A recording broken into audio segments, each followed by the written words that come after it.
let's swap tracks a bit and do a little bit of Genshin Impact. We've done the DK Direct, we did Marvel Rivals, we did Fortnite. So all that I have left on my daily stream is Genshin.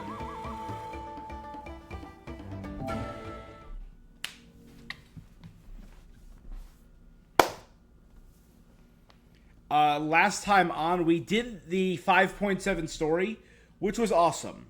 I put it in the best story content we've had in a while. I think 5.6 and 5.7 have been the best story of Natland so far. And it's ironic that they really didn't have a lot to do with Natland. Paralogism. And A Story in Space and Time are definitely the best content we've had for Genshin since Fontaine. Sorry, but true.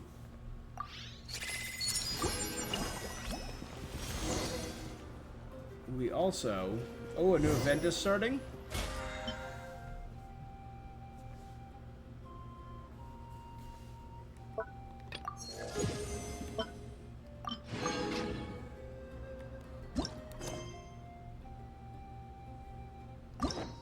So I do want to do today Skirk's story quest.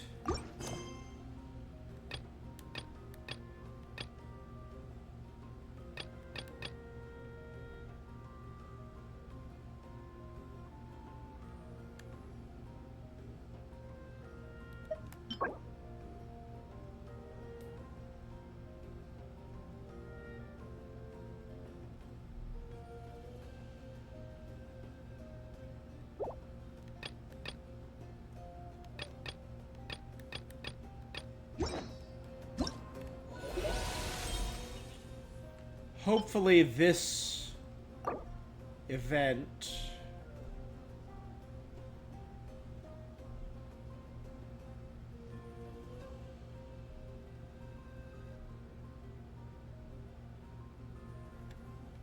okay, so it's the kind of event that unlocks in stages.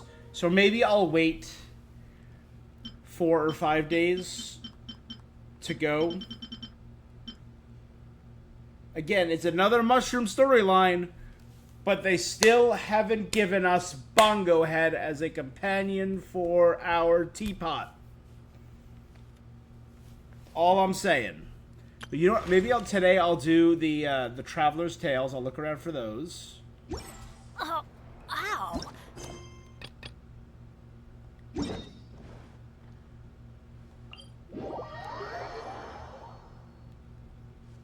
Adventure time. Off we go.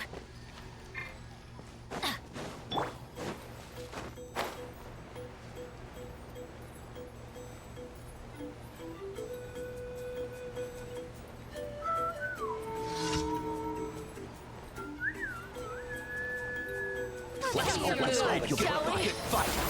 Don't be scared.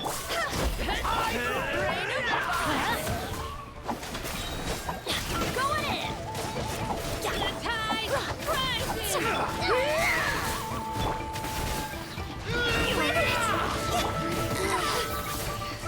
Let's finish this next time. Stay put. Slip, slide, get out of here. Take cover. Let's finish this. Adventure time.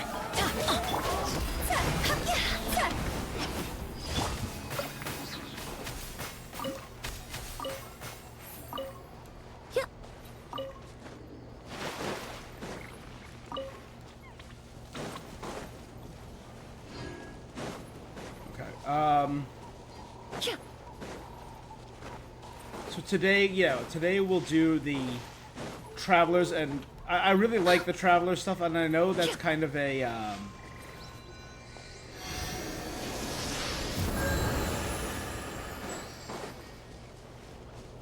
them implementing more open world, real time events.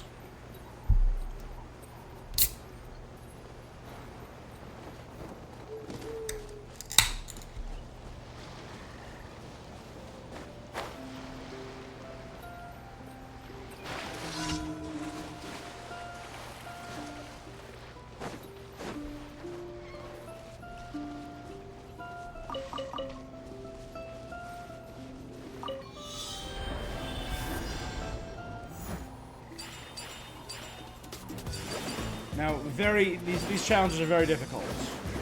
You have to occasionally tap circle. Right there.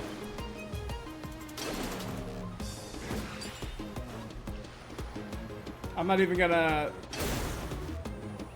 There you go.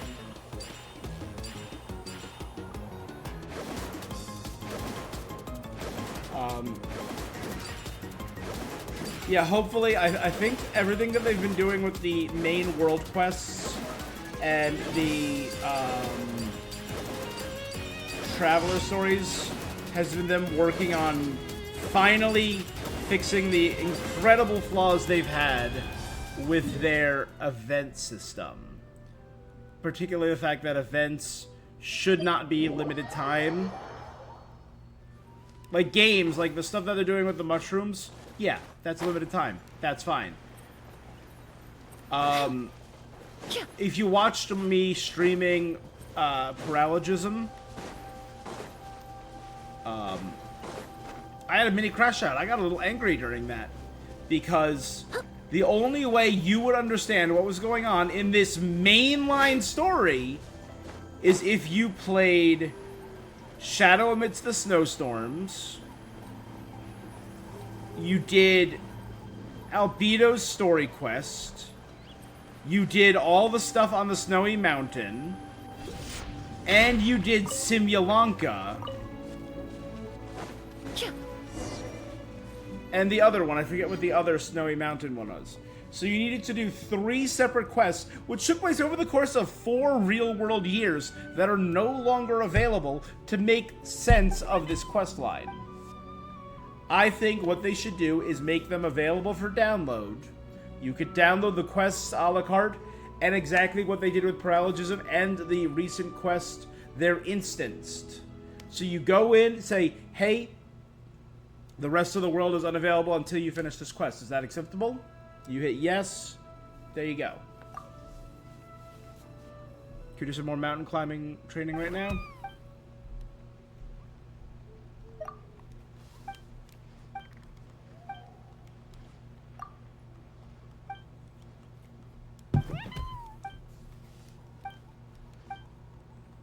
God, I need to skip dialogue.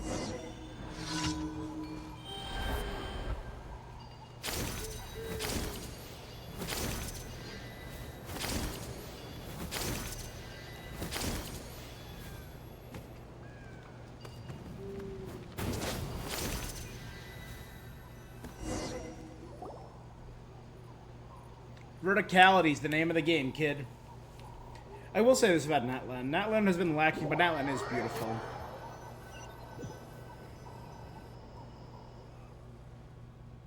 Ah.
Add Astro.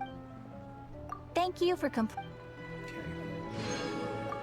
Add Astro.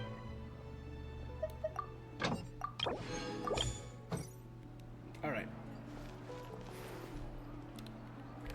How we doing? Not bad, Yao Yao. We're almost done with Yao Yao and Bennett. We're 1 away from knocking Hu Tao up to 9.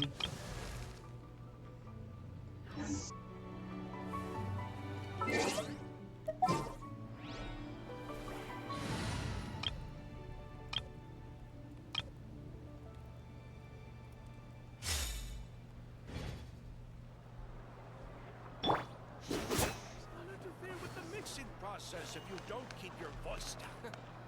Is the ability to not get You lost want in to sort get of... a guide if you're not familiar. 1, 2.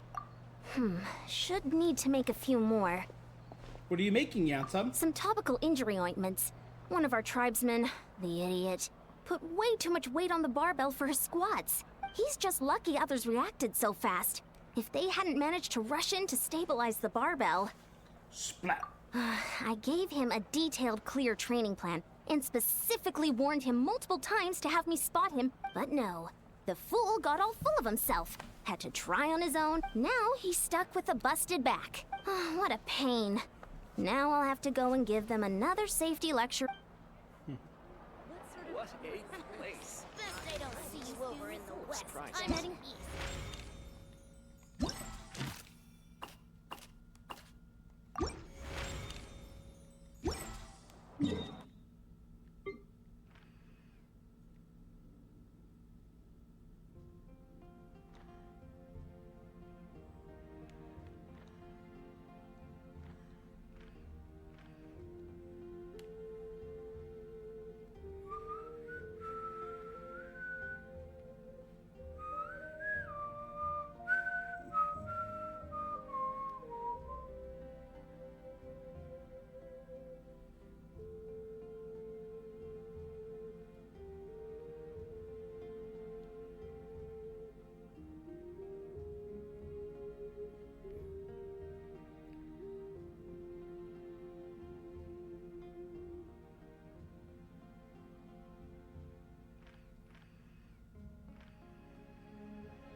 Oh, I can see them all the way zoomed out. Okay.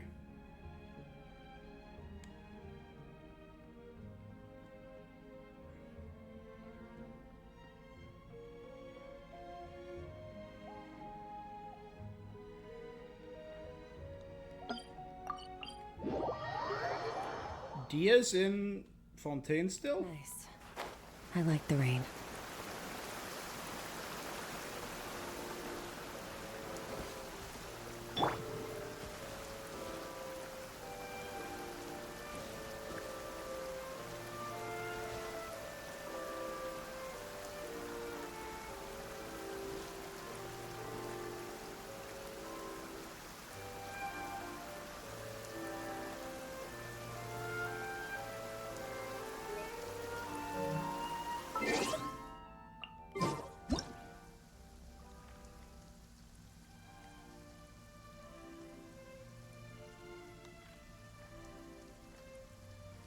Fontaine in the background.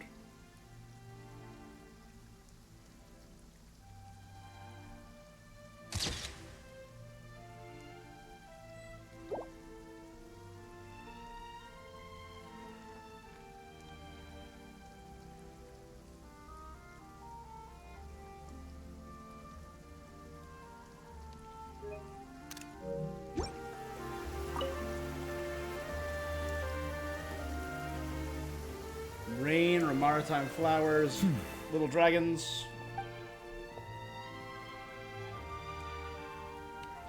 He's standing alone in the rain. Has something upset him? Hydro dragon, don't cry!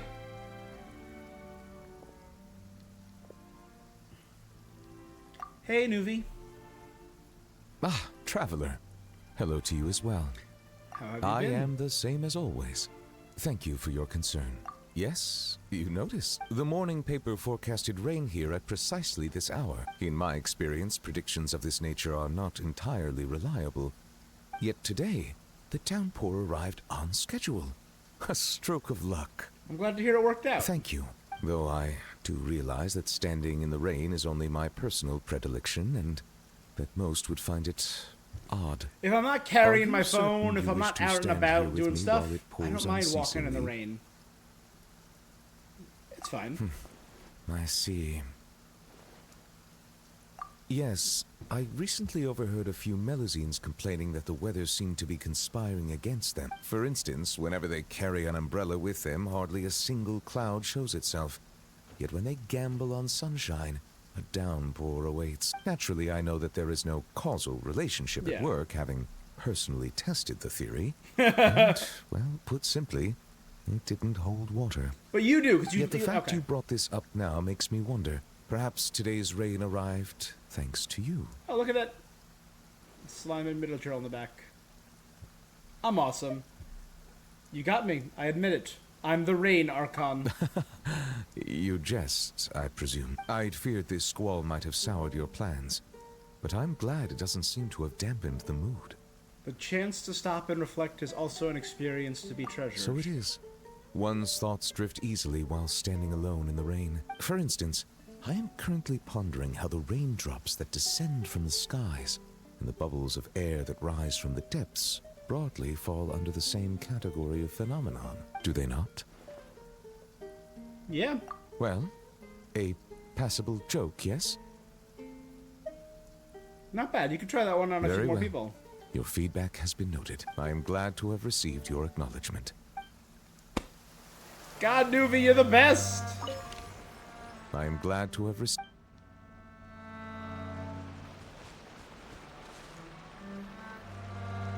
And I like that he's overlooking the Vishaps, who, as weird as it sounds, are the closest thing he has to living relatives, most likely.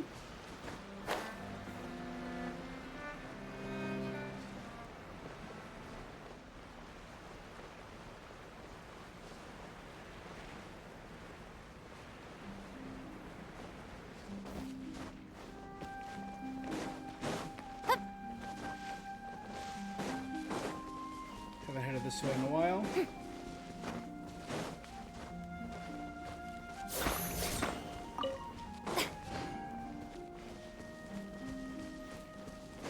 I mean, Dia was here not long ago for the last event. Maybe she never left Fontaine. And she's catching a show? The dancing mechanisms?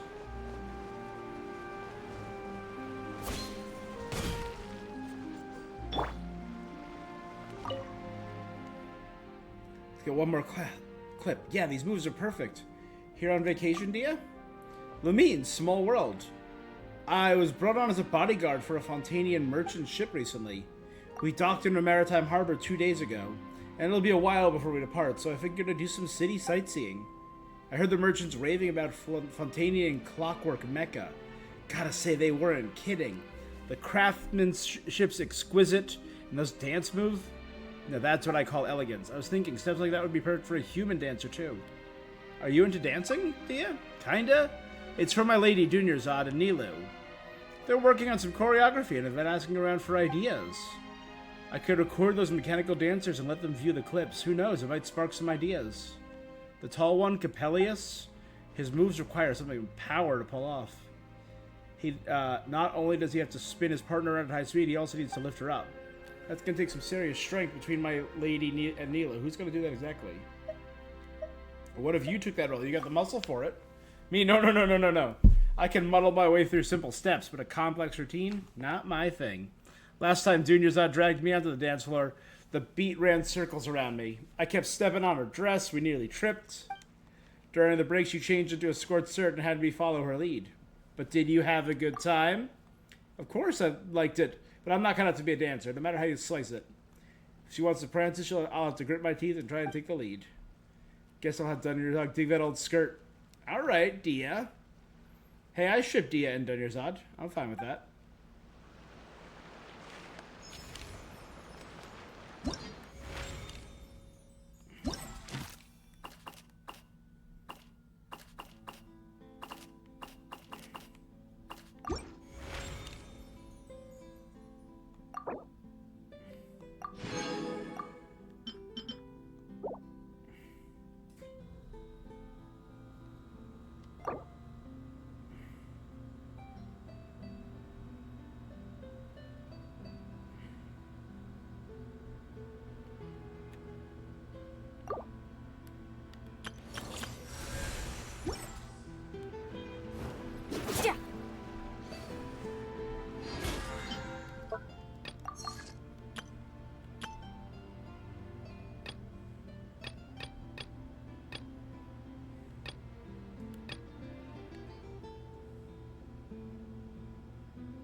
I really love Skirk's design.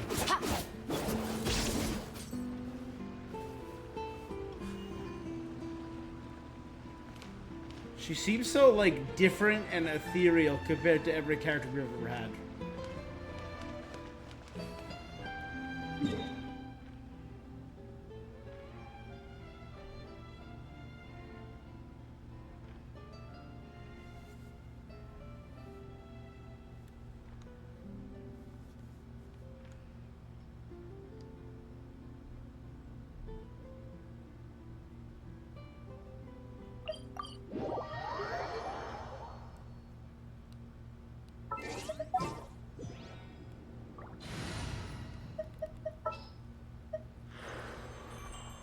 Time to broaden the horizon.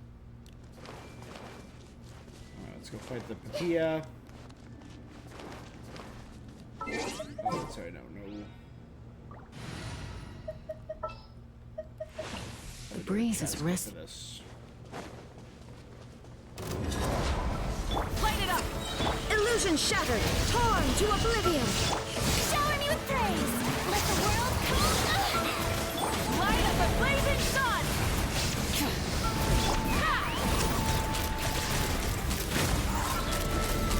Open fire! Bullseye! Bullseye! Bullseye!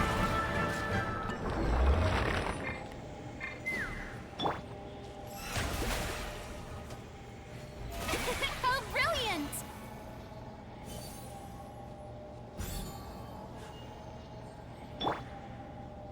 Heal up.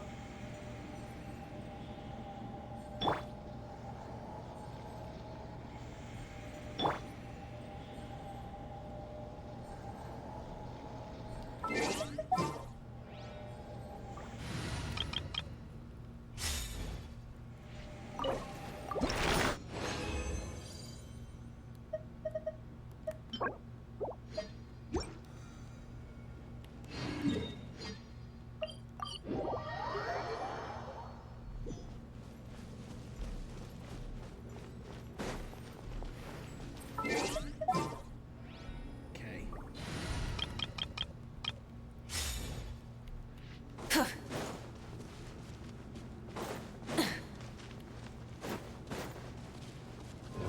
Burn it down!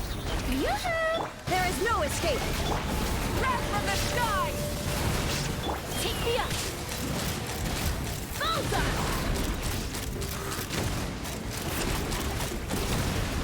Fire in the hole!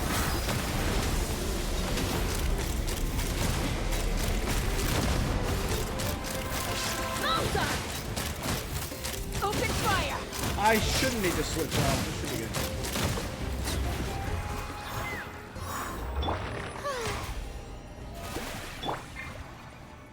Heal, heal, heal. Heal, heal, heal.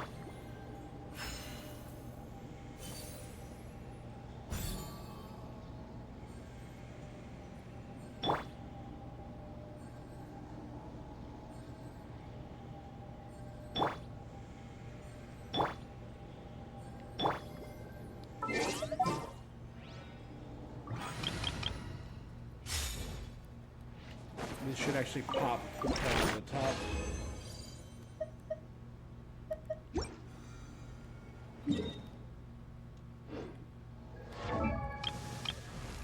Good, yeah.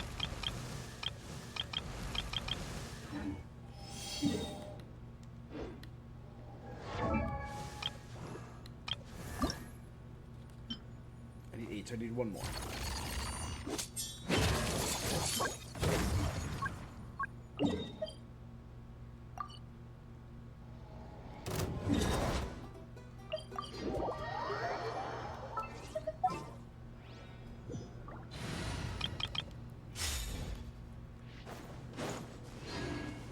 One more time.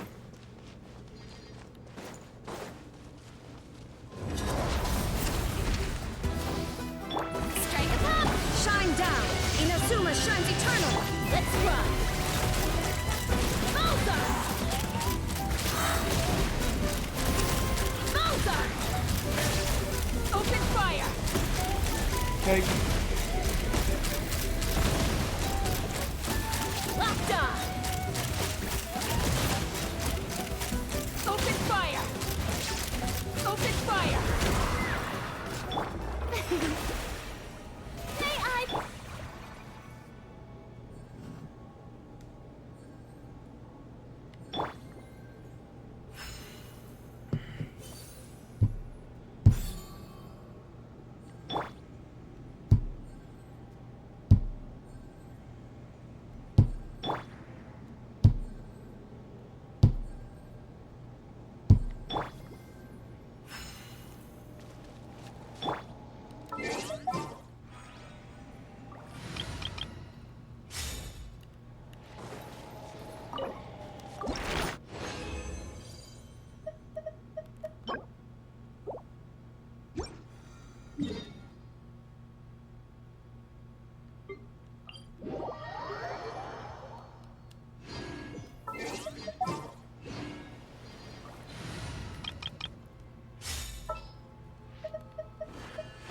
Thank you for permitting, no, inviting me to join you. As per our contract.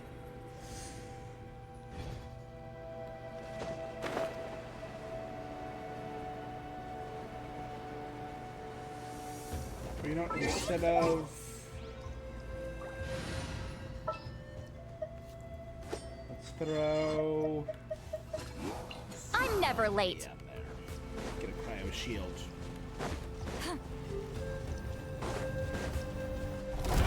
Show no mercy.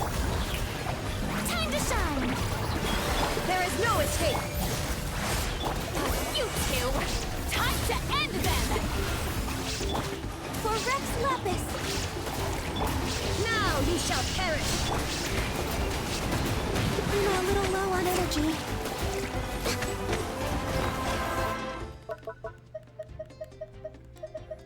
Chicken, chicken, chicken, chicken, where is my chicken?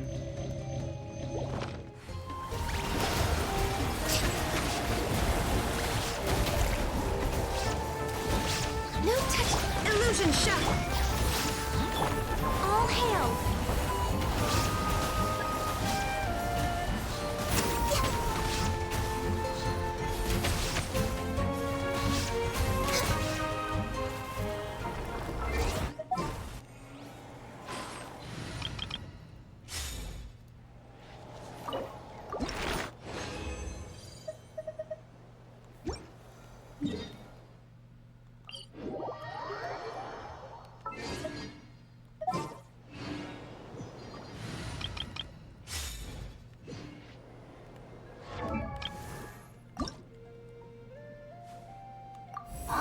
Sandalia to 50. When a friend.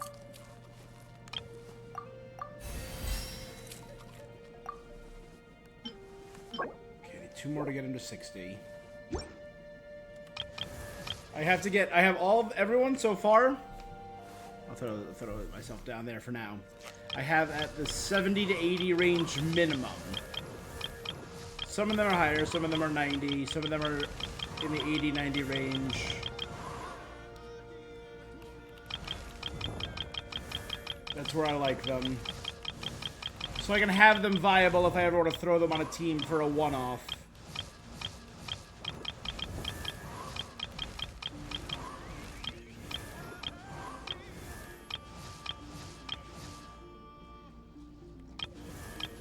So getting these two, Skirk and Dahlia, up is...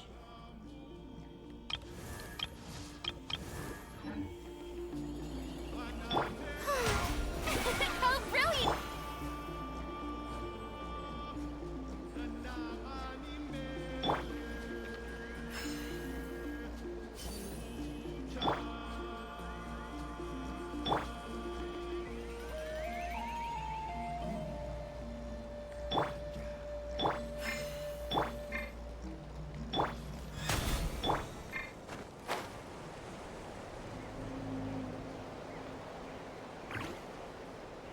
Doing this should allow me to get Dahlia up to 60.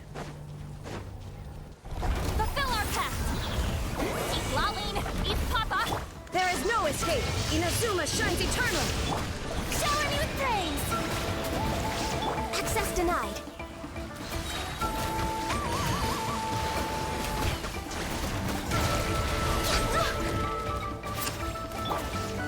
Get to work.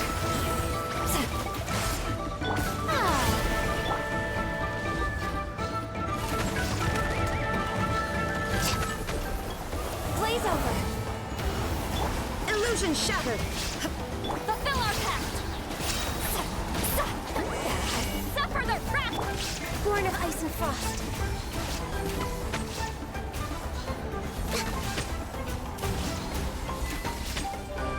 Frozen Flow.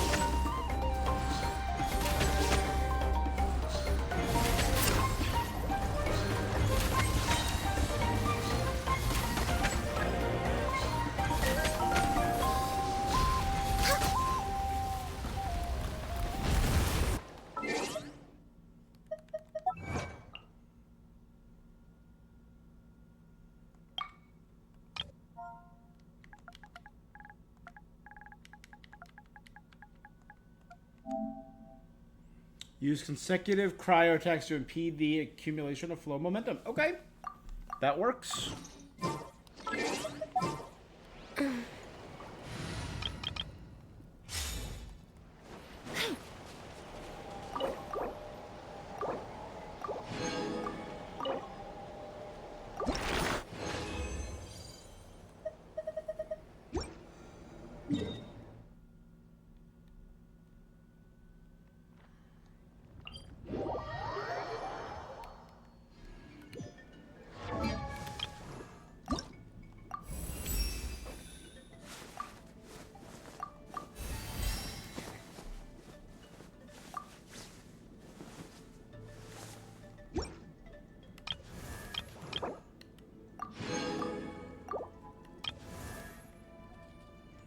For Dahlia, I only need Shavana Shade.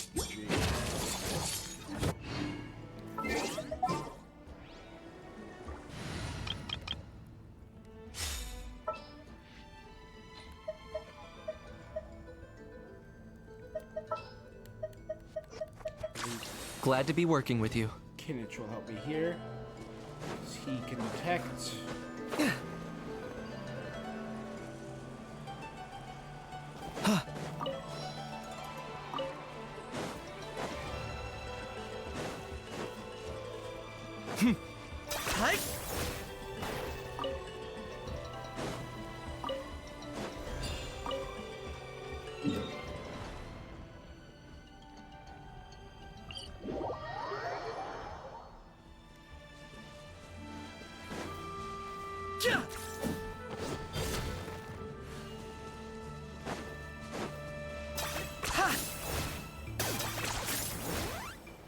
Is this really necessary?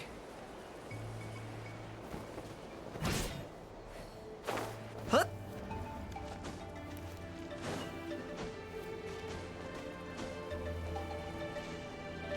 Huh.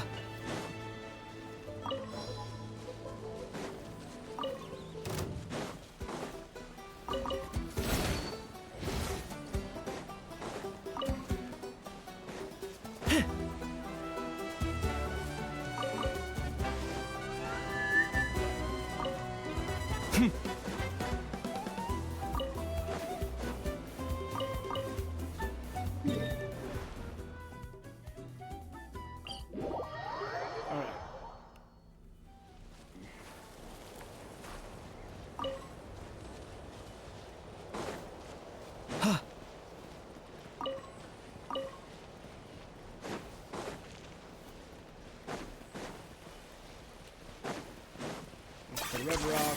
You really are a one-trick pony, you know. There's one here, three there, one up there.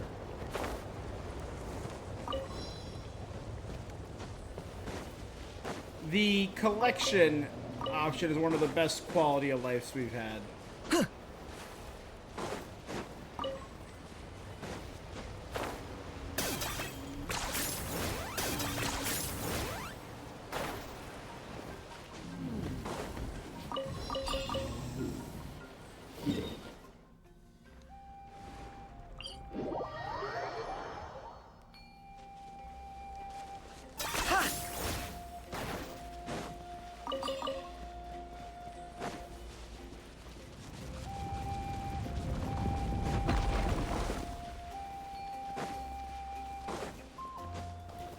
Rock, damn it.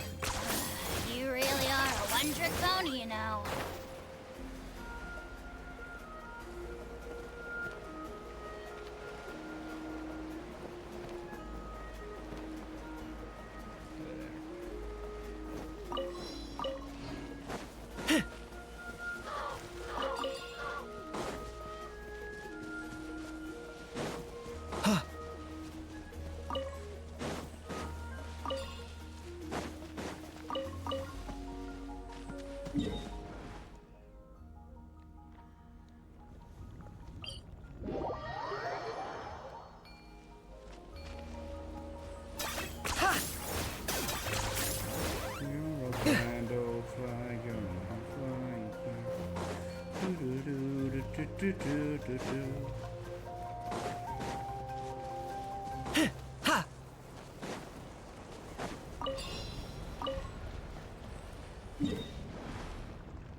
Three, 4, 5, 6. Should be 4 more in the area.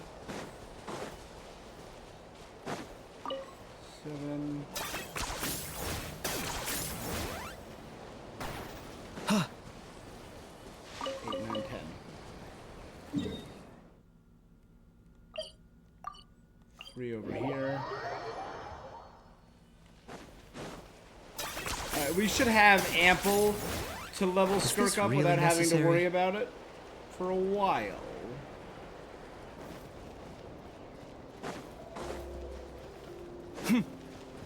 Hi.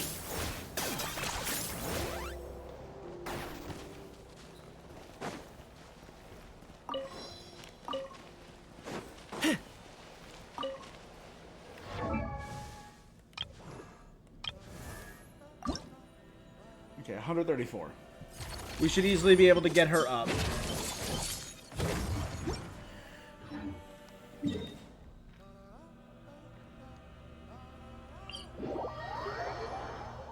Ba-da-da-da-da-da-da-da-da.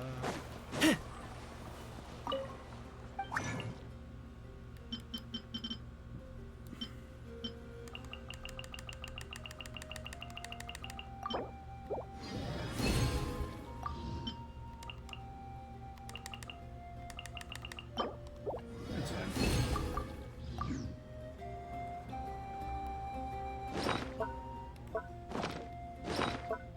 Oh my god.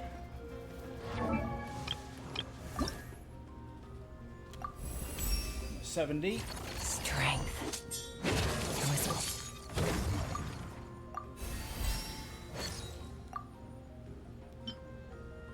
Alright, we just need 10 of those.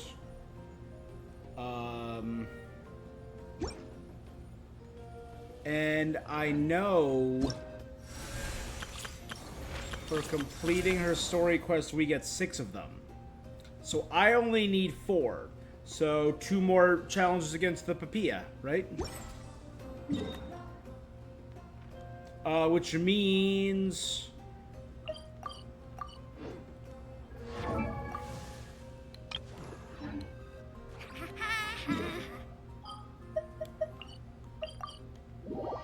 one more item. If I'm blanking, the resin item that we do that gets us 60. I'm just blanking all of a sudden. Oh, and this is new.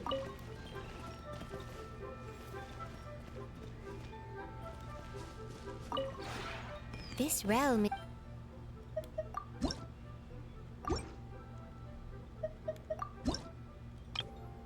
It's by the transient resin.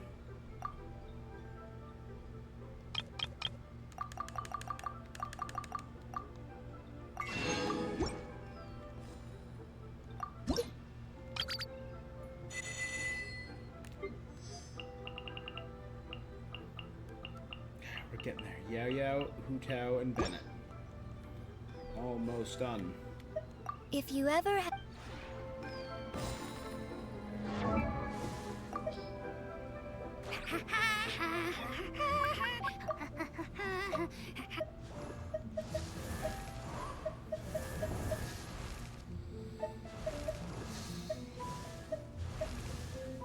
Yeah, should be done in another couple days.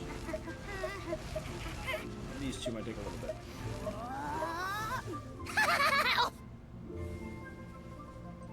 We'll replace Yao Yao. Do I have any other pyro? Yeah, I'll replace Yao Yao with Chevreuse. Then Bennett with Gameng.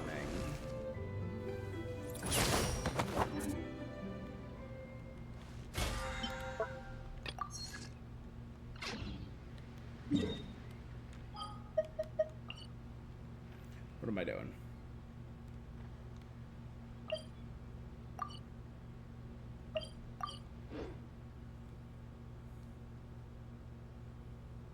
Okay.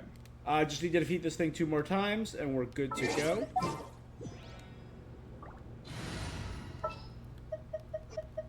Archon reporting for battle. All right.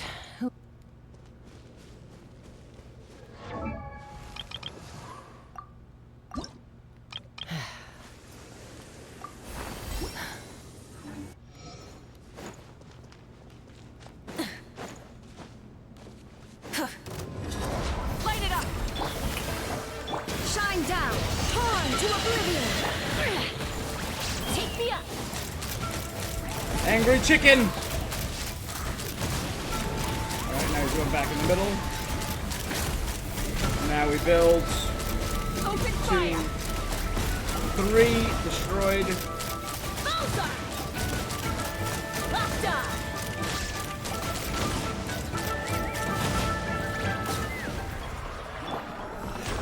the show me.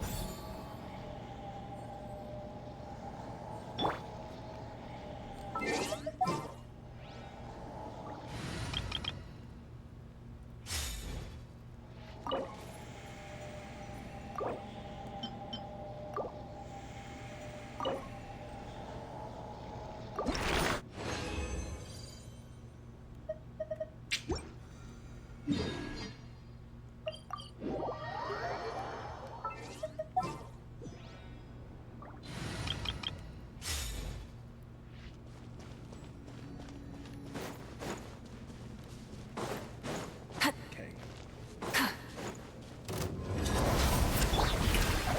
Illusion shattered! Locked on! Locked on! Bullseye! I haven't fought the cubes in a while. Locked on!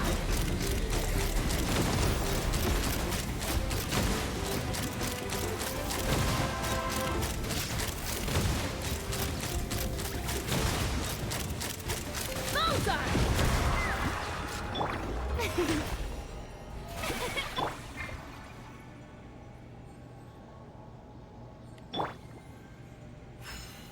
Oh, it's fine. I've already started healing. I'm like, this is the last time I have to fight it, because then I'll have enough after I do Skirk's story, so I don't need to do this. But I've already started.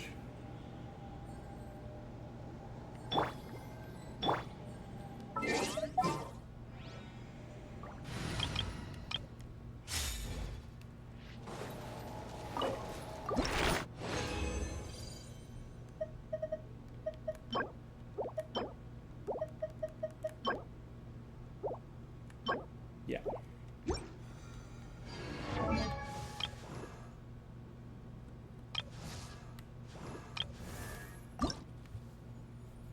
Yeah.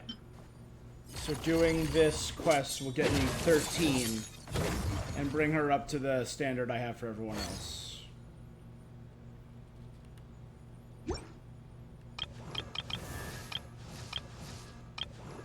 Dahlia, I still need to get up to the standard. I should be good on that. I should be good. I'm fine on everything. I just need to fight that guy a bunch.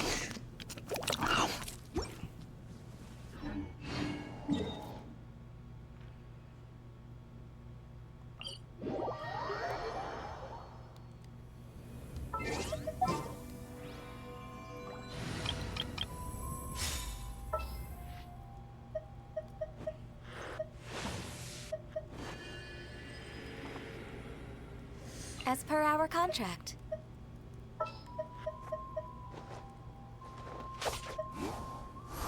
Leave me alone. Never mind. Let's go.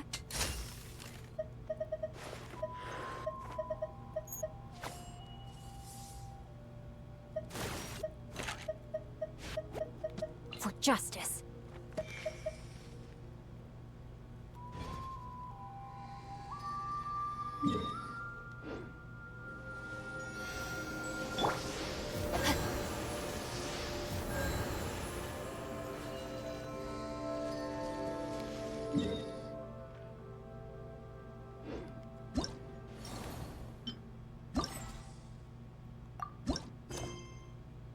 All right, here we go. Sinister Undercurrent. Whispers betwixt stars and night. Crystallina chapter act 1. On an otherwise ordinary day on the road, you suddenly feel a strange discomfort.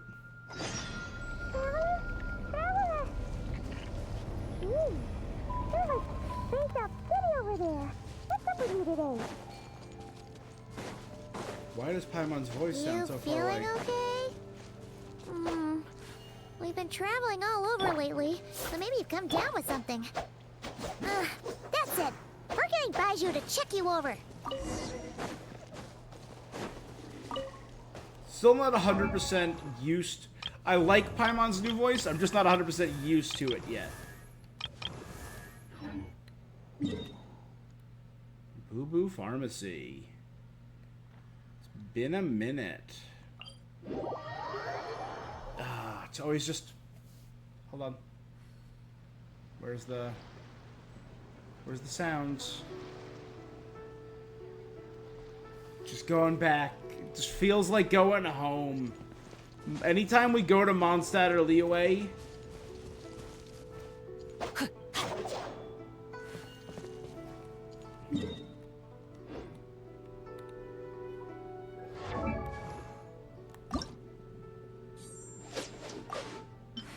It's quite difficult.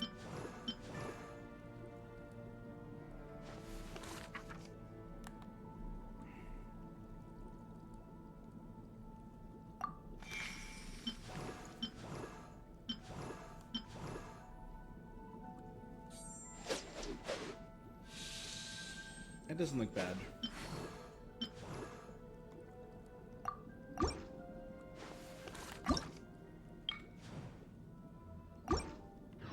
I haven't really worn this a bunch. I'll wear it for now.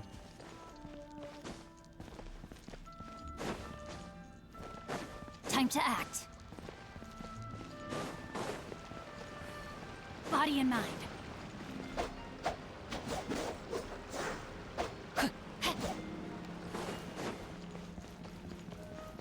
Oh. Baiju isn't in his shop.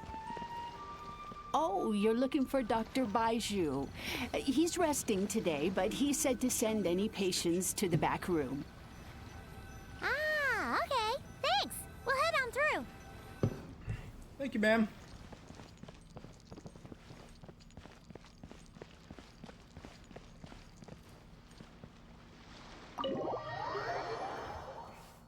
Here we go. Dr. Baiju. Changsheng. Oh, Changsheng isn't voiced. Looks like we have a special guest. Traveler, Paimon, welcome. What can I do for you? My little snake goddess. It's the Traveler. Yeah, voiced. She looks absolutely beat these days. She has these huge dark circles around her eyes, and she keeps spacing out. You have to call her name several times before she snaps out of it. Is Traveler prone to sickness? I find that surprising. I don't think so. Very peculiar. I've never been all sick in the time 5,000 we've been years. acquainted, this is the first time you've come to me with a health complaint.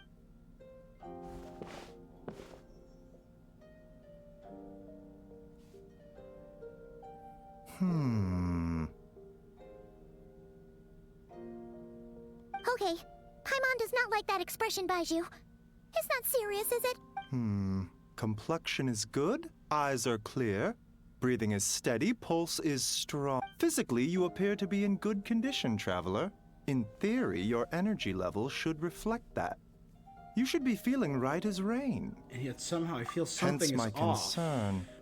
A clean bill of health is usually a good thing, but in this case, it likely means your situation is more complicated. Physical illnesses come with detectable symptoms that can be used to diagnose, medicate, and cure the condition. But afflictions of a non-physical nature, they fall outside a doctor's realm of expertise. Huh? What do you mean, non-physical nature? Curses, dark magic, it's hard to Yeah? say. It could just as easily be a simple case of mental fatigue. God, Baiju, you're so Why pretty. don't you rest here I for love a bit? Baiju. Whatever it is we're dealing with, clues to your condition are sure to reveal themselves in time. I've seen my fair share of mental afflictions. To start with, some calming incense, a good night's sleep, and a good meal would do you a world of In good. the meantime, Chongsheng and I will review the relevant literature for afflictions that present with mental fatigue. Still, we're not experts in this kind of thing. I say we should strongly consider calling in a specialist. Either Shenhe or Chongyun. Oh, must be a rare condition if not even Baiju and Changsheng have seen it before. Specialist Yumizuki Mizuki. Well, all we can do is take their advice. Just get some rest. Paimon will be right here by your side. Whispers betwixt stars and night.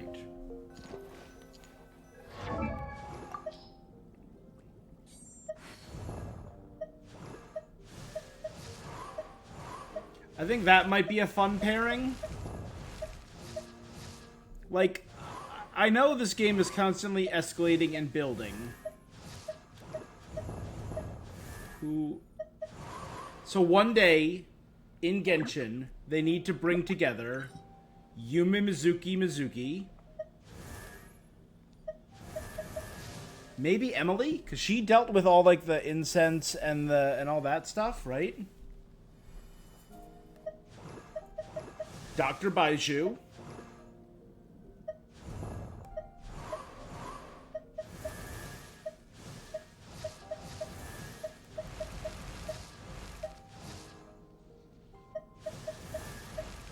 Sijuin.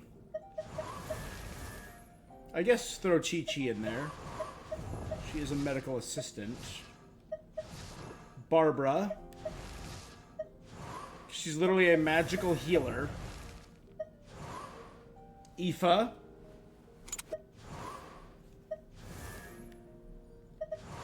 Yeah, and bam, and that's it. And then we'd have our own, like, conclave of medical specialists.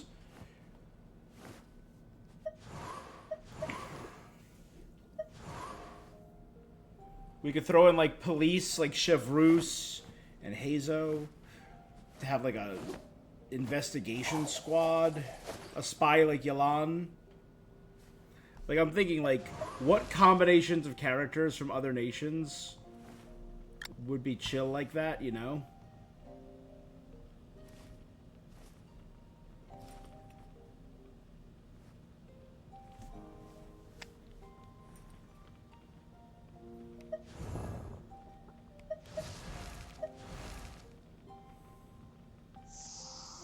A research squad starring Lisa.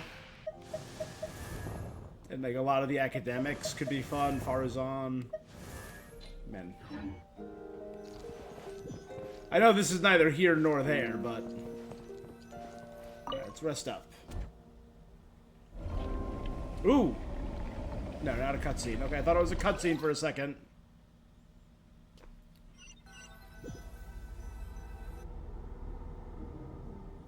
Where am I? There's a thick fog covering my field of vision. It feels more real than a dream, but too chilling to be real. My breath freezes in my throat before I can exhale. It feels like my soul has been wrenched from my body and thrust into a strange, unfamiliar space. Whichever direction I look, there's no end in sight. Worse than that, I think there's something in the fog, following me like a shadow. If it's a dream, how long till I wake up? And if not, then where in the world am I?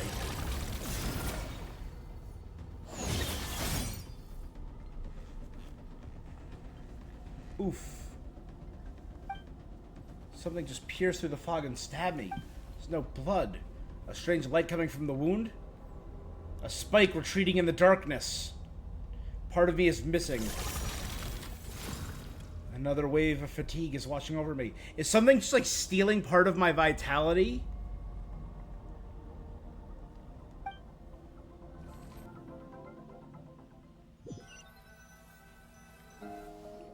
And chipping away. Traveler! Rise and shine! For once, you're making Paimon look like an early riser.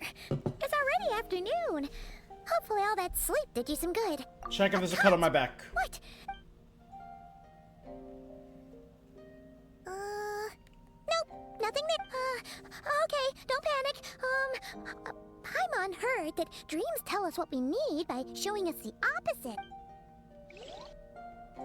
Okay.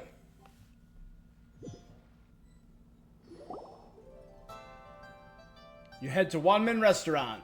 Sensing something isn't right, Paimon orders a bunch of dishes to cheer you up. What? So, in this dream, you were trapped in a weird place with thick fog everywhere, and then a spike came out of nowhere and stabbed you in the back. Oh. Okay, well, that's a new one. But then again, you woke up right where you went to bed. And you were definitely in a deep sleep this morning.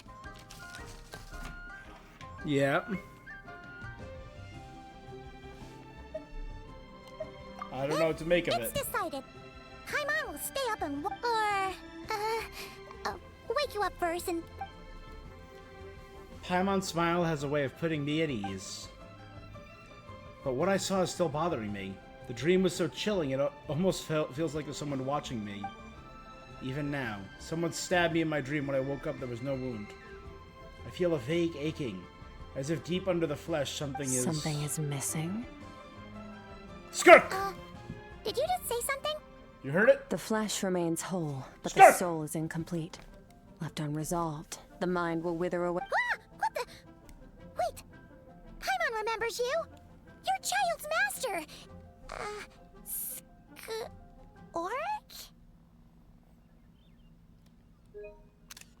It's Skirk from now on.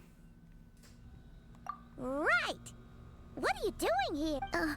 The last time we saw you was at the Primordial Sea in Fontaine, right? But then we left and never learned where you went after that. Child's been looking everywhere for you, by the way. What brings you to Wanmin Restaurant of all places? You came here looking for us?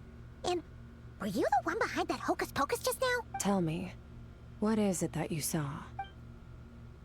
Tight-lipped, huh? I suppose that's fair. You, I'll take a glass of wine. Hmm? Oh, of course. Coming right up. Do not be rude to Chef Mao. We make this one in-house. It's not too... Chef Mao, I'll take a grilled tiger fish. Coming right up. Ah, if I knew we'd be this busy, I wouldn't have approved Shenhe's vacation. At the end of the day, what happens to you is of little consequence to me. I'm not here to try and win you over. Trust me or not, if you want my help, now's the time to speak up. You have until I finish my drink. What do you know about the situation? I was investigating an abyssal disturbance in the area and happened to notice you. Part of your soul is damaged, and the wound bears traces of abyssal corrosion. Neither of those things. Skirk knows something. Given what I've seen of her strength, I bet she can tell me what happened. I don't know what her goal is, but in this moment at least, I don't think she has bad intention. Should we trust? She mentioned an abyssal disturbance. Maybe that has something to do with what's going on with you. But we could always find a different expert on the abyss to help us out. Not on such short notice. And that thing she said about your soul being damaged, Skirk's an interesting one, that's for sure. But from what Child's told us, she doesn't seem Eve? 1, 2, 7, 10. That'll do. Well, have you made... I saw a dark space shrouded in a dense fog that wouldn't disappear. My god, I feel like this would also be voiced by Sarah. Damn it, Sarah! Damn it, Writer Strike! I just want to hear Sarah's voice. That's all we know, Miss Skirk. So, you couldn't... I understand. Come find me in the Gwaley Plains when you're done here. Oh, and I left Cap... Oh, okay. Huh? She disappeared. You finish and go to settle the bill. Wait, hold on. Oh, no. This includes the drinks. I didn't think you two... We didn't. It was that... You sure? I could have sworn there... What? What'd you put in their dish, Chef Mao? Some kind of hallucinogen? Saying things? Wait, so neither... Oh, now you mention it, that vaguely rings a bell. And it looks like I... Chef Mao, check please. Coming! Does, like, Skirk have some ability to hide her presence? Okay, what was going on there? It's like they didn't remember Skirk being there at... Even Paimon was half convinced we hallucinated the whole thing. Oh, this whole situation is giving Paimon the creeps. But anyway, she told us to head to the Gwaley Plains, right? Let's not keep her waiting. It's kind of Route 1, but there was a superpowered character that I created many years ago. And someone must have been on the same wavelength as I was, because a character appeared with the exact same name in comics just a few years ago. But I say it's pretty Route 1, it's pretty first thought when you hear this title, or you hear this name. We were making, like, characters, and we were making things, I don't remember what it was for. Like, I had a villain named Pandemonium, who was a giant evil panda bear. And a villain named Forget-Me-Not. And they were recently recreated as a superhero called Forget-Me-Not in the X-Men, with the worst power ever. Once Forget-Me-Not leaves your presence, after 10 to 30 seconds, you completely forget about him. No one remembers Forget-Me-Not exists. There was only one mutant that could remember Forget-Me-Not, and it was Charles Xavier. And it was because he set a psychic thing in his own mind to remind him once a day of Forget-Me-Not's existence. So every day he would remember Forget-Me-Not and check in on him. But after Cyclops, possessed by the Phoenix, killed Charles Xavier, no one remembered Forget-Me-Not, and he participated in all of these major battles with the X-Men. It was a really fun story. Alright,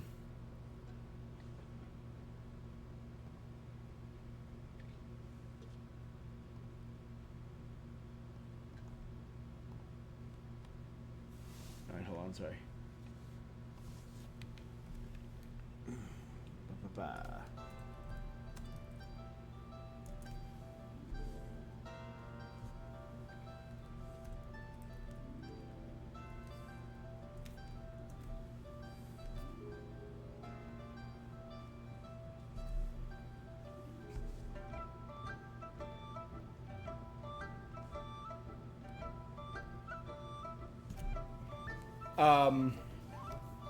Yeah, so maybe the diatribe, the reason I bring up this tangent is because what if Skirk has something like that? Or if you're thinking of it another way, maybe like Doctor Who's perception filter? She told us to head to Gwaley Plains. Let's not keep her waiting.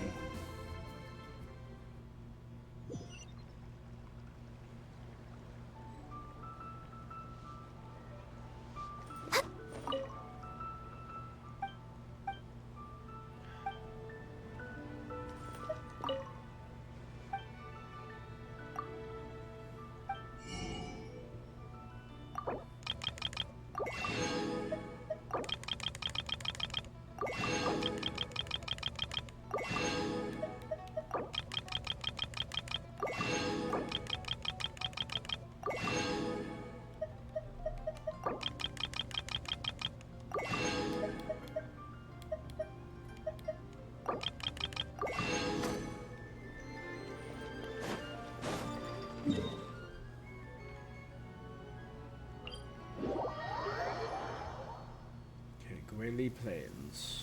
Next on the agenda.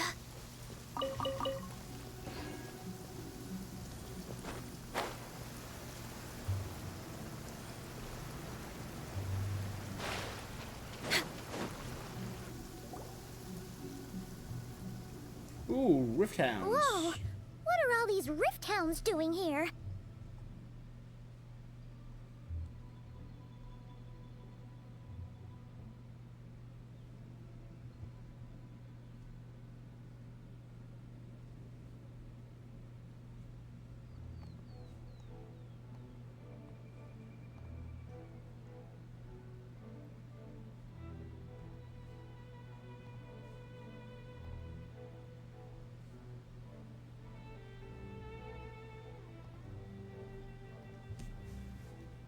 Huh.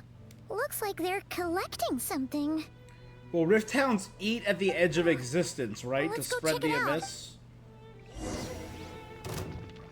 Next on the no touching. Strike a pop. Get to work.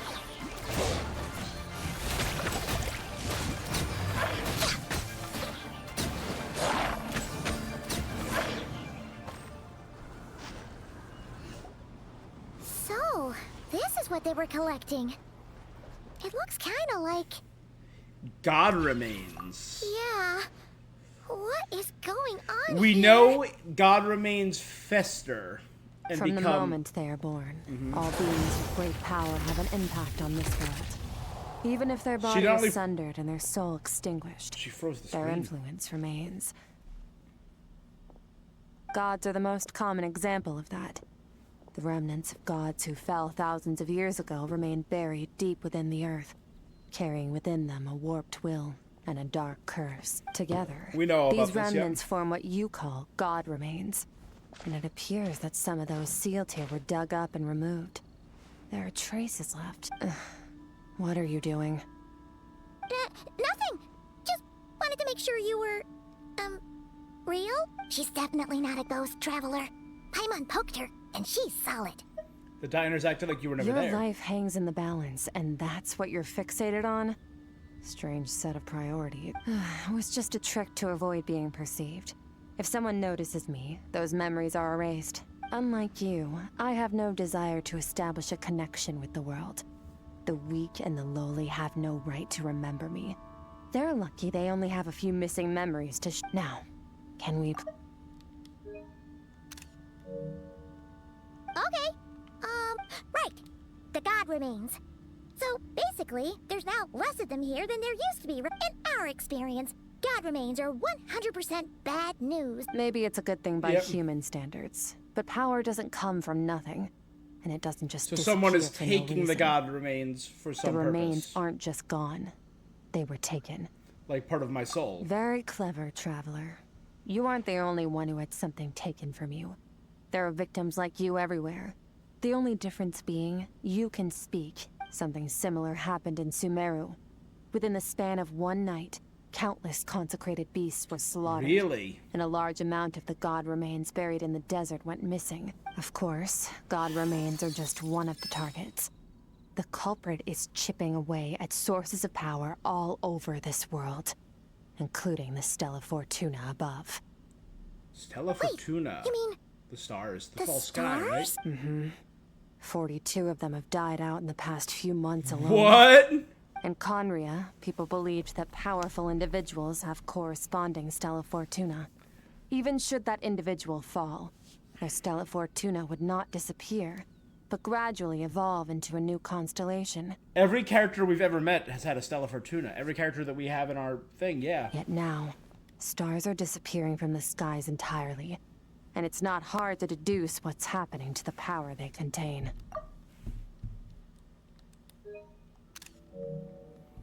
So every character we've met, their fate and their talents are wrapped up. Their power, their talents are literally called constellations. Something has been leeching power from this world, like a parasite steals nutrients from a host. And now, it's no longer satisfied with the remains of the dead. This time, it only took a fragment of your soul. But next time, Why no me? one knows. All I know for certain is this. Getting back what you lost will not be easy. I mean, I am from beyond the stars. Considering so... how much power this entity has stolen, it must be a god-level being by now at least. But that's not the real concern. Ooh. Souls are fragile things, and yours could easily be... So... We're going to help each other. You are my ticket to uncovering this thing's true identity. Well, great! You seem super strong and you know a... Don't Thank get all you. mushy on me. All I'm doing is helping you get back to normal after a sudden crisis. And I should warn you, getting mixed up with me can have unforeseen consequences. We're on very different journeys. You don't want to be in my debt, trust me. You help me uncover the truth behind this entity, and I'll help you recover what you lost. This is a transaction, that's all. You would do well to remember that. Now, come along.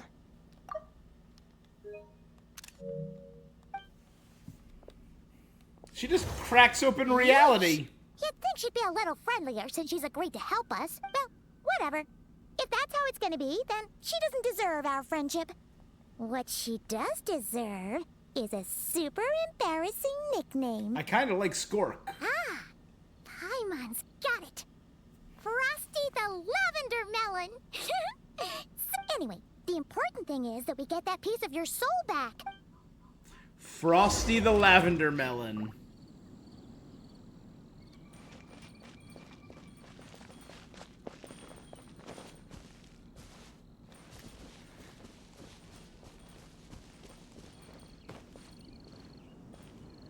Oh, that's so deeply unsettling.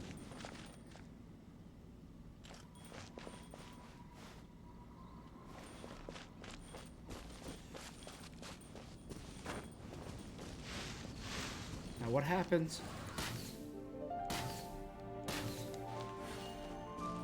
I can shoot through it, but I can't walk through it.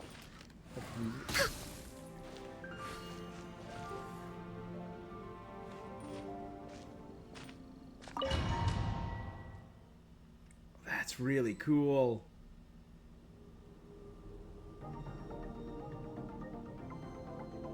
Whoa!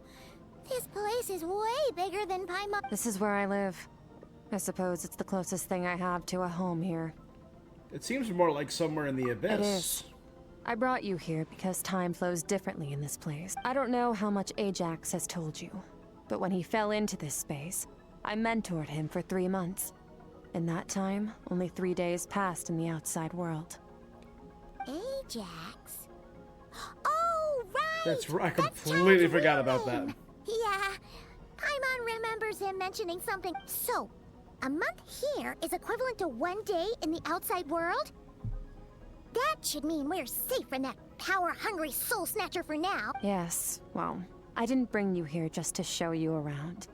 In the outside world, the Traveler could be attacked at any moment. Now, we just need to figure out how to both your description and the abyssal disturbance I felt point to that space having some connection to the abyss. The thief who stole that fragment of your soul is hiding there. Yep. But the abyss is a chaotic and turbulent place. If we want to pinpoint their location, we need to see what abyssal power can grant a special form of sight. Have you ever...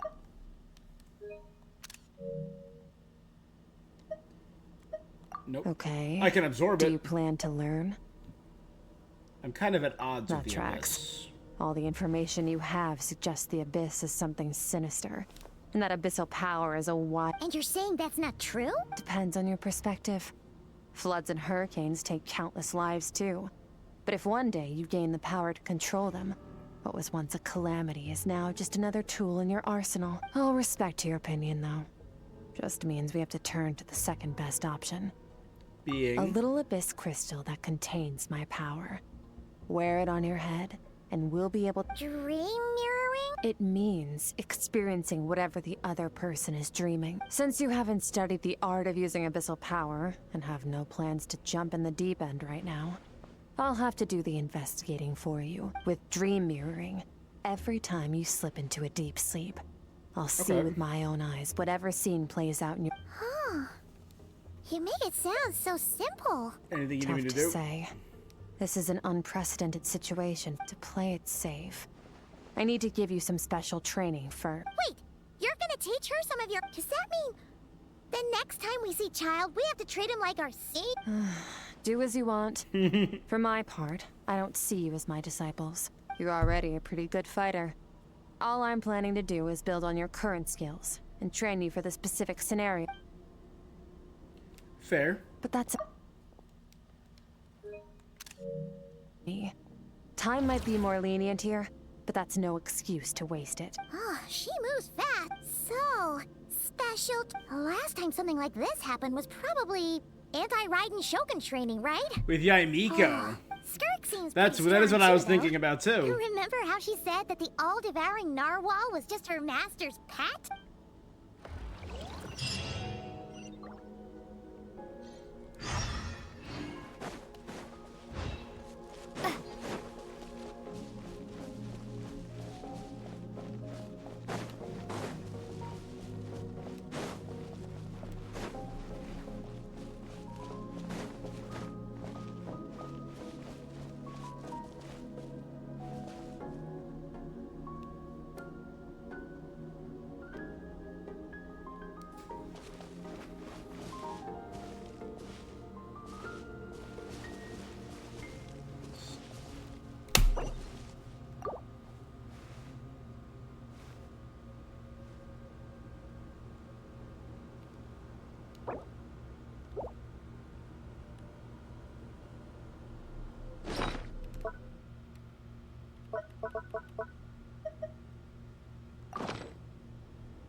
Alright, I guess I can't.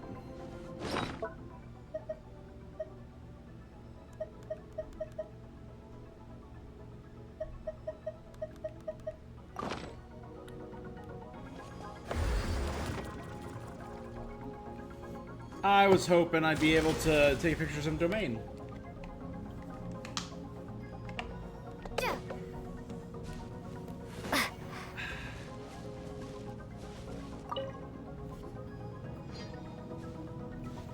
Ready? Your training will be split into 3 stages. Testing your... We'll start with blade work. You're no rookie in this area. During your long journey, you've no doubt sparred with a lot of talented sword fighters. Consciously or not, you will have picked up all kinds of techniques from them. You bet. Cool. There's Kaya, Master Jean, Kuching. Oh, and Kazuha, Ayaka. Yeah, we've met sword masters like you in every nation we've been through. You sparred with a bunch of them too, right? Don't get too smug. In sword fighting, techniques alone are not enough. You need a cohesive system to bring it all together. To use the human body as an analogy, your style is your skeleton.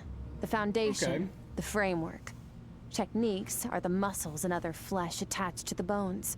This Dark. is where your strength comes from. Improving your sword fighting is like growing that body. If your frame got bigger and taller, but you didn't add any muscle mass, you'd be weak and flimsy. Then again, if you packed on pounds of flesh without a big enough frame to support it, you need to Understood. do some introspection. Take a good, hard look at your past experiences, and figure out which parts of what you've learned are just techniques, and which parts can be used to form your own system of blade work. Only then will you get the full utility out of all your thoughts and observations along the way. Only then will every strike you deliver make perfect sense. Wait, is that it? Paimon thought you were gonna teach her some cool new moves. Like when you went swoosh and... One day, you'll reach a new level of power where you realize that even that's as basic a trick as any other. But right now, our sword styles are so wildly different that teaching you mere techniques is point... There are no shortcuts in the pursuit of power. Failure is your best teacher. That's all I have to say. Cool. Now focus. Destroy the crystal columns as swiftly as you can.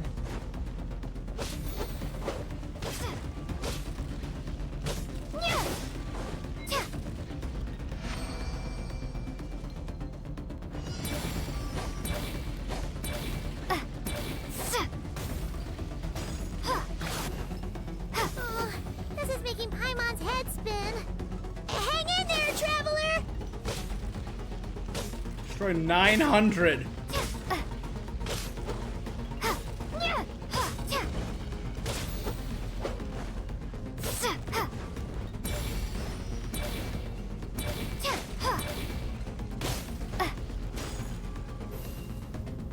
As training progresses, your strength improves.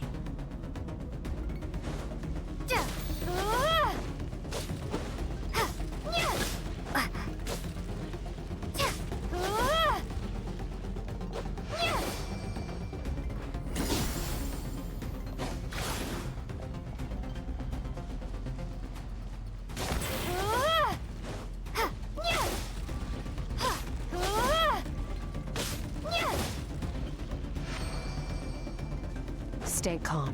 Use your head. You have to keep it together.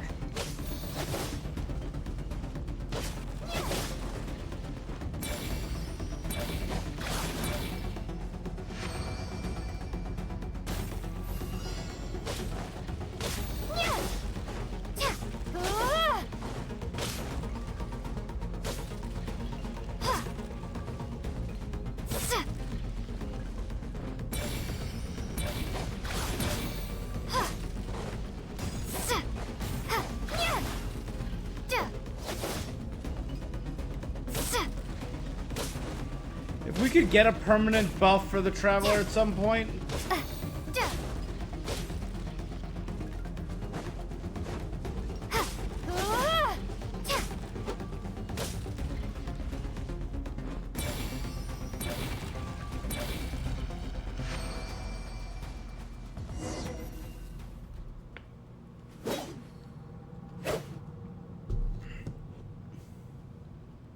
I'm using the same techniques, but now they have different effects.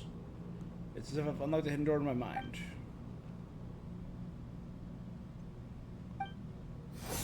This moment will be frozen in time. Cut to the chase. Consider a moment of true mastery that you've witnessed in another person, and ask yourself, what lies beneath the surface? What's their guiding philosophy? What's their state of mind as they maneuver their weapon? Now take that and practice it right away with speed, skill, and strength, over and over, until your hand is one with your mind. This is the only... Step on up. Dance with the waves. Nilu. Kadahara Kazuha. I see eternity go by in an instant. The autumn so many years in a single leaf.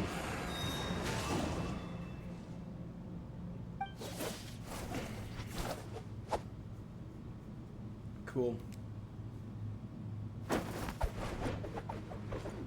Was that Sayu?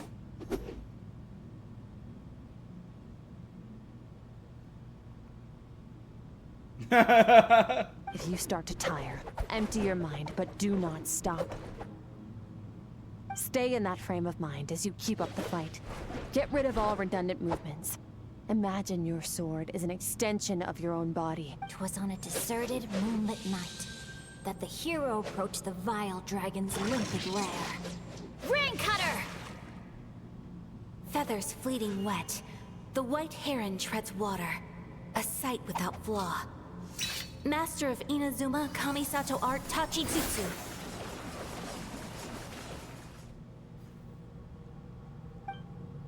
With each slash, I feel my strength increasing. I don't know if my weapon can contain this power. I'm in the zone.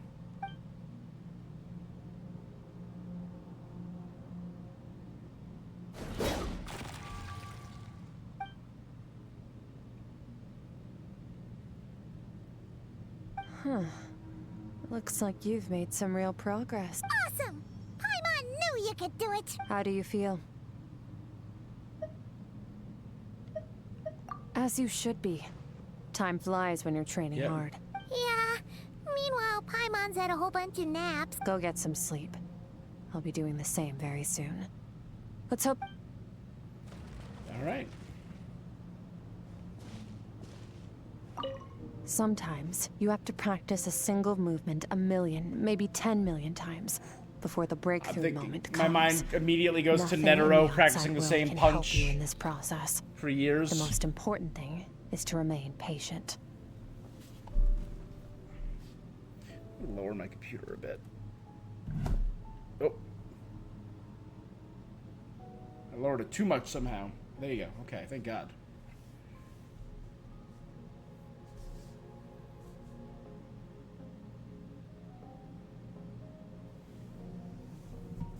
My entire computer went dark for a split second there. That had me worried. My entire second monitor.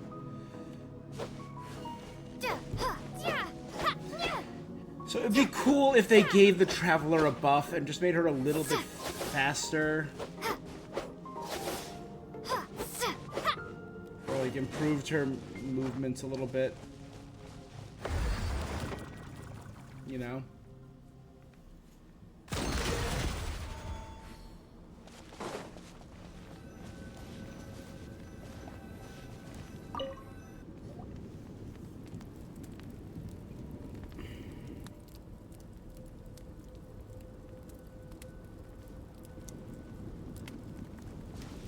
We do know precious little about Skirk.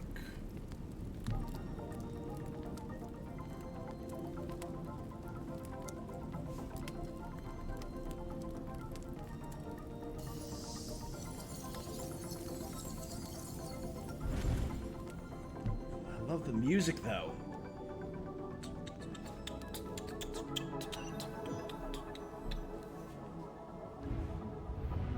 Huh? This place. Have I been pulled back? But Skirk said dream mirroring would kick you when I fell asleep, so why am I back here? This isn't the same dream. It's dark and gloomy, but there isn't the chilling fog. Maybe I'm seeing inside her mind while she's exploring mine. If this is her inner world, it looks pretty bleak. I can occasionally make out the sound of a flowing stream, but other than that, it's empty. Hey, bud!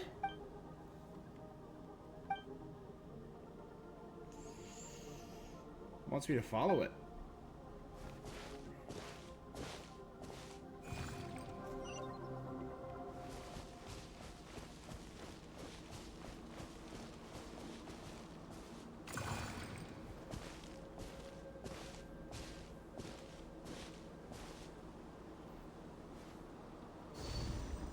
Very fractally, polygonal. Polygonal is the name. Very polygony. Skirk, why are you skipping classes again? We've talked about this. 'Cause he's a crabby old man, and he's a boring old man. I don't like going to his classes. Baby Skirk? Excuse me. You shouldn't talk about your teacher like that. All right, let's not get into a big fight about this. Skirk's learned what she needs. There's no point forcing her to sit through more classes if she... But I'd still love to hear about what you got up to yesterday. Why don't you tell your dad all... I went diving, and I saw this huge fish. I never knew they could get that big. It looked kind of dumb, though, with that stupid big fat head. I tried to shake its fin, but it just spat water at me. Oh, and today, I'm gonna go to that prairie up north. There's supposed to be this giant bird there that can spit fire. I bet if I climbed on its back, it could fly me all the way to this... Then I suppose your old dad should get one as a pet too. Otherwise, how are you gonna hear me call you for dinner up? When it's time to eat, I'll come back on my own, Zilly. Wait! Put on a coat at least, you'll catch a cold. You spoil that child, you know. Ever since that merchant ship arrived, she practically lives outside. Always going on about exploring the beyond one day. Ah, let the kid do what makes her happy. Where are they Besides, from? We Because both we know she's you're not all from this bark and world. No bite. Come on, our little adventurer is gonna be hungry when she...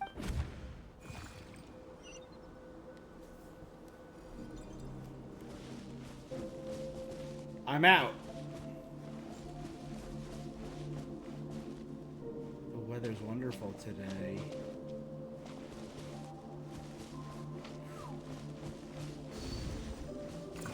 Ah! The stars shimmer high above. But what lies beyond the stars? Mountains as far as the eye can see? An endless snowy plain? Or maybe buildings taller than the sky, like the people from the merchant ship said. I can't be the only one asking these questions. The universe is fascinating. If only I could meet some other people like me. We could set sail together and explore explore every corner of the world. You should come on my spaceship. I'm sick of being a kid. There's so many amazing... but for now, I'm...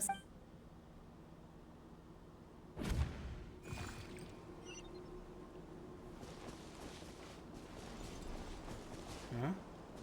What's over there?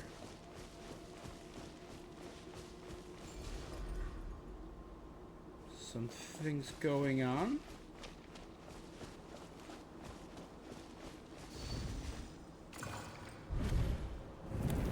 Don't let a single one of them get away! No, please, spare the children! Stay back! They're coming! Run! Help! Eliminate the threat. Take them down! Don't be scared. Ah! This way! We'll never make it! Fire. There's fire everywhere. I told you we shouldn't have trusted these outsiders!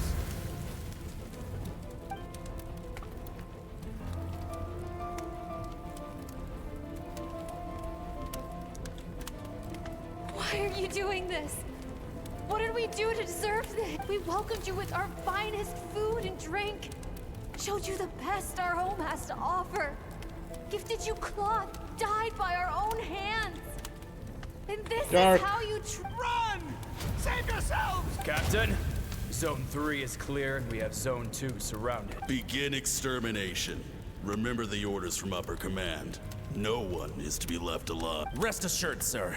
We have enough munitions to annihilate these savages and burn their entire civilization to the... Good. The only ones who put up a real fight are that man and his wife, correct? What's their We shot the man in the ankles and the wife broke her wrist attempting to fight back. They won't be doing much more fighting. They're holed up in their home for now, but they won't God last damn. long. To prevent them from making some kind of last stand, we're planning to clear out the other zones first so we can send a bigger squadron. Well, well. Turns out some of these beasts do know how to use their claws. Now the threat these savages pose, let them cling to what's left of their lives for a little longer. Once... Well, god damn! Smells like something's burning. What's going on? Poor little Skirk. Dad? Mom? Skirk, you're all right? I'm so happy to see you, sweet girl. But you... What happened? You're bleeding a lot. Dad? This is the place. Alert all you... Run, Skirk! Run as far away as you... Your dad and I, we're not afraid to stare death in the face. My clever girl, so curious. You're already so brave. I know you're going to grow up to be such a positive... Whenever you miss us, just play. Remember, life is a gift. Don't let darkness claim it. Break down the door! Look what we have here.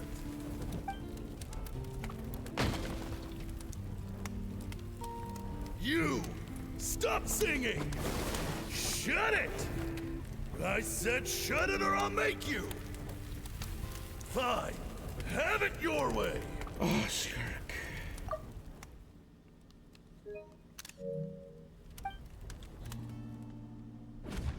Yeah.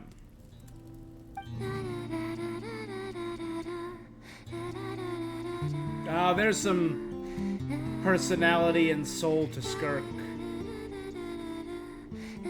Some gentleness and light.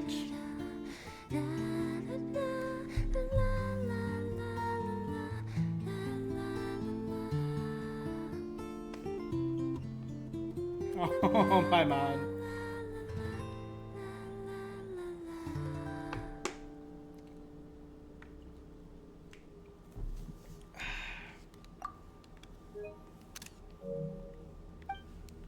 Oh, you're awake? I found a few clues while you were asleep, but it's only a start. This time, the focus is elemental energy. Come find...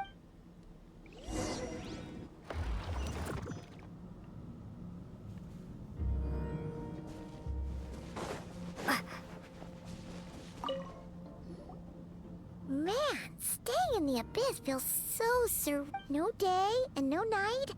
It's like time hardly exists. Yep. If we weren't careful to keep track, it feels like we'd have no idea how long we've even been here. Well, except for the fact that Paimon still gets hungry like clockwork.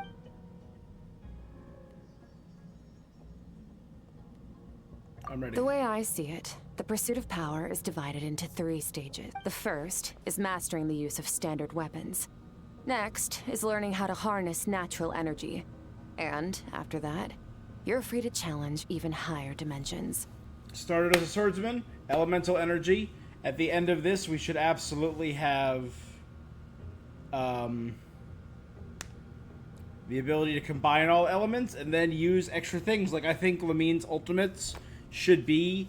I think Lumine should use light, and if we ever unlock our sibling, they should use Abyss. The natural energy of Tevat is, of course, elemental energy.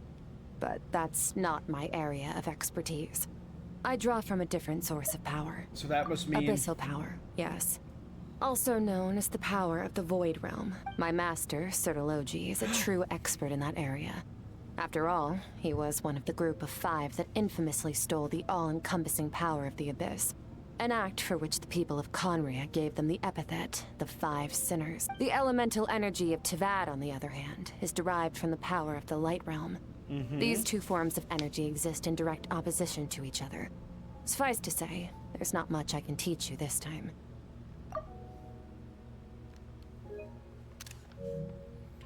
But there's something familiar about the power you use. It almost seems related to cryo. A keen observation, traveler. Call it respecting local norms. The Abyss stands in direct conflict with the will of this world. So, to make my life easier, I disguise my power to make it appear cryolite. It's a technique I learned from some Conrian ruins, known as the 7 Shifting Serpent. If you ever change your mind about delving into abyssal power, I can teach it to you. Abyssal power doesn't suit me. I have the ability to purify abyssal power. So I've heard. You seem to have a knack for removing abyssal power. But is purification really what's going on there? Like I said, power does not simply disappear. Just thinking out loud. Let's help us at the true growth comes from adversity. So, it's time to push yourself to the limit. Use the power of Animo to clear the field as fast as you can.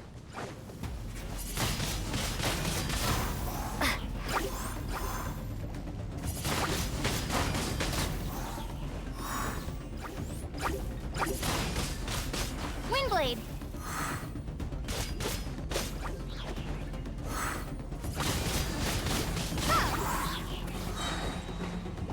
Be gone!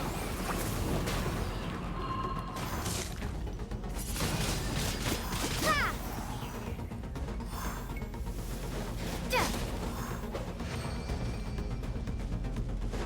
Observe your surroundings. Look for things you can use to tilt the scales of success in your favor.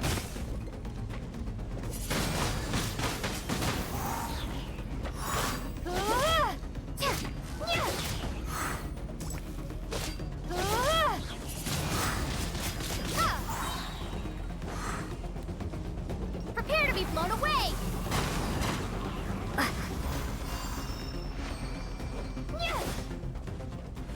Good. You train the elemental powers one by one, ending with Hydro. Use the power of Hydro to destroy the spikes.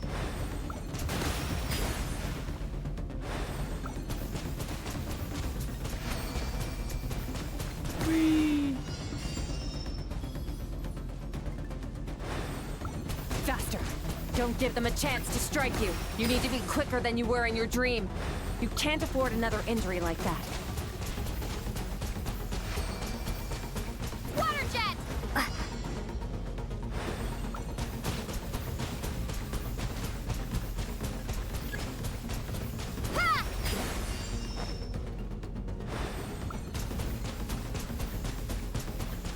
Go!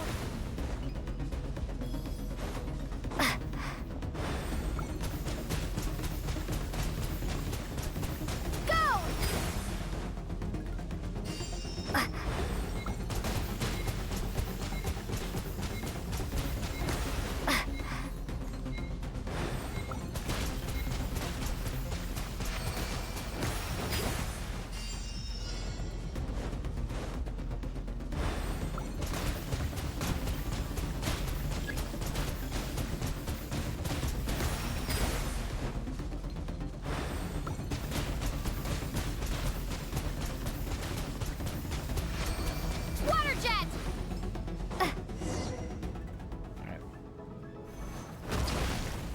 I've gained elemental abilities from different lands.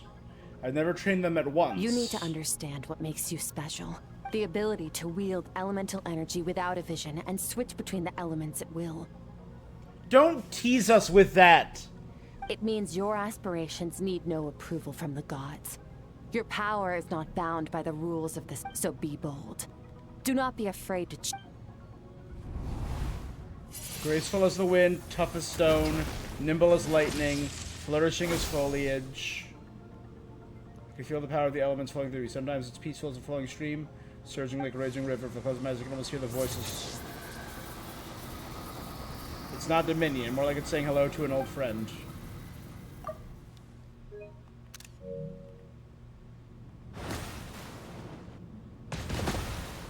Cool.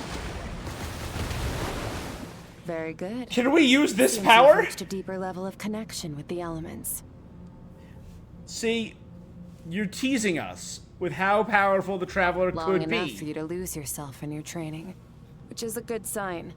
Relentless practice with the elements has drained all your strength. Get some rest.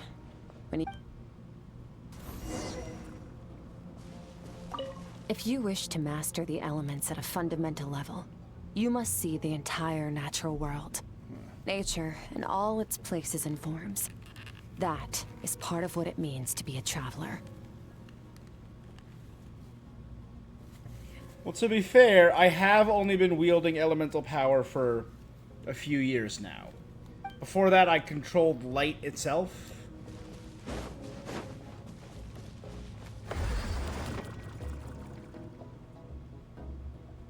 And before that, I possibly didn't even have form. I don't know.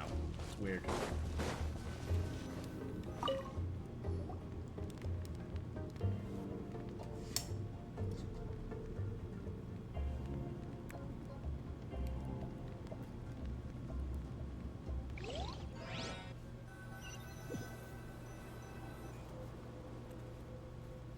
This place again.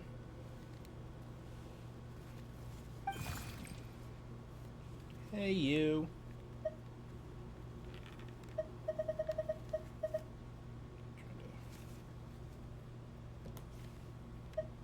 Who are you? No response, it just floats away. Am I in Skirk's inner world? Where's it taking me this time?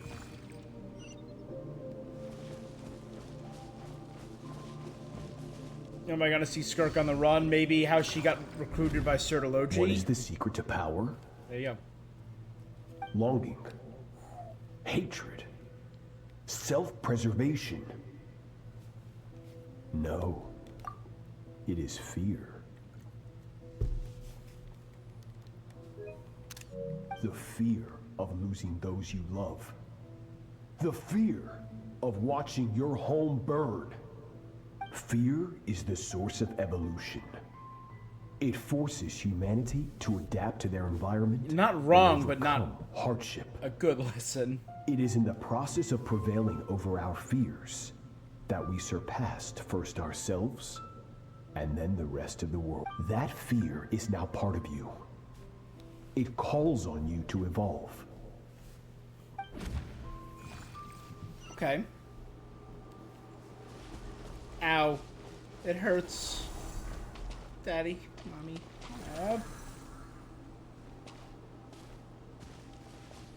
Poor little Skirk. Any minute spent missing home is a minute wasted. Practice your sword work instead. We know she was Sertology was a twice. swordsman that trained under Hayden alongside Dainsleif. But, Master, I can barely lift the sword anymore. If I keep going, I feel like my wrist is going to break. So it has not broken yet. Then pick up your sword and keep practicing until it breaks. I want to hear the cracking and splintering of bone. After all, bones can always be reset.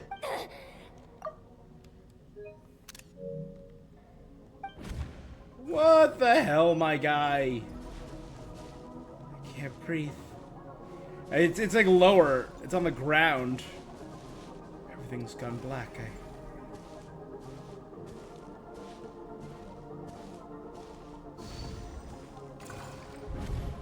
good, Skirk. Once again, you survived. Cold and pain. These are signs that you are adapting to the abyss. Each time the flesh is torn and the spirit crushed, each time you claw back from the brink of death, you become stronger. I now understand why these people sought to destroy your homeland. Your potential goes beyond even what I could have anticipated. But you still have much to learn in your pursuit of strength. Your mind, you must learn to shut out all the pointless emotion. Well, that explains. Crush the self that makes you weak and become master over your physical form. So, shock, Certology, one of the sinners of Conria, kind of a tool. Get up, Skirk. Wipe the blood off your face. Cut away the rotten parts of your flesh. And mend what is broken.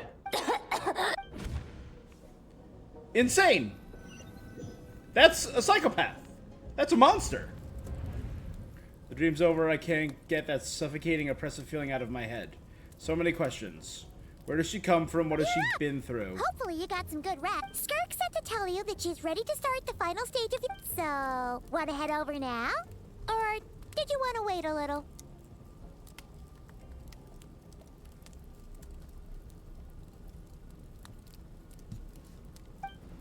I really want answers. Once it's done, I'll talk to her.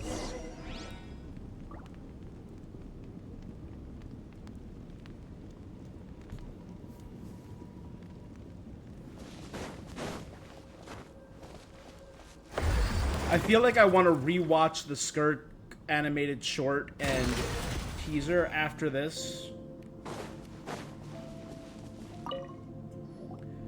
From your training so far, you have gained better command of the sword, and more control over your elemental abilities. Thank That's you. only part of it. Experience is the real teacher. Now, it's time to focus on how you react under pressure. You must be able to think rationally, even in unpredictable Ready? Yes. Not bad. That defensive's just like your brother. Huh, that reminds me. You still don't know what happened to him. Trying to get in her head.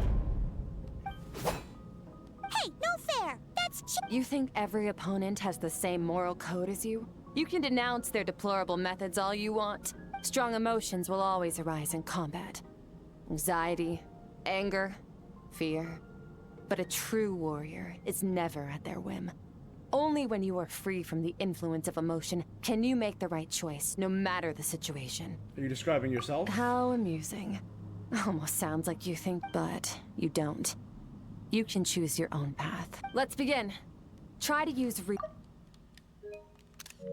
rational and This is your final training session. Look alive. Okay. Same drill as before, but this time I'm going to interfere. Hold your focus.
Not bad.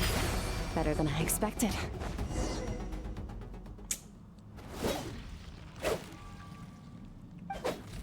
Battle's overwhelming. I guess focus my attention on what the opponent's doing. You're getting the hang of it. The first step to controlling your emotions is controlling your mind. Focus on the battle.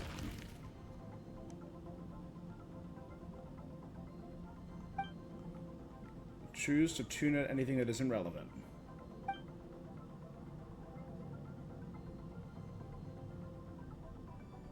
Your mind is rife with distractions. From now on, I shall show no mercy in your training. You must learn to shut out all the pointless emotion. Crush the self that makes you weak, and become master over your physical form. Cool. Skirk went through this, didn't she? How merciless. Stop. Let's pause here. One look, that's to be expected. There's a limit to how long a human being can concentrate on one thing. Now that I stopped all the emotions I was suppressing are rushing back. Pain, exhaustion, frustration, doubt. But exhaustion is the main one. Get some rest. No point training further if you're already dead on your feet. You managed to push past your limits, which is a good start. Yeah, buddy! Stuff! Hydro sigils technically were in Fontaine, I guess, then. Warriors will train day and night to perfect their skills. But when the battle comes, their fate may be decided in a matter of minutes. One mistake, one moment of hesitation. And just like that, all their blood, sweat, and tears were for nothing.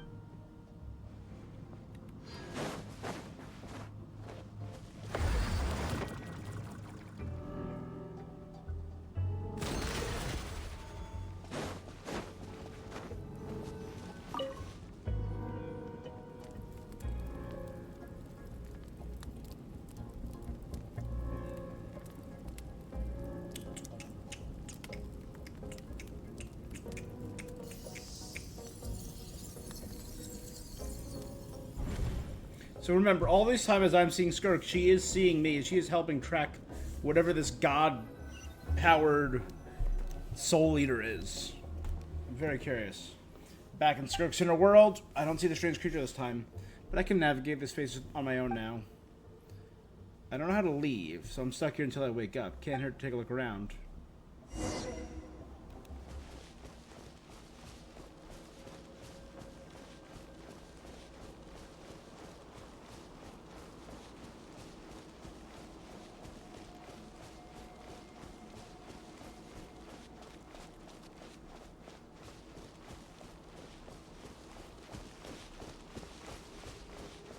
I like how that item is still in my hair.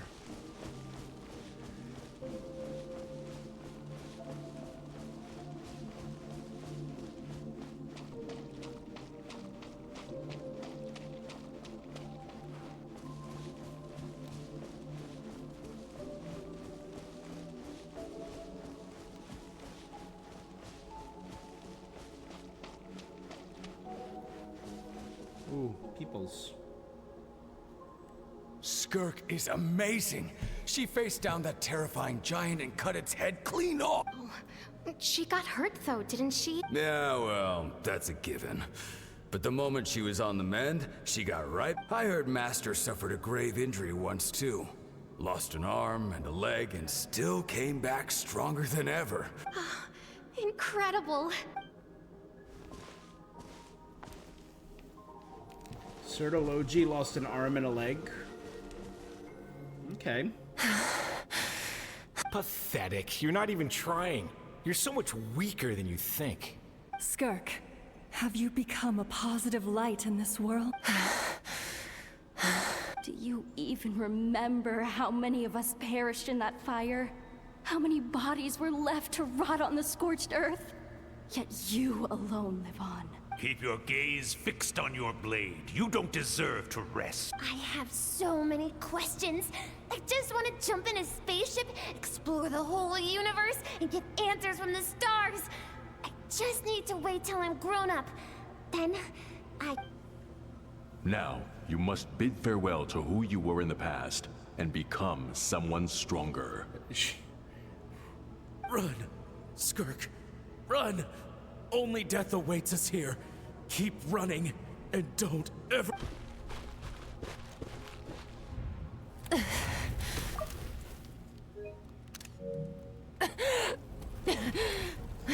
Poor Skirk. Yeah, she's become one of the strongest, but at what cost her soul to her self? Let's Alice! see here. Hey! First, you need a new identity. Going around telling people you're from somewhere beyond the stars won't do, now will it? How about saying you hail from beneath the earth instead? As the Conrian saying goes, venturing out into the universe and down into the abyss are the same in that both are braving the dark unknown. Well, I'm a visitor on this planet. Ah, splendid. That saves me quite a bit of trouble. Let me offer you a piece of advice in return. Although it might not be what you want to hear. I know the pursuit of strength is important to you, but taking a moment for yourself every once... Ignore her existence for too long, and there will come a day when you can no longer hear her voice. The inner Skirk?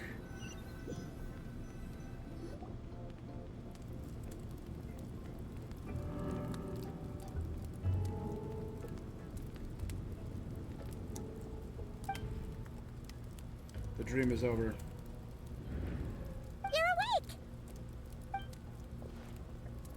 You must be starving, right?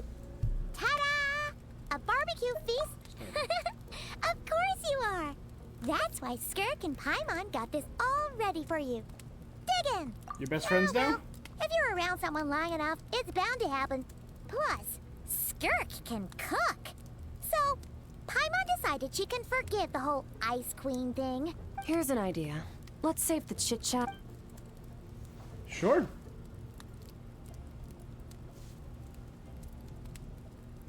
Ugh, so full.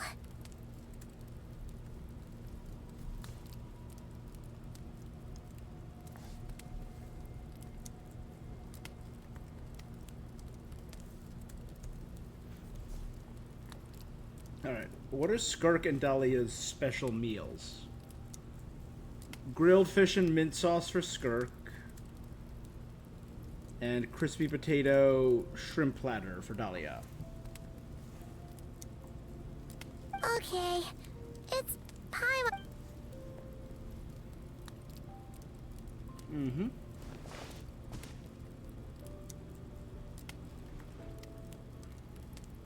I have good news. First, your training is complete. You have what it takes to wield immense power. Now it's just a matter of putting it into practice. Second, I've located the culprit we've been searching for. Next, we just need to retrieve the missing part of your soul, and our business will be concluded. When Ajax trained with me, he once told me he was bursting with questions. So I allowed him to ask me 3 of them before he left. You and I may never meet again, traveler. Nah, we will. So if there's anything you want to ask me, now's...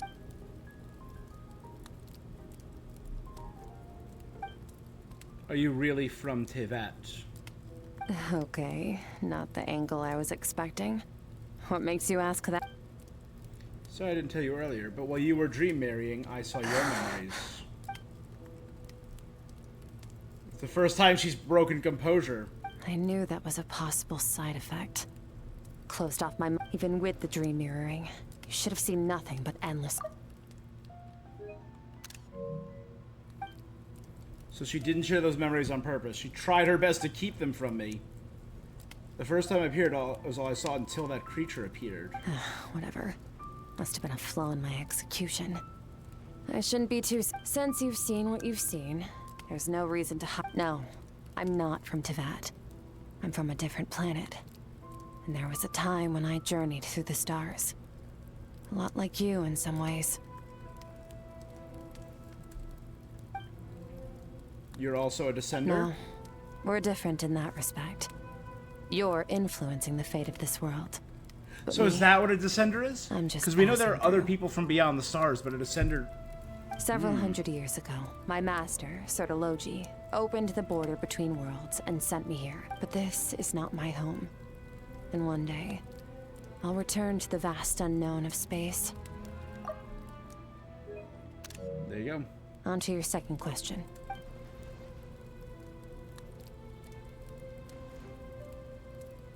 What is your goal in coming Become here? stronger. For certain reasons, I need to bridge the power gap between me and my master as quickly as possible. But first, I need to understand the source Is she of trying to the fight strength. Sertologi? Is she trying to stop the sinners of Conria? Because, hey, I'm on board. I'm already going after, Raptatir, right? Was the... To do that, I need to follow in his footsteps. Walk the path he once walked. And somewhere along the way, I'll find out how to defeat him. That is my sole focus and purpose. Sorry, Vertifulnir.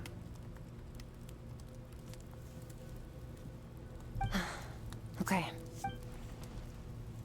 Skirk's goal is to defeat the Foul. I can hear how serious this is for her. Given how quickly she blazed through, she doesn't want to talk about it. You make it sound so easy. Ever since the incident I experienced there, I've never stopped searching for Master Skirk and that unknown abyss. But it's been years now, and I've still found Take this opportunity to get Child some answers. You're a lad. You know Child is looking for you, right? Are you going to let him see you? Ajax. His situation is different than yours. Before you ever crossed paths with me, you'd already encountered many formidable people, studied their techniques, and developed your own skill set. So, during your training, all I had to do was build upon that foundation. But Ajax was so young when he came to me.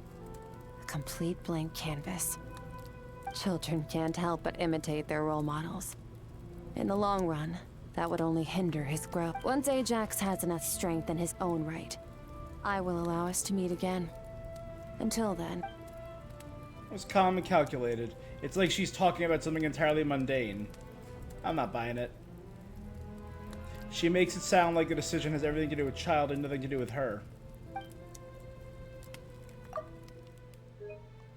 The abyss is silent. The domain must get lonely after a while, not to mention, she said, it's been hundreds of years since she arrived in Teyvat. And even longer if you account for how slowly time passes here. Unlike you, I have no desire to establish a connection with the world. The weak and the lowly have no right to remember me. In all that time, she never established a connection with this world. Was it just because she looks down on the weak? I doubt she'd give me a straight answer if I asked. Besides, I already used up my questions. She's happy to give me cold, hard facts. I feel like I haven't heard her Wake true up your voice. companion. Oh, and everything I just... Keep it a secret from her as well. Okay. Time to go. Oh, finally. All devouring. Where are we headed? I did think the spike kind of looked like the horn of Just the follow all-devouring me. narwhal. I'll open an abyssal rift close to the culprit's location.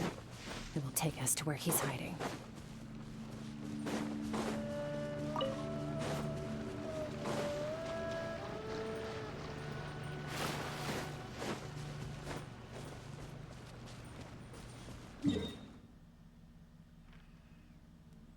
Not far from the chasm.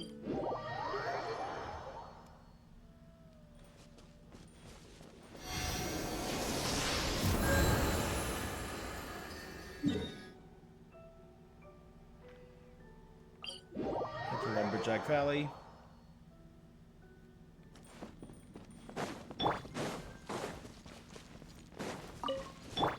Take me up!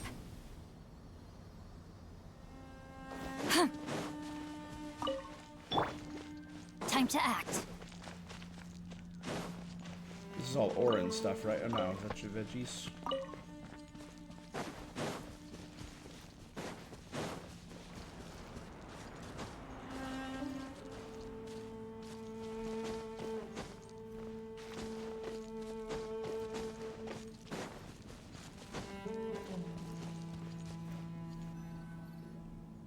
Wait. This is near the chasm, right? Yes.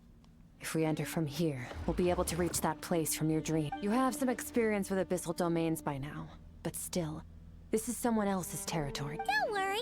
Paimon's an expert at hiding behind other people for safety. Oh, but, that means you need to stay safe, traveler. I'll teach this thief a Alright. lesson. Remember. Enter the rift. Enter the rift. Ooh, never mind. It's Hydro Traveler and Skirk. Alright, let's see what their Skirk is.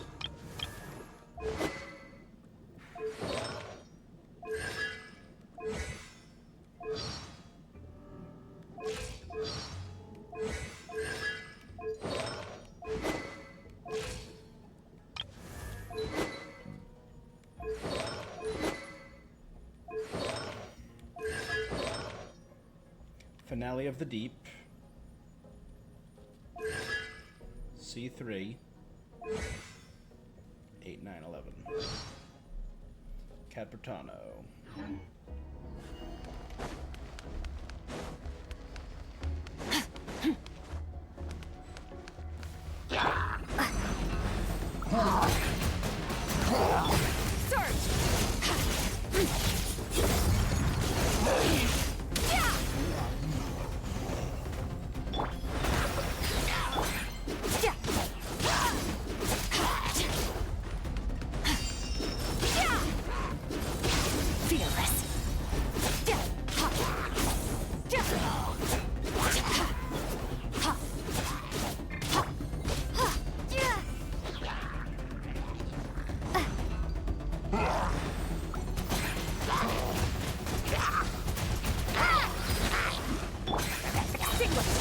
Mine to wield.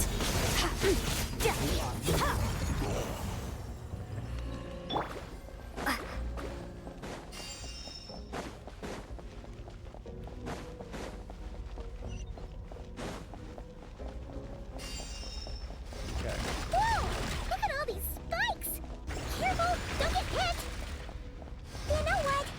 Paimon's just gonna float behind you. Come on, you got this. Just dodge him.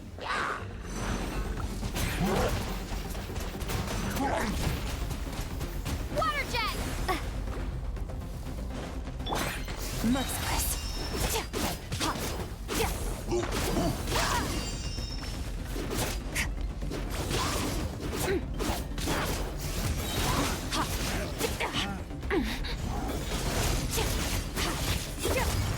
Hey, what are you two doing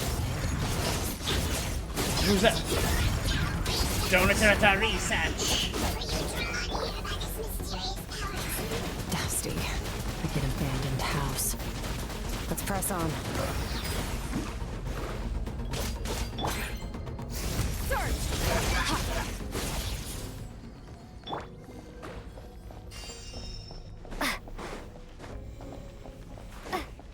So the Abyss Order is being drawn here.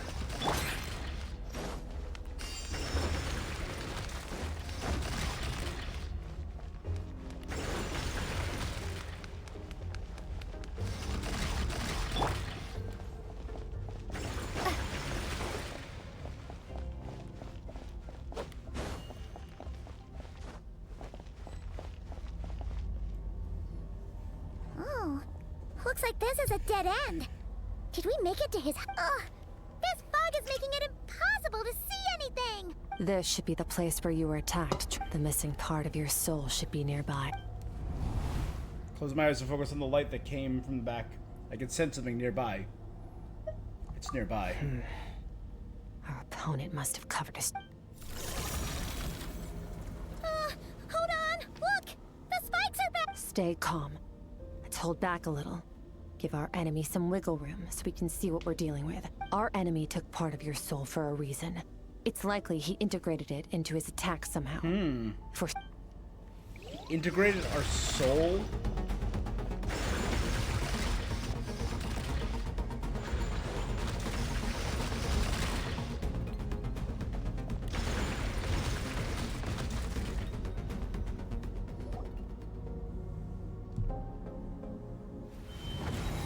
Okay, cutscene. Cool. Is this unlimited blade works? What the hell?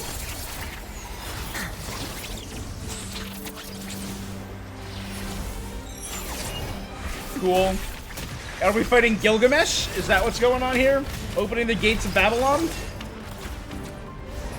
From the start, the attacks have been focused on me. Trying to break through my defenses? I see.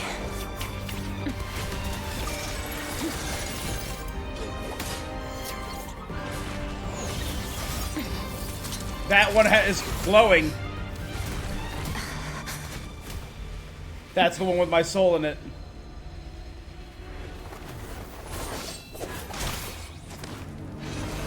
I severed the thread. Animo. Cool. Yo, right? That thing was...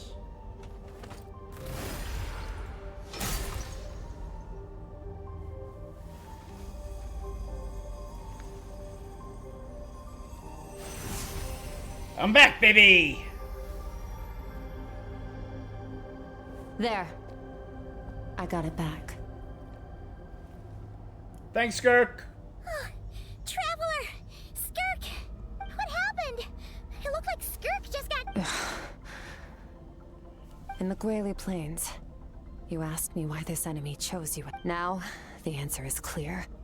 It's not just the fact that your strength is impressive. It's also because of your ability to, as you put it, purify abyssal power. And since she uses abyssal power, it can be used to counter her. Whatever that actually means. The fact is, that ability allowed him to do something that should have been completely impossible. Namely, break through my defenses and steal my power. You were his real target? He was after you from the beginning? He couldn't have known I'd come to his domain.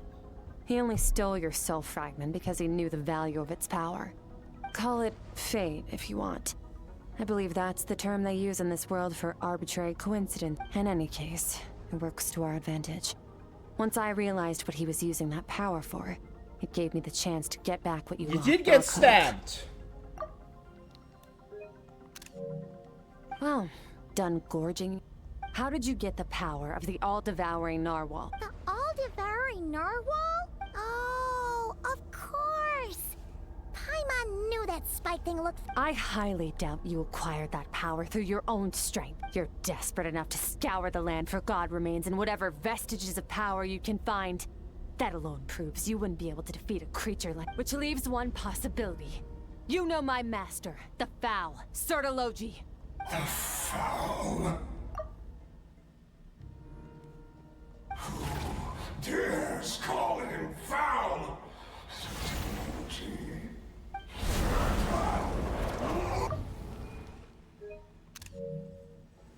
What's wrong? Bit off more power than you can chew? Just a little longer.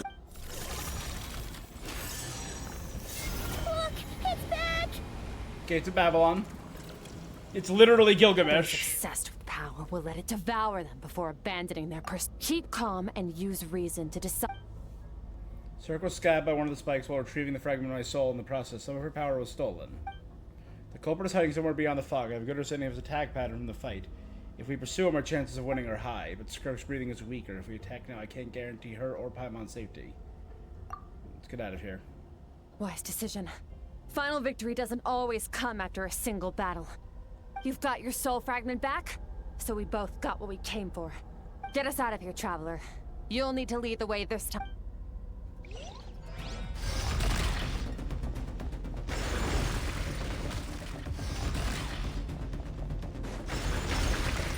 Skirk, is your shoulder gonna be okay?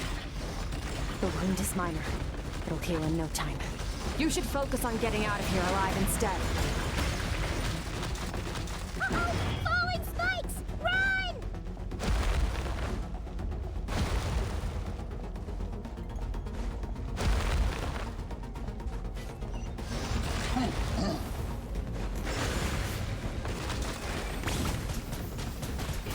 Water jet!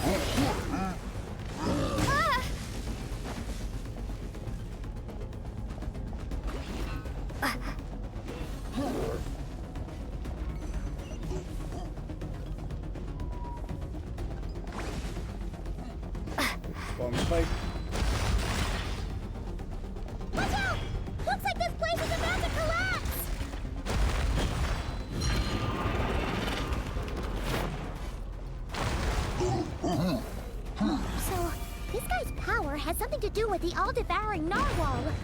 Did you know that all along, Skirk? I had my suspicions. So they just followed That's their why death? I decided to investigate in the first place. But suspicions only get you so far. I needed to verify it for myself.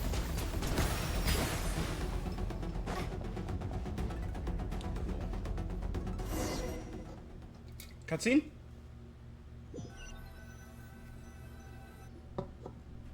Not cutscene, okay. Phew. Oh, we should be safe here. I no longer sense his presence. Can't have followed us out. Weaklings like him will find that my power is not so easily controlled. He won't be leaving that place until he's managed to digest it. The all-devouring narwhal. With its power, he even managed to steal from you. You seem surprised. I suppose that's fair. You've seen but a fraction of what that whale is capable of. That gaping maw could swallow a planet whole. It's called the all-devouring narwhal for a reason. Devouring is what it does best. It can extract power from anything, dead or alive, as long as it manages to make physical contact. Yeah.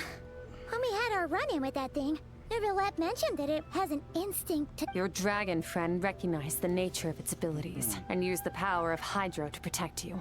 Yep. That worked because it was in a satiated state, so it was somewhat less aggressive than usual. In attacking the Opera House and our fight with it is its less agitated It's a different state. story when it has no more power to feed off of. That's when its true voracious nature kicks in. Galactus It could devour mode. everything on the planet in that state, which is why I cast it into that void space.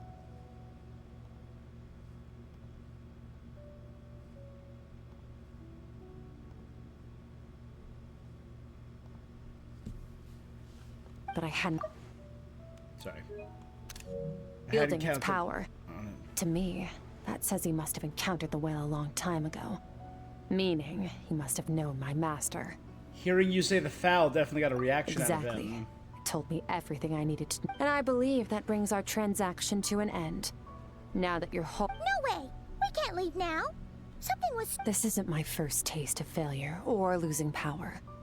When you... But what if that monster... Plus, how are you gonna get home? It's not like you can just go swoop. So, sticking with us for the time being doesn't sound so bad, does it? It's not out of pity. You said I don't want to be in your debt. Well, I still am. Fair enough. Then take this. Uh... A bag of Mora. Nothing in this world is free. I know that. I'll leave the planning to you. Hurry up and decide where to go. We should take Skirk somewhere she can rest. Boo Boo Pharmacy, right? Oh yeah, Boo Pharmacy. He'll know something about Master. I'm sure of it. Next time, I need to be ready. Your outfit looks different. Oh, this. It's a star crystal suit. Abyssal energy is scarce in Teyvat. Wearing this helps me access it more. It stores concentrated abyssal energy that I can draw from on the go. When the energy runs out, it reverts back to its original form. Fine. It'll take time to recover my strength. It's nothing new for me. Ugh. Found somewhere.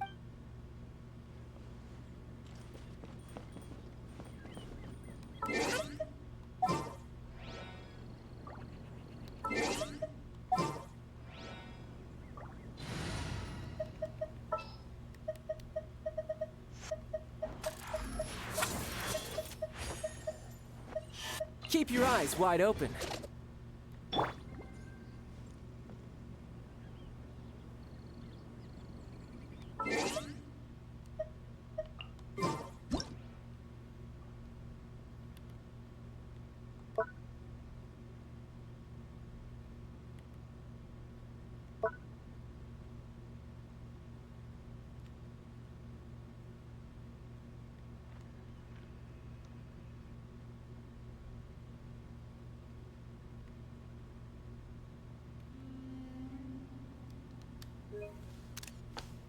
Skirk and Child.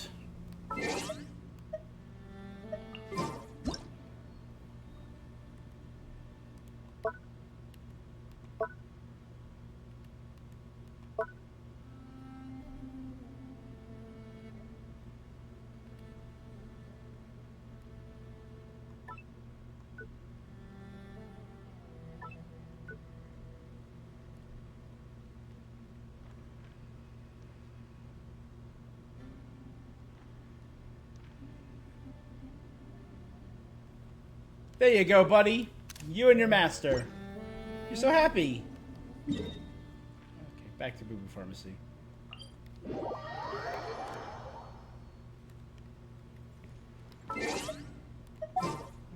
Since she's not in our party right now.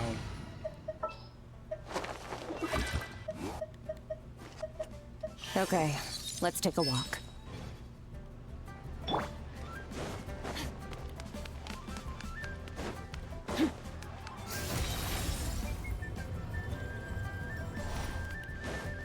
Oh, maybe because she studied under Certology, I compared her to a mermaid when I watched her ability. Hey, Baiju. You look much better, traveler. Case was a tricky one. Seems too early to Very celebrate. true, Chong Chong. Further we haven't had many patients recently, so Awesome.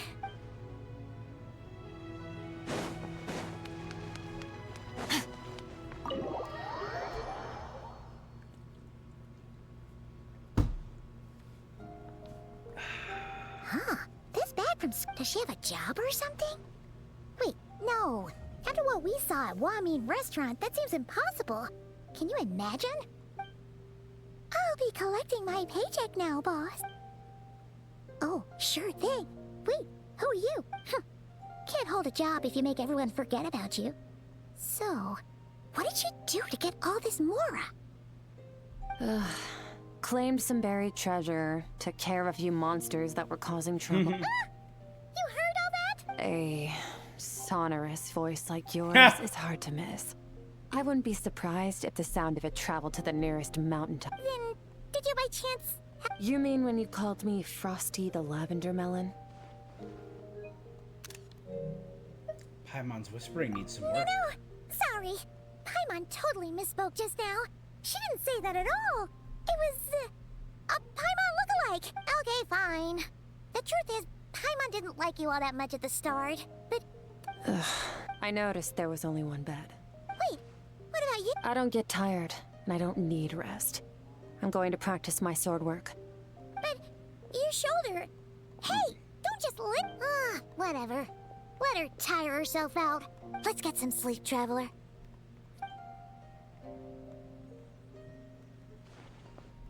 Skirk is stubborn. Even I convinced her to take it easy. I doubt she'd listen. Paimon's right. She'll take a break when she's tired. Ah!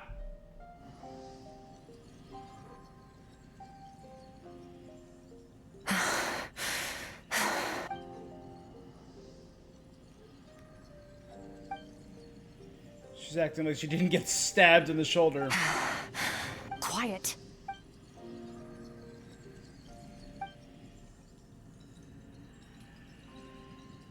Do you even remember how many of us perished in that fire? How many bodies were left to rot on the scorched earth? Yet you... Keep your gaze fixed on your blade. Run! Skirk. Skirk was turning alone with the disembodied voices.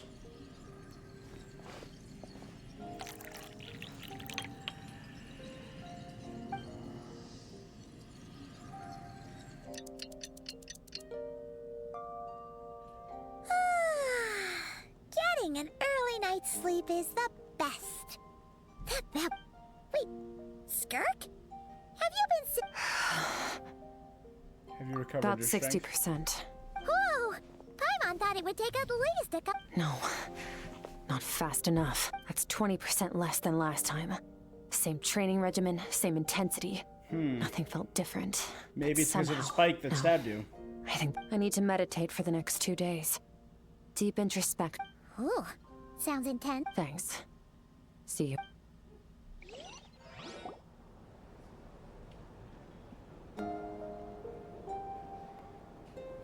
She's just floating there in deep meditation.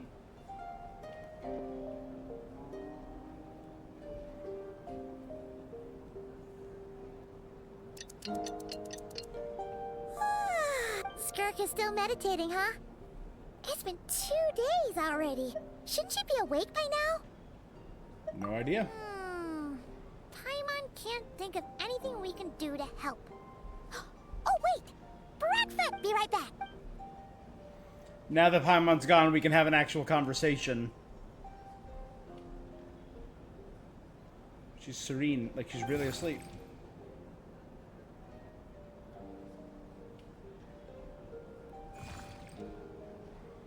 You again? What are you doing here? Are you bringing us in? Maybe she is asleep. Cool. This place feels familiar. But where am I exactly?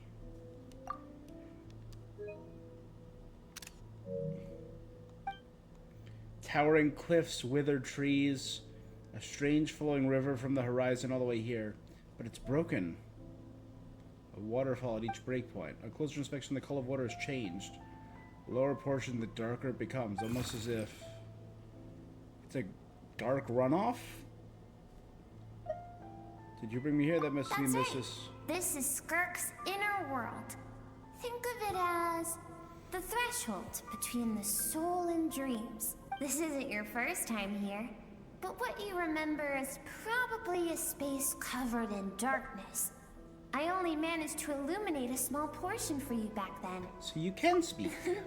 Actually, it's my first time. I only managed to break free and bring you here because the injury weakened her power. I guess that's why This is the voice that Alice told her not to forget? Call it fate, if you want. I think that's the word they use in this world for lucky coincidences like this. Again, this version is so optimistic. It's lucky coincidences now. Before I take you to her, I gotta ask. You're the first outside visitor to ever come here. So, what's your impression of this place? What is the river? Oh, you noticed. This river represents Skirk's strength. Pure at the top, tainted with abyss at the bottom? Strength accumulates over time. It is the summation of a person's lived experience. So this river is where all the fragments of Skirk's life should converge into a single stream of... But, as you can see, this river has been severed numerous times. It's because Skirk doesn't like who she was in the past, and all she sees reflected in the river is a disgraceful shadow of who she was. She cuts through water and rock with the sword of reason, severs her connection with the past, and begins anew. That reminds me of You something. must learn to shut out all the pointless emotion. Crush the self. This isn't my first taste of failure or losing. So it was Sertology who taught Skirk to replace all emotion with reason. Since then, it's become a constant process of abandoning, refuting, and erasing. Such a sad thing. The answer to one mystery invites another. Let's follow the river upstream. There among the cliffs, among the memories etched into her heart. Wow.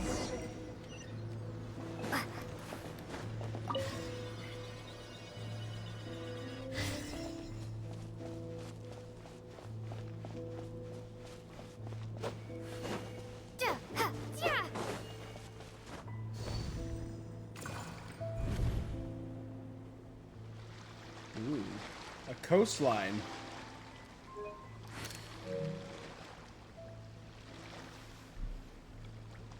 We saw this, the 2 stars and Skirk. I recognize the drawing. Isn't that the picture I drew for Paimon? Why is it showing up in Skirk's memories? I've always thought that, even when falling leaves don't come from the same tree, they can still form bonds of kinship with, like meteors. You both made a journey through the stars. Both travelers who have landed on a planet that is not your home. Yet, when she first noticed your presence, although she hesitated for a moment, she still chose So she to could have welcome met you, us back in Mondstadt. different as ever. Why? If I think about it, it's not surprising. After what happened at Water Mess, obviously a person disappear from other people's lives. She hasn't seen Child in years either. I doubt whether she's made a connection with this world of her own volition. What I'm seeing now is a microcosm of her entire life. Seems like you've answered your own question. Skirk sees herself as a trespasser in this world. She's made a conscious choice to avoid altering its path. But the reason for that decision stems from events much earlier on in her life. Let's keep going.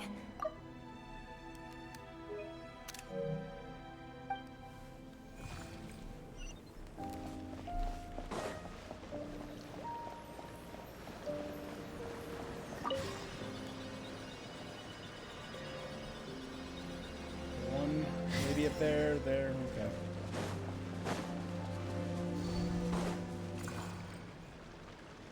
You now have what it takes to wield immense power. From this day forth, I shall teach you no more. No one can become a worthy warrior through imitation alone. I have given you fangs and claws. Okay. Now, you must learn to hunt. You wish me to travel the world beyond on my own, Master? Indeed. Make new friends. Embark on your own journey. And piece together a new future from the shattered remnants of your past. We will still have contact through the Abyss. But know this.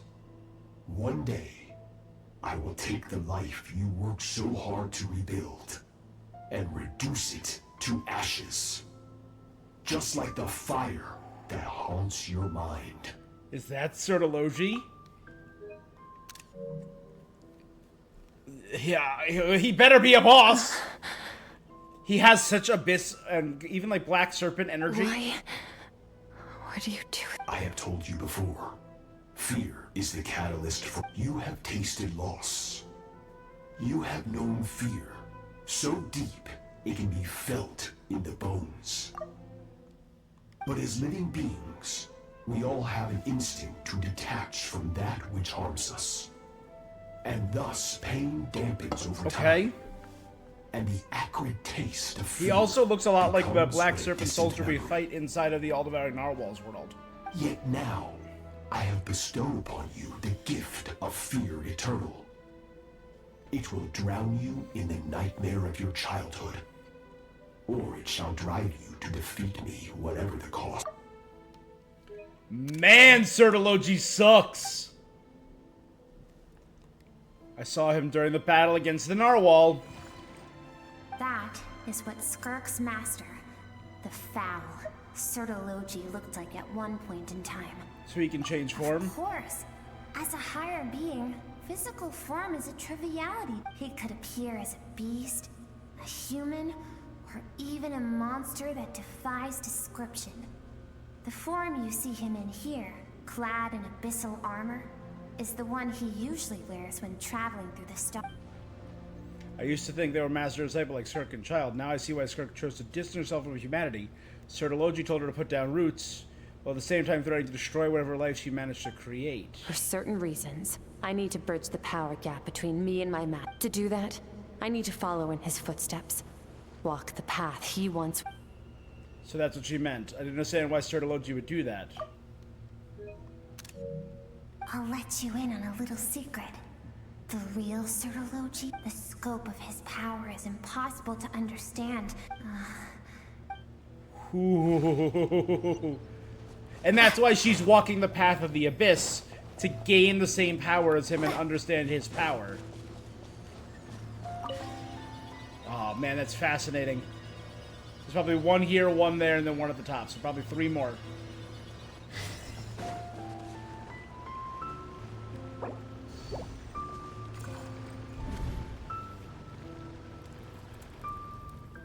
Must be Skirk when she's a kid. Just watch this for a second, guys. I'm gonna take a very quick bio break. I'll be right back. Oi. My knees.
Alrighty. Alright, let me get a quick snapshot. All these splash screens are really pretty. We've made it quite a ways already. This is Skirk, when she first began training under Sertology. I have set your broken wrist. Tomorrow, you're to train twice as hard. She was living a Dark Souls lifestyle, apparently. Look at that. No tears this time. Good. Attempting to garner sympathy through tears is a habit of the weak. Can I ask a question, Master? I keep thinking, maybe it would be better if I had died. I wouldn't be haunted by that fire all the time. I saved you because I have a plan for you.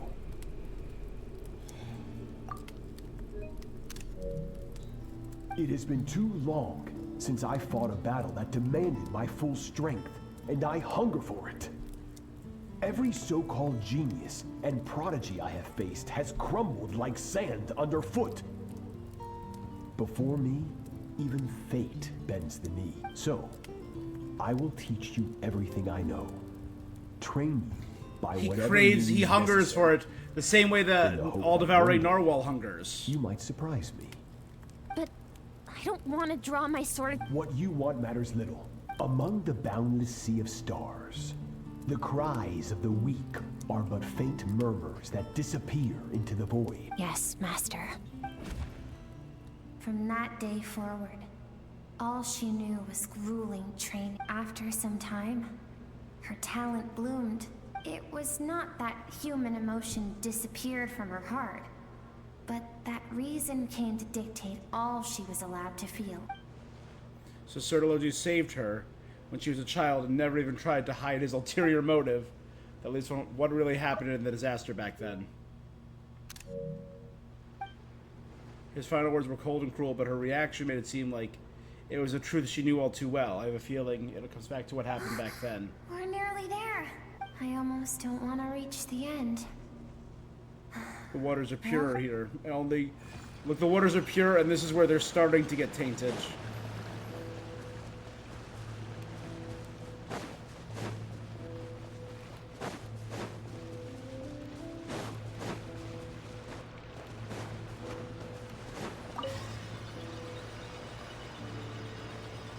You little guy.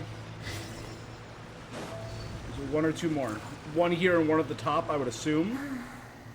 These are Skirk's happiest memories. What a simple and carefree time it was. Wisps of clouds dotted the sky. The sun bathed everything in golden light.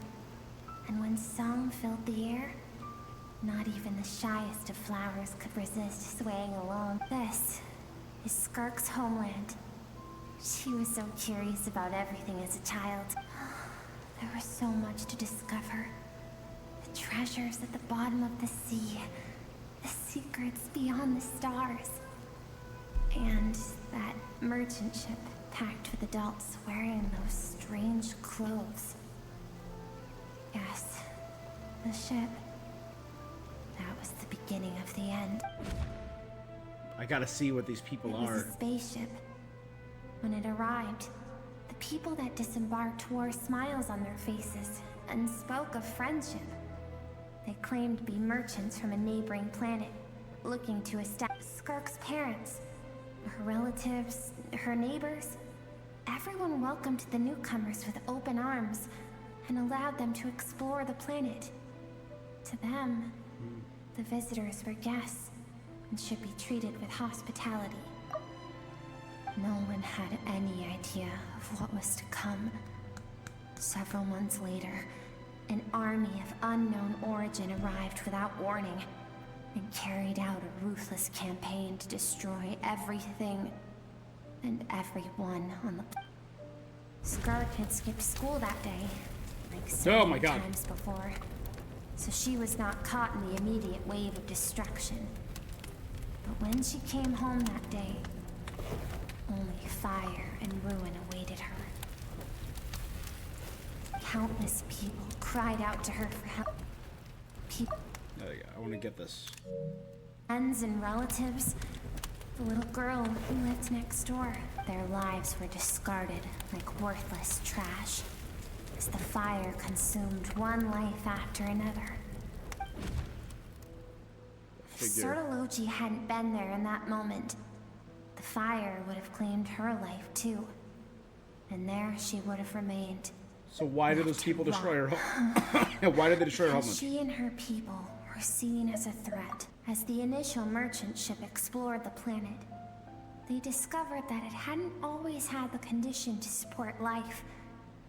Yet there was evidence of human activity, even during the periods of extreme heat. Further research revealed that, over time, the people of this planet had evolved the ability to adapt to any type of environment, or for that reason, the outsiders viewed them as a potential threat and decided to eliminate them before the threat could rear its head. So, to be fair, was called, and the so-called danger was wiped from the face of the planet.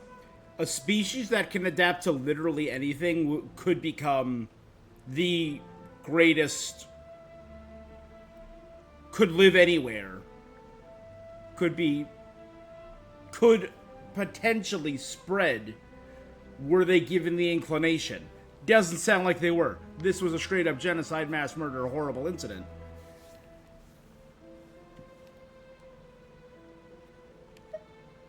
Like, adaptation is such a powerful ability. Senseless, isn't it? Deemed a threat because of a gift they didn't even know they had. Perhaps it was their own innocence and kindness that doomed them. If those with power get to decide good and evil, then all you can trust in is the sword in your hand. And so, before death could claim her, she ran. She ran and never stopped. Now I see why Sertology's threat is such a terrifying prospect and why she distanced herself. No one wants to relive their most painful moments. Skirk is waiting over there. Let's go to her. It's time to fulfill my purpose.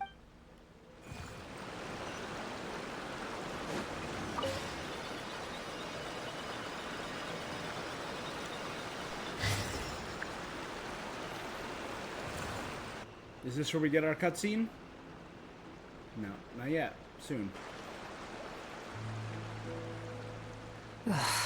So all this, just so you could bring her here? I have things to say to you. Well, yeah, it's little Skirk. I want someone to witness our reconciliation, even if it takes an argument to get there. And she is the best. Then you must be. Suppressed emotional self. The version of herself she keeps locked in the recesses of her mind. All those rejected impulses, those discarded aspects of your past selves, they are a part of me now. I am who you used to be. Someone you have refused to face for too long. So, I came to face you. You're wrong. I've faced you all along. And that's exactly. Your existence makes me weak. Moments of joy and longing are when we are most vulnerable. Don't forget, it was a penchant for goodness over reason that doomed our homeland in the first place. The vastness of the universe renders everything insignificant. Our feelings most of all. This is so introspective and horrifying and cosmic. Even so, learning from the mistakes of the past doesn't have to mean erasing everything. Strip yourself of your so-called weaknesses. Emotions like kindness and empathy, and what makes you any different from the ruthless soldiers who slaughtered our people? The difference is that I'm doing what is right, what is necessary. Did they not think they were doing what is right? To exist, but with limited freedom. That is the greatest kindness I can offer. I've shouldered everything you couldn't carry. I rose above the numbness and emptiness, and it was cold, unfeeling reason that brought me this far. It made me who I am. It made me strong. That is the problem. I want to shoulder those things on the grand scale of the entire universe. Maybe our feelings are vanishingly small, but why should that mean they don't matter? Emotion gives warmth to the cold expanse of space. It gives meaning to the world around us. She said she chose cryo to blend in with the people of Tevat. Did she because that cold is what gives her comfort? Not like warmth and emotional comfort, but comfort in her reason? Think back cold to those and calculating? nights gazing at the stars. Those afternoons of exploring the unknown. Think back and let them grant you peace. A brief respite from the pressure. That isn't what we need. It's exactly what we need. Aren't you curious about why recovering your strength has taken longer than normal this time? Finally, you get to the important part. That is the only... And look around. Look at your inner world. You cast aside your dreams and curiosity.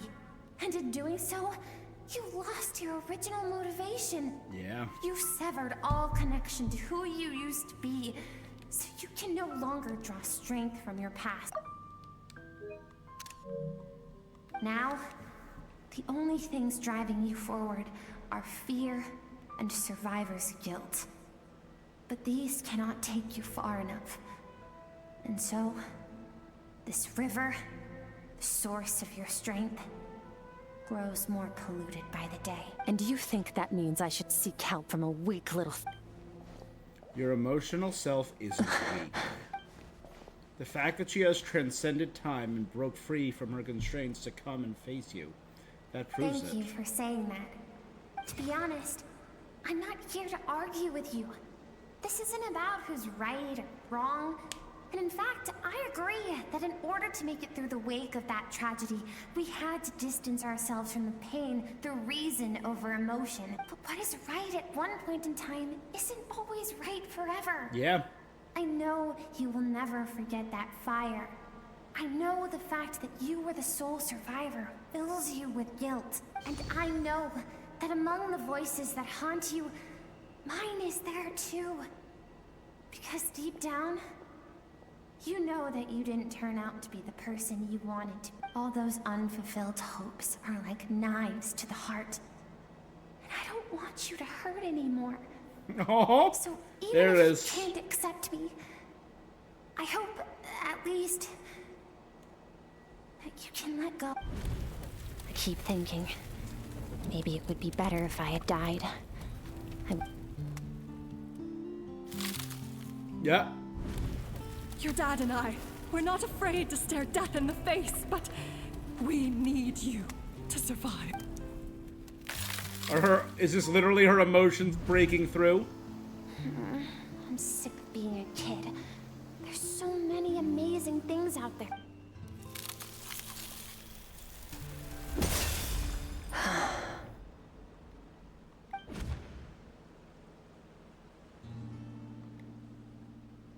I remember. There was a song Mom and Dad always sang when we went out to fetch water. Dancing water.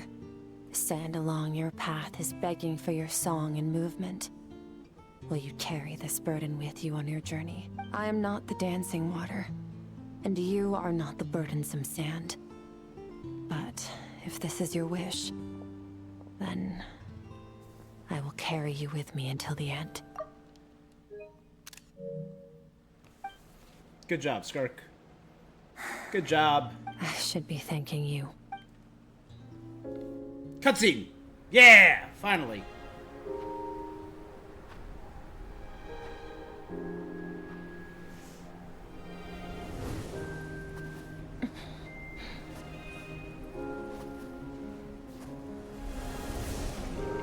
Run, Skirk, run! Literally the past. Remember, leave no one alive! Heed my words, Skirk. Let fear take root in your soul. Did you survive? Why was it only you? Skirk, did you become a positive light in this world?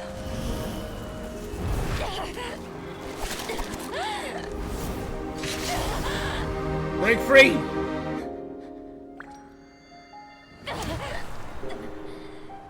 Hey, this doesn't have to be the end.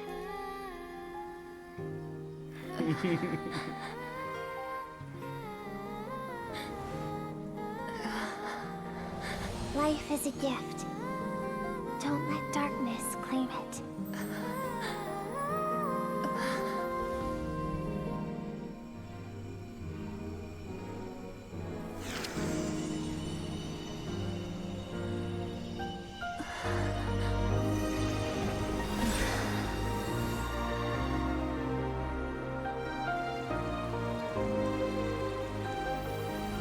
A river of light reconnecting the fragmented pieces.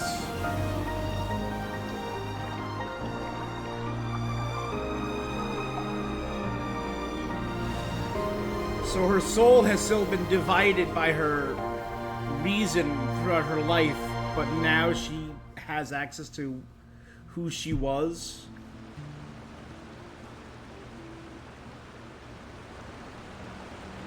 So, you saw my memories then. I once asked my master if survival of the strongest was the law of the universe. He said no. But in a world without order, those with no moral boundaries tend to be the ones who survive. That isn't strength. Power is not a substitute for doing what is right. That's why, after hearing his answer, an idea came to mind. An idea that, one day, I would create a new world order. One in which there would never be another tragedy like that fire. One in which power was not the law of the land. But that means I must defeat him. Because my master, Sertologi, is, at the core, a defier of all rules and order. You sound like you have your work cut out for you. Yes. And not just because of the gap in our abilities, but also because I have no reason to see him as an enemy. Although his decision to train me was not made out of kindness, he did everything a master should. He saved my life, taught me the sword and the principles of strength. And for that, I respect him. I know. And it's not something I want. But Master never goes back on his word. I have to treat everything he says as a promise. He's no longer into that. But he sends me messages through the abyss every now and then.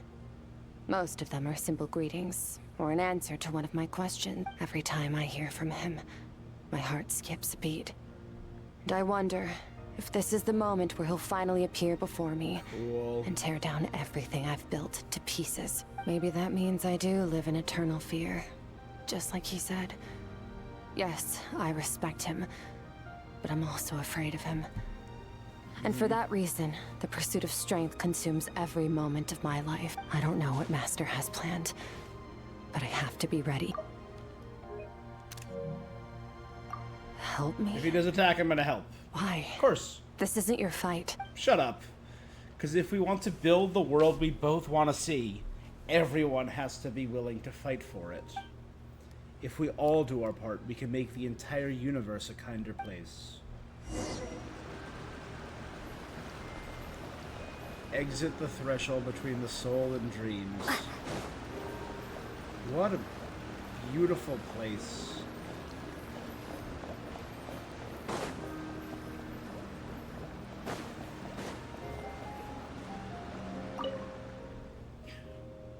Skirk gazes into the distant sky. There's nothing else to do here. So cool.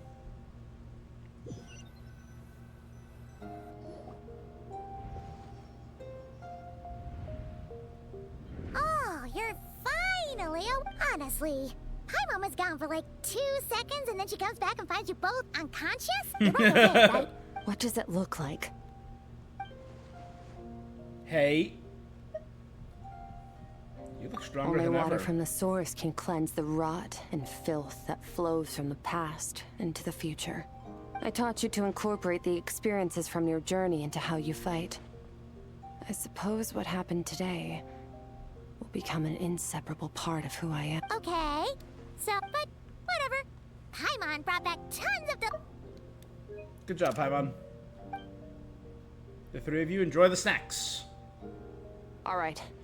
It's about time we finished. We're gonna deal with this thief for good, right? Let's show This him time, I'm not I was going not to tell you expecting to us hold to. back. I thought that was going to be the end and we Having deal with him in a digested even more future power story. In the meantime, the good news is we have no reason to pull.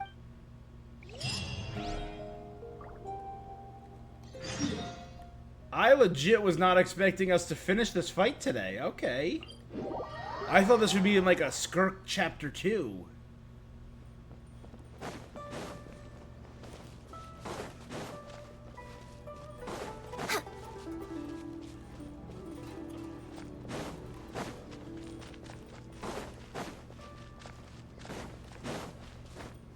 We're way behind schedule. Huh?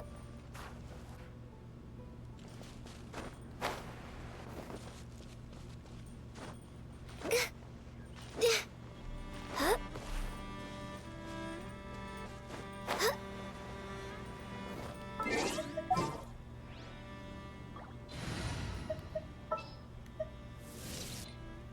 And just to be safe, okay, I'll stick with this, whatever.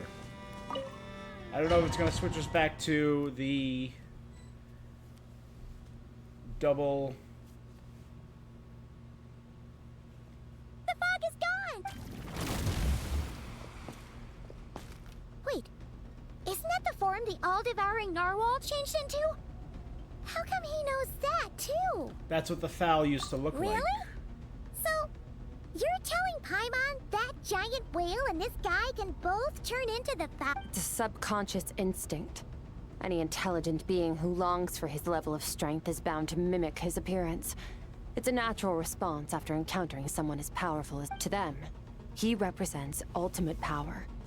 We know the person before us has encountered Master, and we know he stole a portion of my power. Okay.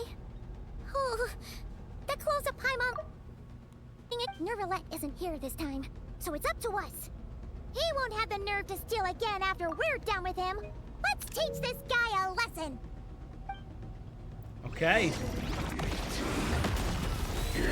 Oh my god, I should have recognized that it's literally...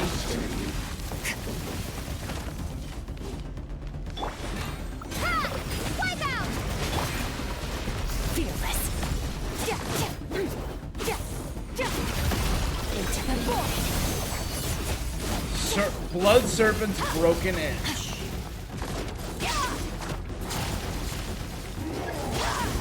Haven't forgotten your training, I hope.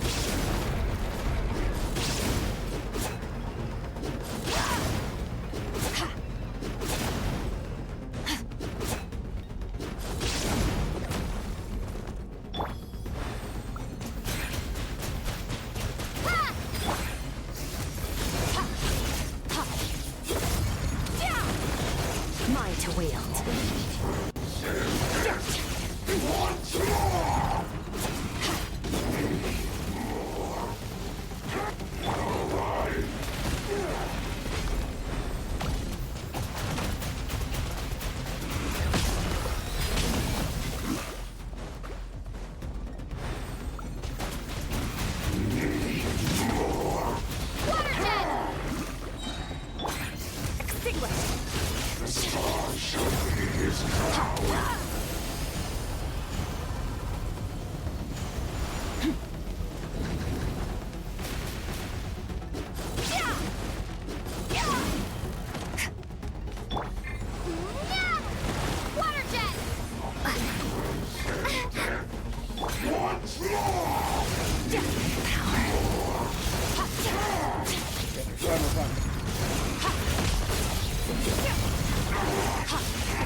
Hey, thanks for the follow, Mary. How you doing today? There you go, baby. It's how we do. Done. That was a cool take on that boss fight. Oh, and we get to end with a cutscene. A proper cutscene, too. I'm doing good today. Alright, he's opening the gate of Babylon. Watch out. Haven't had enough of my power. Still trying to steal more. Doing good today. Had a nice long day of gaming. We just passed hour 7, but we're doing really well.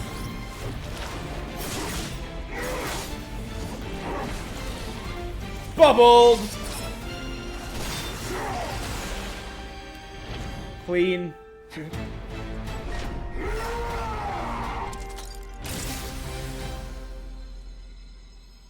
Well then, let's see how much more of this power you can handle. Is she pouring her light into him?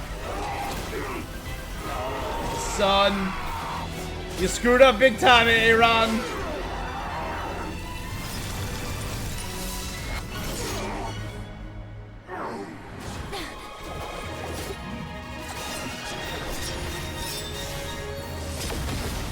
That's great. Nice.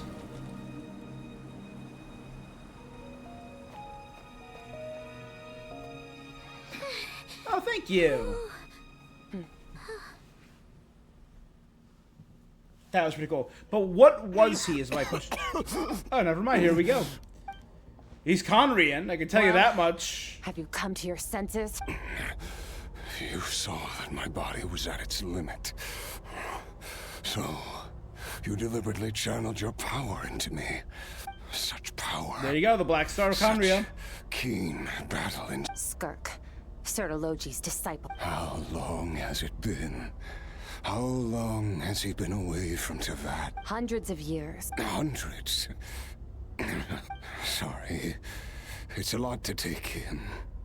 I should introduce myself.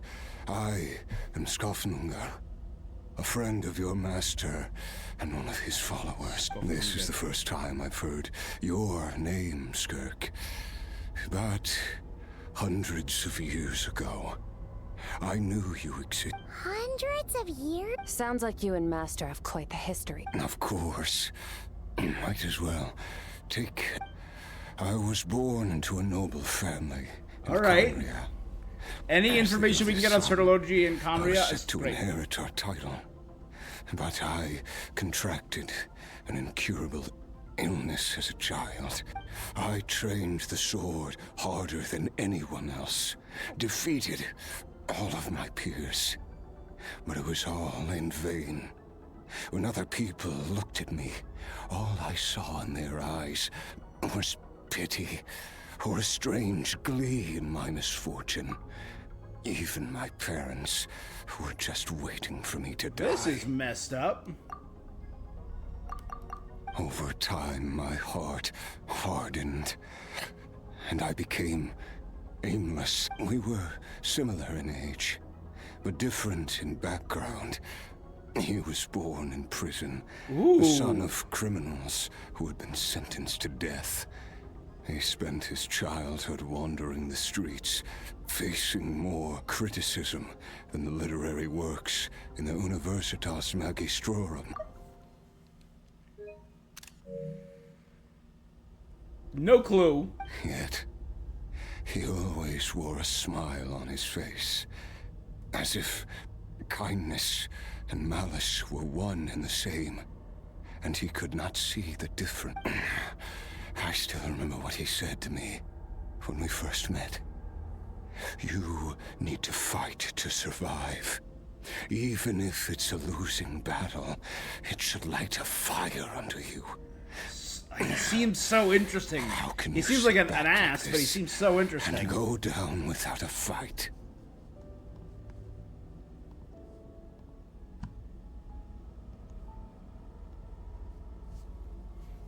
That does sound like something he would say. He was the first to acknowledge that I was worth something. And he inspired me to keep going. When we sparred together, it was the first time I'd actually felt the thrill of When I was 10, he stole forbidden research materials and managed to cure my illness. It was like there was nothing in this world he couldn't accomplish when it came. But somewhere along the way, I fell behind. My talents were nothing compared to his. And at some point, I realized he had pulled so far ahead. After his grand endeavor, One of the becoming a sinner? He sought me out. This planet no longer holds anything of interest to me, so I'm leaving. But first, I have an offer. I can use a power I have just refined to break the curse of immortality for you. Your death was once what we worked so hard to prevent. But the immortality you now face is a different kind of pain altogether. I'll pass. Immortality doesn't sound so bad to me. Since I can't die, it means I have an infinite amount of time to get stronger. Maybe I'll finally catch up to you one day. And we can spar like we used to. Are you sure? I cannot say when I will return. Your body, or rather, your soul, might not be able to withstand this. All I can do is try. After all, a wise man once told me, people need to fight for their own survival. This is so fascinating. Wise indeed. Nevertheless, if you grow weary of the pain of immortality, and wish to experience a good sparring match before you wither away... Is that why he came after Skirk? Disciple? Nor I. But Vedifenir said I was destined to find a disciple out there in the universe, and bring her to Tibet. And Vedifenir was the visionary who saw all things and they came true.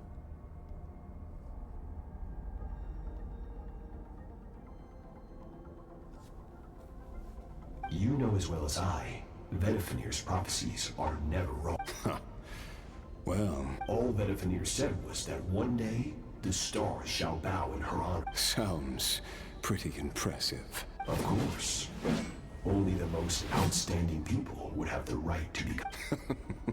Still self-assured as ever. Okay, I kind of like this version of Certology. But you're not wrong. I'll be leaving then. Oh, and if you were serious about getting stronger, I left you a little gift in the primordial sea. As I've said before, walk whatever path you want. Freedom means even the wicked get to make their own choices. Waiting for me in the primordial sea was the all-devouring narwhal, already beaten into submission by Certology. In its weakened state, I was able to cut off part of its flesh and sew it into my own heart. Your heart? That sounds... Because, of course, I bear the curse of immortality. So, you used the curse to turn yourself into a vessel? Even with that whale's ability, devouring power like that is not something the human body can withstand. With your body and soul constantly at the breaking point, it was the curse, but that is not the path to strength. You have to pour your heart into it, work for it, dream of it. Instead, you stole something that... You're right. I should have known better, but... I had already... I miss your master. I miss the days when we were all together, troublemakers without a home. After the beating... Certology's disciple. I know what he's like. He rules with an iron fist, using despair and fear to force you to catch up to him. We're like mountain climbers in the dark, never knowing how much higher we have to climb. True. But I made up my mind long ago. No matter how dark it gets, I will not give in to... Besides, after hearing your story, I suspect what Master really wants is not a battle that demands his full strength, but rather, a defeat. Oh? Since you're his friend, you must have some things that... First time we came here, when you stabbed me through the fog and stole my power, I felt no emotion coming from that spike. But when you had to devote all your strength fighting me just now, I could feel joy and passion emanating. It was the joy of a researcher discovering the truth of the world. Temple of Wonders. Interesting. You're right. that battle brought me in a I'll admit, it bright was more fun sense than the of first joy. battle. Exactly. I think Master also one where his opponent forces him to use all his strength, unlock the extent of his potential, after which all can come to an end. For that very reason, good and evil are meaningless to him. He has one purpose, one goal, to complete himself. It's one of the secrets to his strength. Perhaps you're right. Perhaps that is his call. If I was writing Genshin, I think I'd know what I'd do. I think Child needs to help Skirk defeat Sertology. Because that would be the culmination of... all three of them are seeking more powerful opponents in combat to push... That's Child's whole thing, is he seeks stronger beings to push himself. Right? And that would put a capstone on Skirk's story of accepting this world and making ties in defiance of... What a battle that would be. Are you okay? Too many different kinds of power are surging through my body. The curse of immortality allows it all to coexist. I won't be able to hold on to my sanity. Sertology once offered to free me from this. I can, but not. It's not a suitable punishment for your crime. As an alternative, I can take your consciousness, along with all the impurities will dissipate. And under the curse of immortality, your mind and body will regenerate. When that process is complete, you will be back to who you were before. No longer tortured by power, but it will be a time-consuming and painful process. I accept. Alright, I have Scoffing faith here. that you'll be able to stand against him one day. If we are climbers in the dark, it appears the dawn has finally broken for me. But your ascent, at least, it looks like you. I will reach the top of this mountain. Cool. And you, Skofnunger, will be my witness at the end of all things. That's finally over. Let's get out of here. Awesome. Huh. At least we don't have to make a mad dash for the exit like last time. Probably.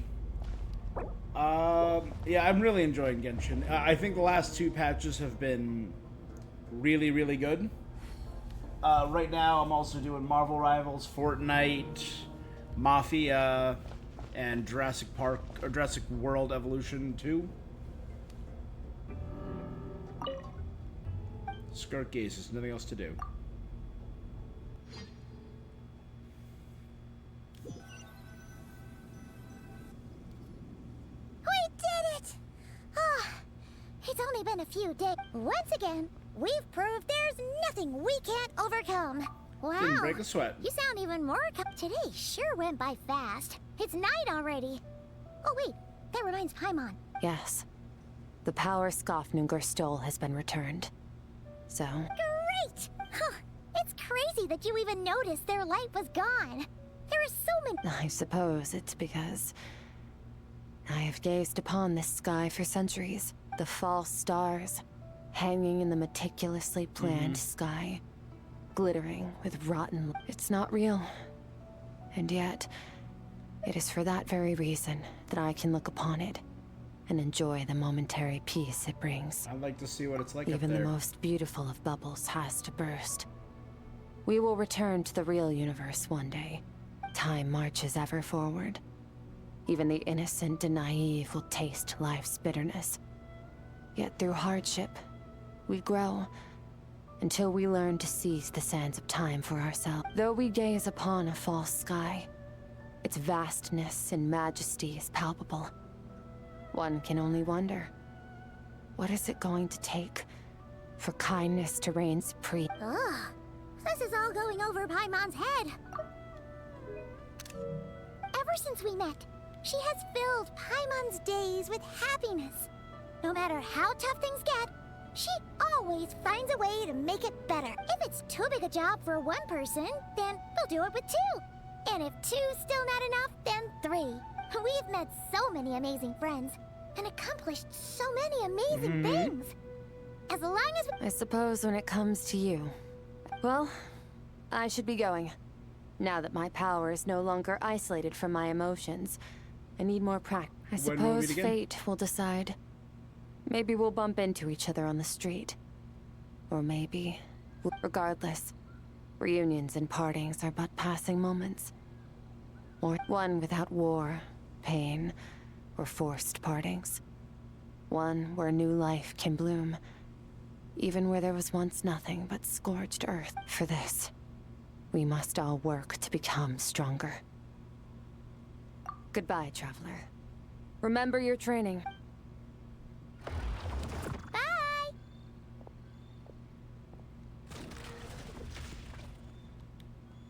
Is it just Paimon?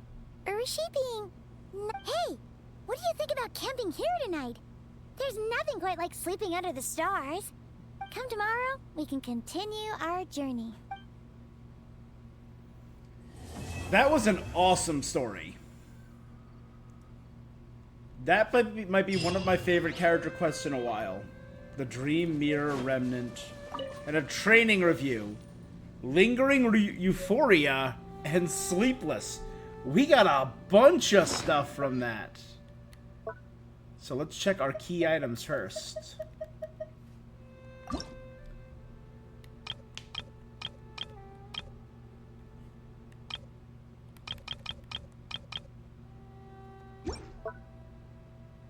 An Abyssal Crystal, a gift from Skirk.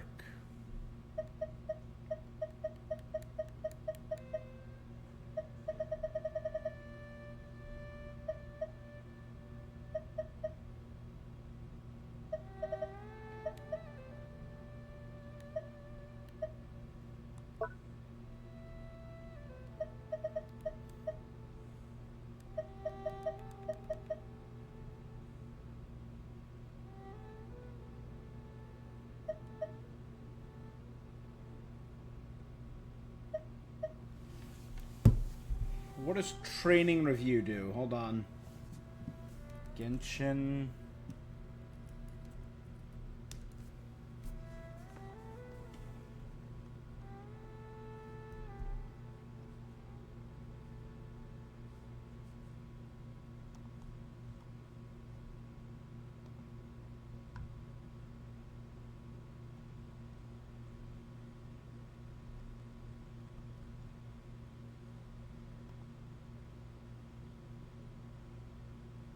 Grants a couple things. Alright, I'm gonna keep it. It's here with the monetary stuff. Yeah, but that was... Hey, Nick! How you doing? Just finished Skirk's story quest. And holy cow, that was so good.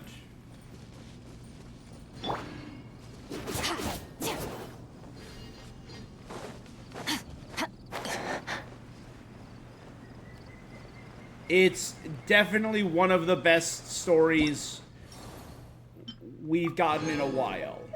Get the rewards.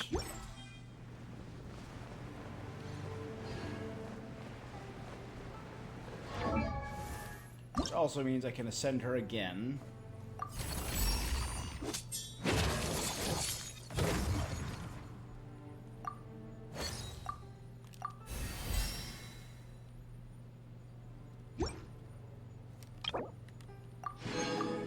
Okay, get the final thing. I need 20 of those.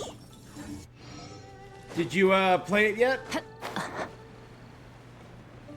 Because we did the Archon quest the other day, and we did this today, and... Man, I think Genshin is finally getting back to it. Not yet. I really enjoy her. She's a very interesting playstyle. It's a very active character. So she's gonna do well with a full team of off-field and supports.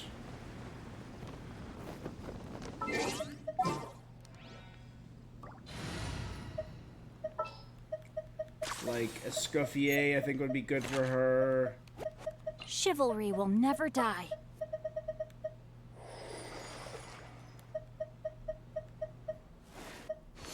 Ready to spice things up. Shower me with... No, my sword! Up to the freezer! Ha! Ha! Yeah! Yeah! Ah!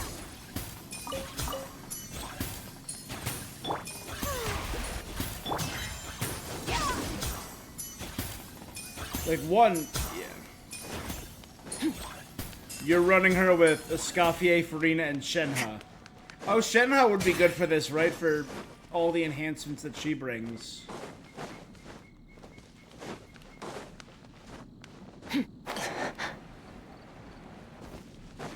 Well, I also think it's just one of the best looking characters.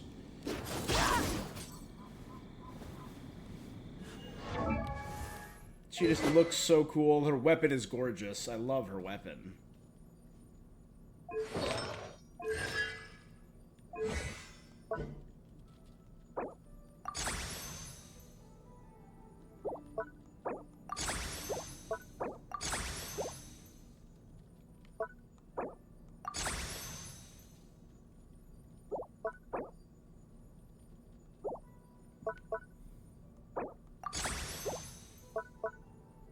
Yeah, we finally got a playable lore character.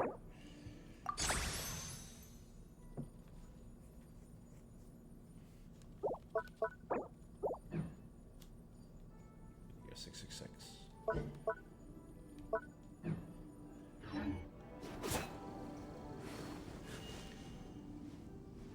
And Fortis Alberic playable when...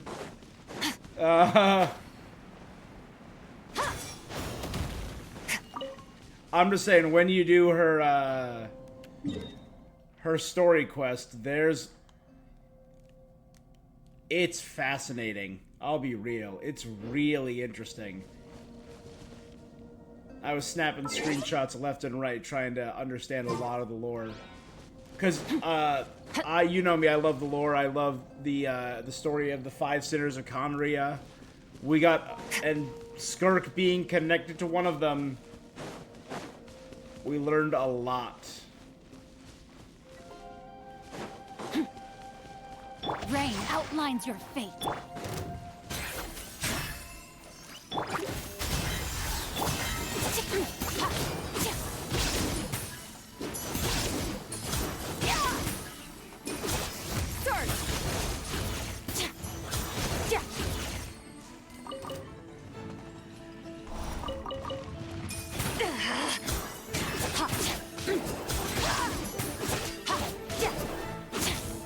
No, my sword! Annihilate.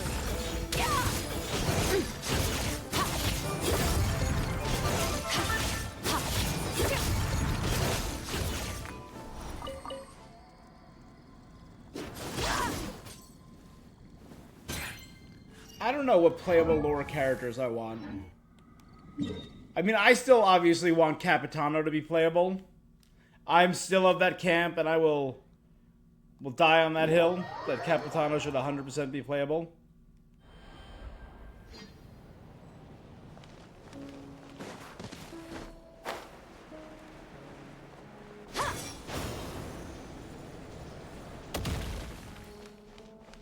I'm still praying. Because, I mean, that sword, I would pay so much money to pull for that sword. I'd pull for the captain. Dane's gotta be playable. I still want, and it's the one that I think is the least likely of all of these. I still want Xbalanque. Even the new one, the reborn Xbalanque, who was the little kid from Wika's story. I want him to be playable. I know we don't have any small male characters. I think he could be the first. You came up with a theory about Certology. I'll say I have a lot of thoughts about Certology after doing Skirk's character quest. Did you do the 5.7 story?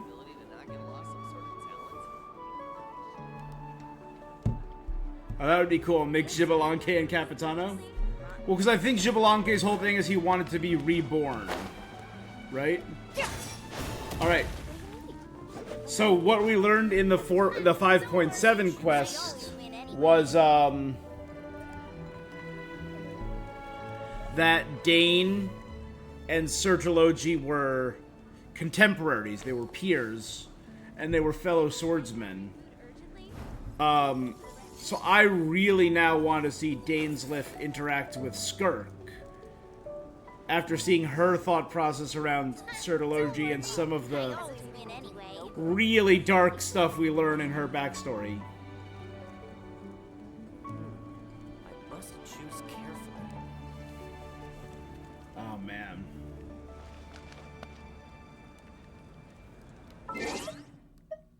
Still, I think she's incredibly fascinating. I still have to work on leveling up Dahlia. Alright, we'll get her story. We now know what the Seven Shifting Serpent is after doing her quest. So we only have to get her to story 6. That's not bad.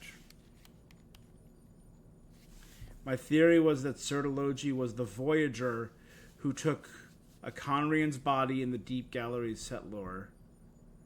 That he was... Oh, that he was the original Ajax that Tartaglia is named after, which would be a cool connection. That would be a cool connection. I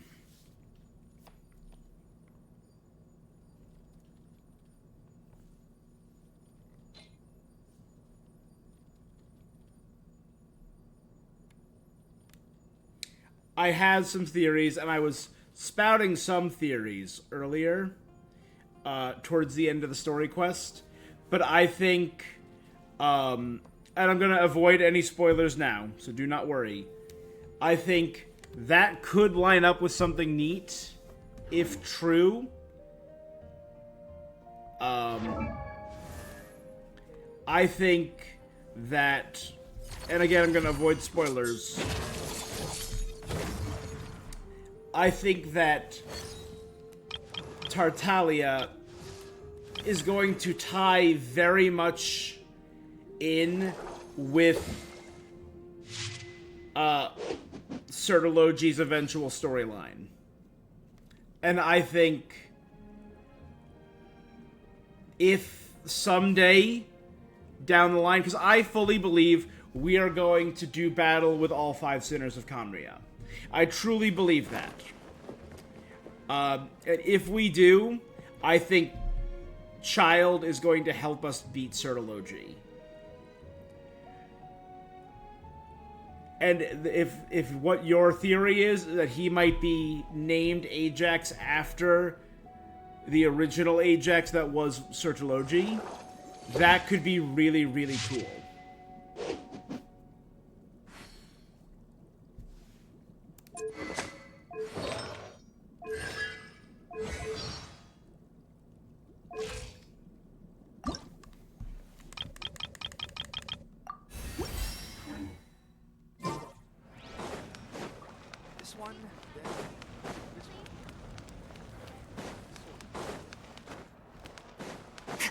Because I could see, like, a story where all these characters that are important from the descent, essentially, of these 5 sinners help us take out the sinners themselves. Like, obviously, we know nothing about Revere yet.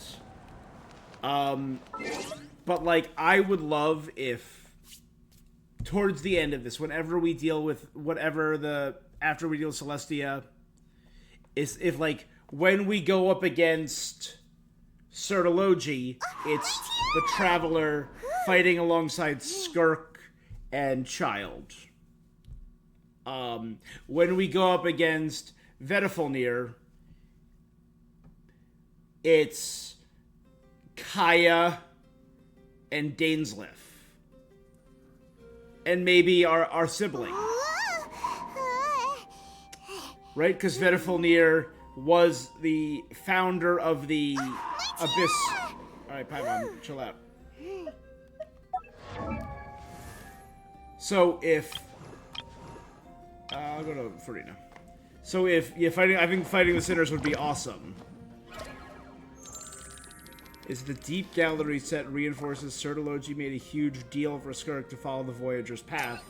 In her Star Odyssey trailer, after she enters the device, says, "Walk the trail I have walked." Seemingly leave and enter that. Alright, I see where you're coming from. I like it. I will say there's some more information that you will glean during her story quest that might reinforce your theory. I will leave it at that.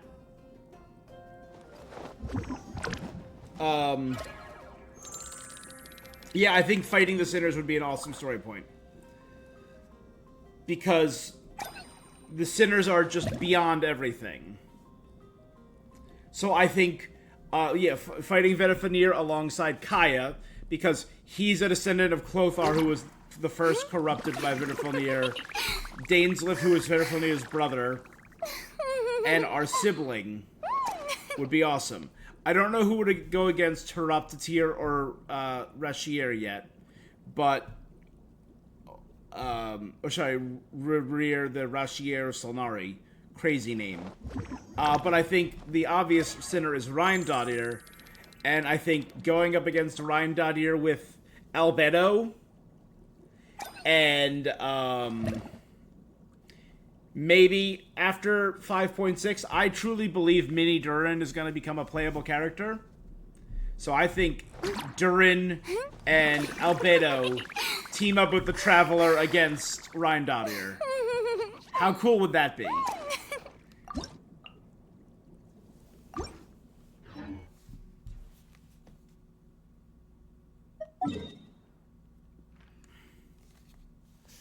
Yeah, man, I really... The past 2 patches have been a lot of Sinner stuff. And I feel like they're setting it up because we're not going to get... Isn't Rheindadir the most powerful of the Sinners after Paralogism? Maybe. Rheindadir, I would say no. And here's why. I think Rheindadir is probably one of the most interesting, being that she's a being seeking perfection. But I'd say she's the most logical, because she went up against the Hexenzirkel. She went up against Alice only to get recruited into the Hexenzirkel by Alice.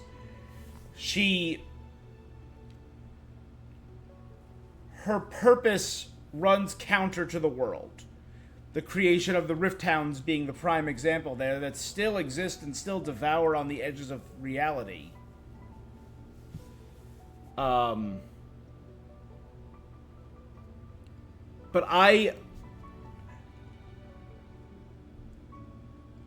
she also merged with the Shade of Life. I'd say that is interesting, but is that combination of life beneficial? Is merging with the Shade of Life, or does that maybe more bind her to the rules of Celestia? It's still up in the air. If I had to guess, I'd say it's obviously too soon to rank the power of the 5 Sinners of Conria. But based on how Genshin tells their stories, if I had to guess who would be the ultimate or the strongest of the Sinners, I would say it would be Vetifanir or Heroptatir. My reasoning: Vetifanir is the first that we encountered, and the same way that the first being we encountered in this game was the Heavenly Principle. It gave us our end goal, and it's the journey to get there. The first sinner we truly encountered, it was during the Carrie Bear storyline when we ran into the crystal that was Vetifanir. And through Vedifilnir's actions, I truly believe that Vedifilnir is responsible for the fall of Conria. Well, technically the 5 great sinners all were. But Vedifilnir was instrumental in the creation of the Abyss Order, so he is intrinsically linked with that storyline. He's intrinsically linked. I think he's going to be one of the end game enemies after the Abyss Order storyline.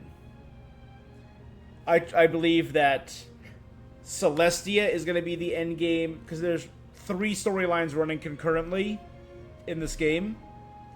It's the Seven and our adventure to deal with the Seven, and that links with Celestia. There's the Fatui storyline, the collecting of the Gnosis, and I believe that will tie in. And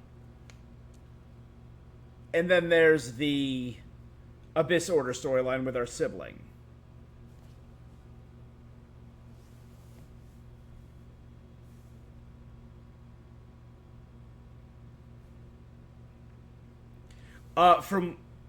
Yes. So what they did is they gained the forbidden abyssal knowledge. They did the act of great sin to understand everything, then used our sibling to constantly, because our sibling had the same power that we did, to absorb, as we call it, purifying abyssal energy.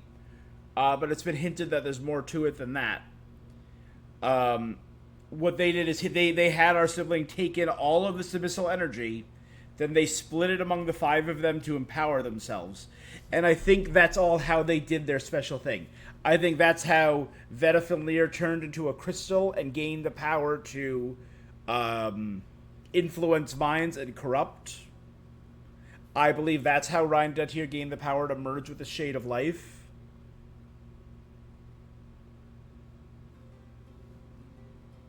And left Conry to fall, which is when the Abyss sibling got caught up in Istar's paradox. Yes. Because Ermin was dumping tons of abyssal power into them beneath the palace, according to the Xbox letter. Yes. Yes, that is true. But I think... Hold on.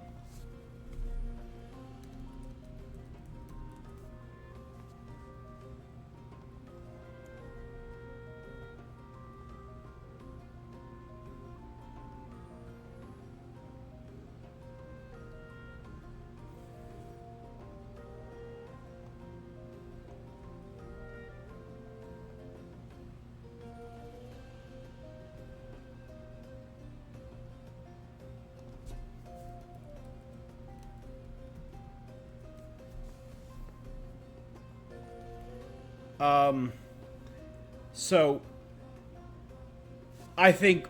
Sorry, back to what I was saying. Sorry. We don't know anything about Rerir yet, obviously. The other character we don't... So I think having Vedifilnir be a final villain is very possible. I think, though, the other being of interest is Harap Tatir. After everything we've done with Sertology, I don't see Sertology being the final villain, and I don't see Ryan Duttier being the final villain. Their stories are incredibly interesting, but I don't see them being the final villain. Based on their personalities, Sertology's goal of strength, Ryan Duttier's goal of perfection. The other being I find interesting, though, is Harap Tatir. So, you mentioned King Ermin. King Ermin is, of course, Odin. Right? It ties so well. He's literally the one-eyed king. The tree of the world in this world is Ermin's soul. But Odin has another name, and it is Harap Tatir, and that is Odin's guise as the sage. So I think there's a greater link than we know between the one-eyed Vinster King. Yeah. So Ermin is the one-eyed Vinster King. but I think there's a greater link between Ermin and Heroptatir. This game, if I had to guess, I at one point thought they were the same person, but we've learned more since then. My guess would be Heroptatir might be a brother or sibling to Ermin.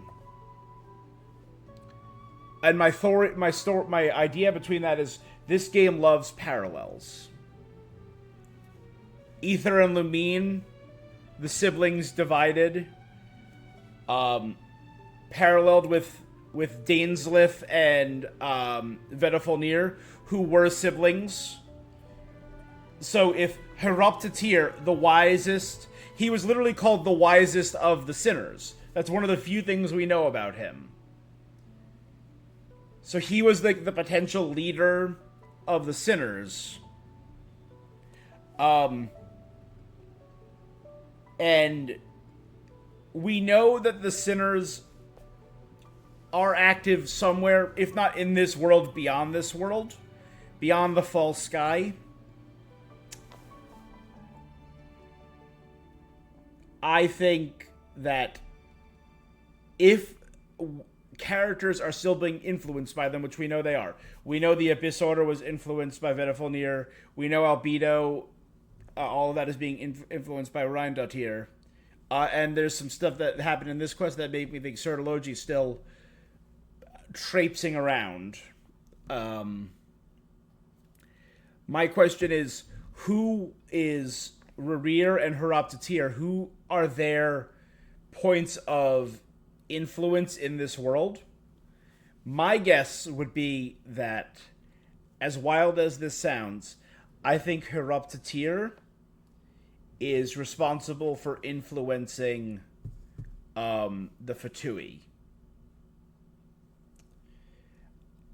And I think that whatever, because the Fatui are like very meticulous, so I don't know if they're working through the Saritsa, or maybe working through why am I blanking on his name? Perot. The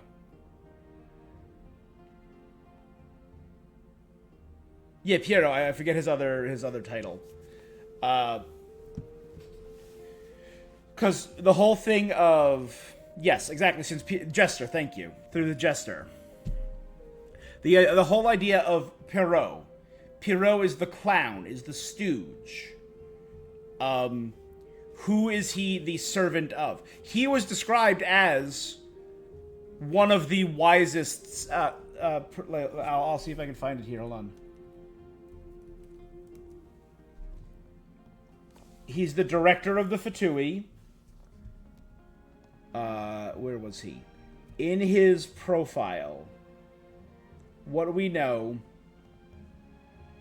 is he was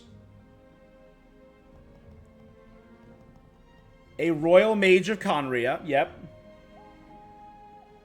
But it said he was envious of the sages of the country.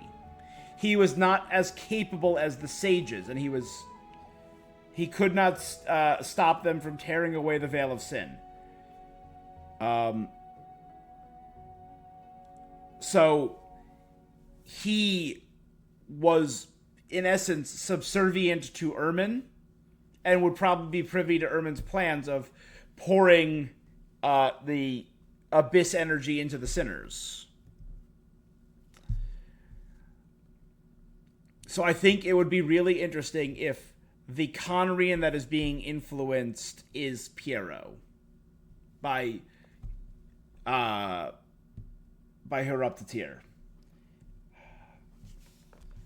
The only person I still don't get is Rerir, because we know nothing about them. We know they're called the Rashier of Solnari, which means the revenge of the Blade of the Sun, which is just weird. So I'm like, what characters are seeking vengeance? What characters are seeking the destruction of Celestia, maybe? That could be Maybe that could be the Saritsa, and the reason she's joining the Gnosis is to enact some kind of revenge. That could be interesting.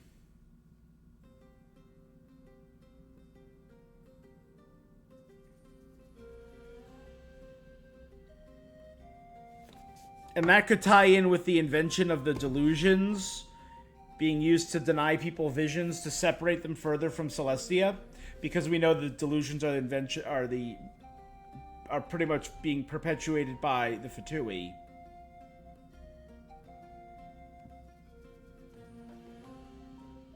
A lot of lore spinning here at the end. I'm sorry. This conversation has got my mind spinning.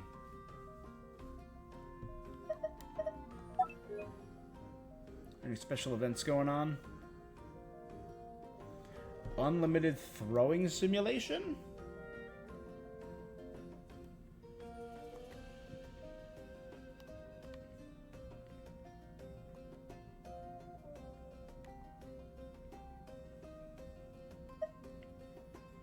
Unlimited throwing simulation is fun.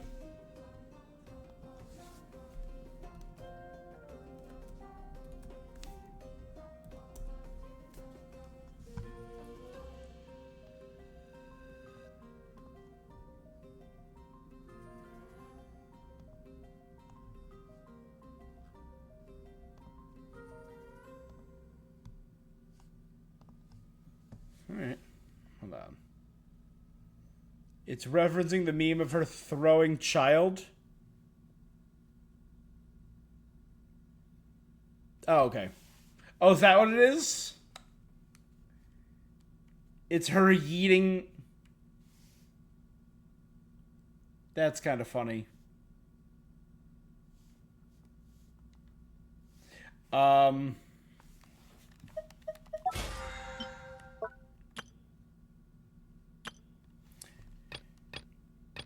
I'm gonna wait on this event. Oh yeah, no, I love talking lore. Talking lore is just the best.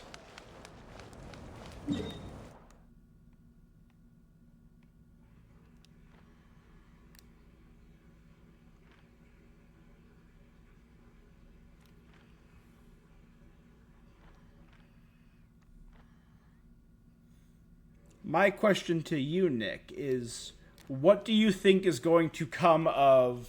Because we've had 2 lore-heavy chapters in a row, right? With 5.6 and 5.7 being incredibly lore-heavy. What do you think is going to come of 5.8?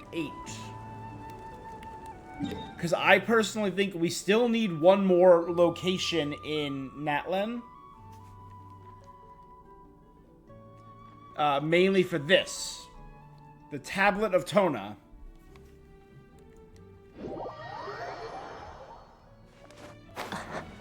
And because of this. Max level reached in the current version. We've been able to finish the regions by the end of the patch. I still have 10 rewards sitting right here, ready to go.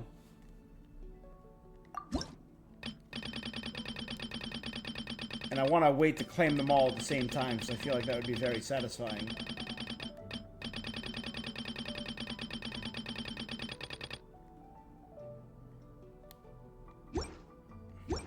And we also haven't been able to do...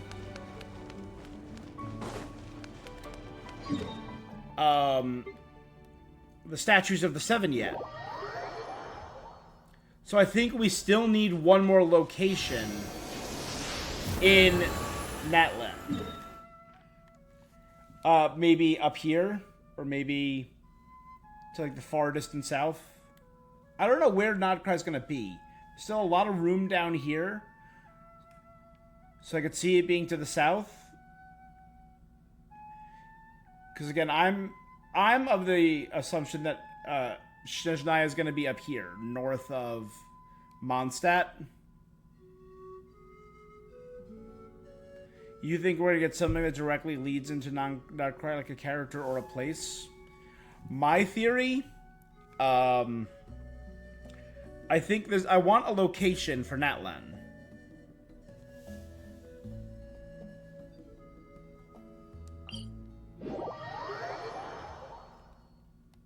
Well, Nodcry, we know Snezhnaya is north of Mondstadt, and we know Nodcry is close to Snezhnaya, but it is not in Snezhnaya.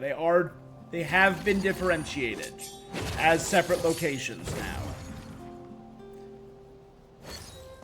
I'm almost positive about that, right?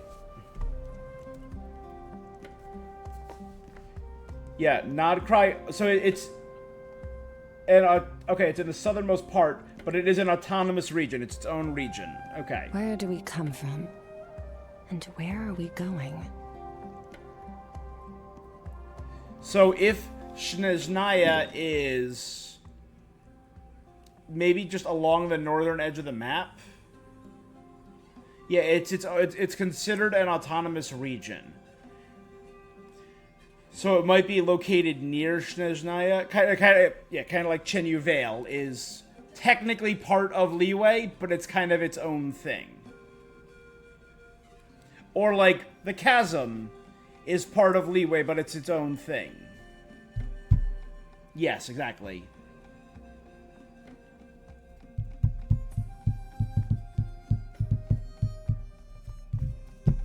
So I think we still need... So I think it's too far to have a proper connection to Natlan. So I think the location that I want in Natlan, there's still one location that we've been hearing about since Mondstadt. This is like the world's shadow. And it's important for one reason.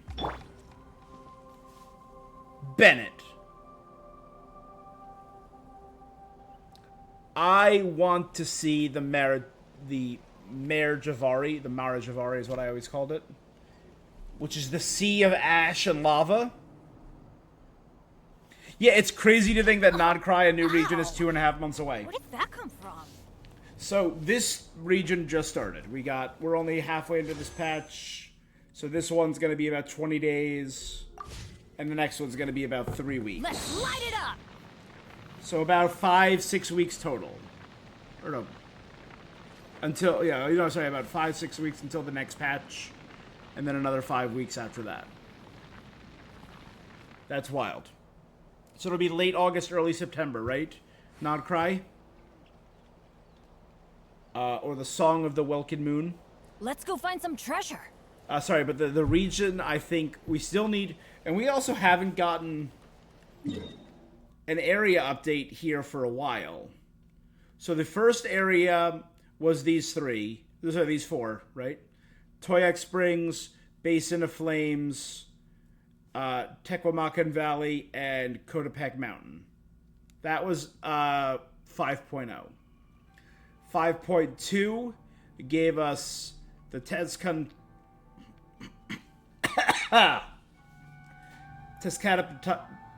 Patonko Range, the Quahakan Cliff, and Ochkanatlan.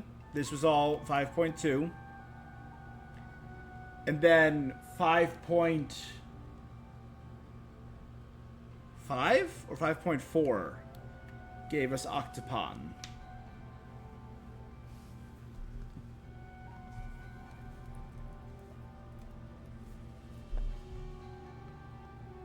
Yeah, 5.5 gave us this region.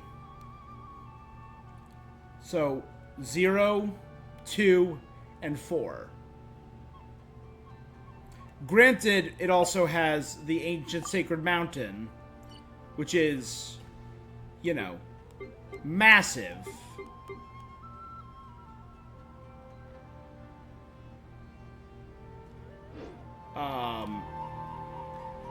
But I still think we need one more region, and I think the region that makes the most sense is the Mare Javari. That's what they say anyway. Knowing my luck, the opposite is probably true for me. Particularly after the 5.6 Paralogism quest, where we heard that, who was it, Albedo? The other Albedo? Sorry.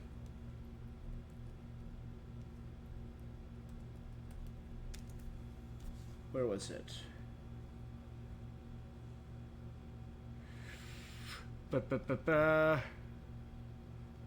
Everything we know from the Lava Walker. Where was it?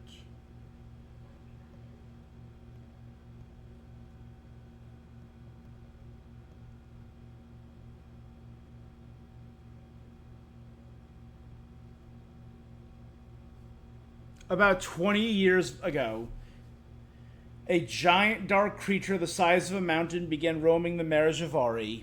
Shortly after, the entire region disappeared. There's been a growing settlement in the place where it used to be. So I think that'll be the thing.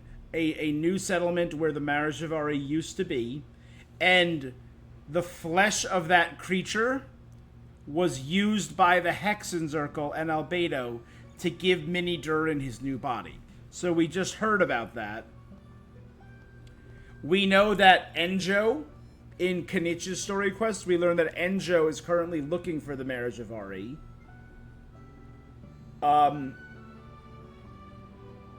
And we know that Bennett referenced the Merijavari, and a lot of people... I don't think... Was it ever confirmed that's... I know it's been theorized that Bennett is from there.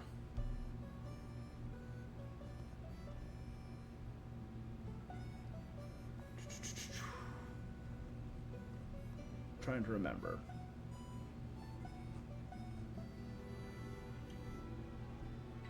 Because his team of dads found him.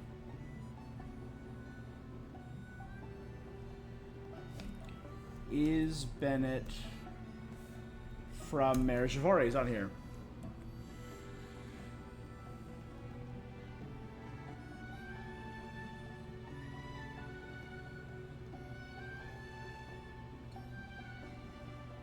It's never expressly said. He was found by adventurers. There's a theory based on the Lava Walk artifact set that Bennett might be the reincarnation of the Phoenix, because we have heard of Phoenix. Venti referred to it as an afterlife. Well, he said it wasn't an afterlife. He said it was a place that felt dead to him because it's a place where wind does not blow. Exactly. I mean, even if it is an afterlife, we know very expressly of afterlives in that land, the Night Kingdom. Let's go. Right? So if the entire Merijavari disappeared one day, and a settlement was built in its place, could the entire Merijavari have been dragged into the Night Kingdom of Natlan? That could be cool. And that's why it's an afterlife where the wind doesn't blow.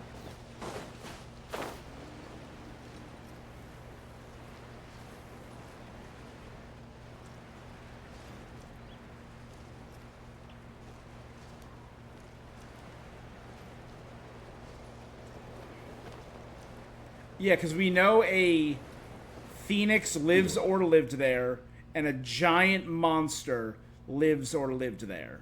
So I think if we get that settlement, and then the final 5.8 story... I guess the point 8 stories are always a diatribe, right? Let's think about the point 8 stories. Golden Apple Archipelago, the Fantasy Kingdom, where Kazuha and Jinyan and Fischl, all that stuff happened.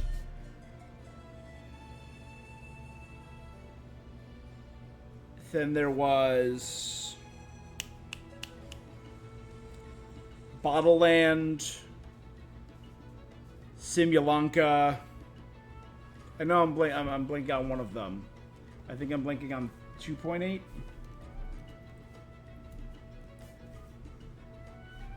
Oh no, Genshin 1.8 was Golden Apple. Genshin 2.8 was the Summer Fantasia, which was that also in the Golden Apple Archipelago?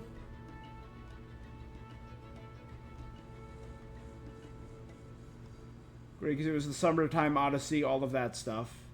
So I'm thinking, what is Genshin 3.8? That's the one I'm forgetting. Bottle Land was 4.8.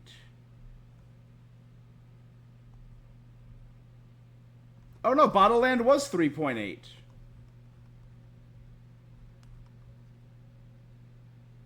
So, sorry, 1.6 was Golden Apple. 2.8, Summer Fantasia. 3.8 was Bottle Land, which set up a lot of the themes for Fontaine. 4.8 was Simulanka, which didn't really set up a lot for Natlan, I feel, but did set up a lot of lore, obviously with Minnie Durin and the Hex and Circle of Witches. So the big question is, what is 5.8?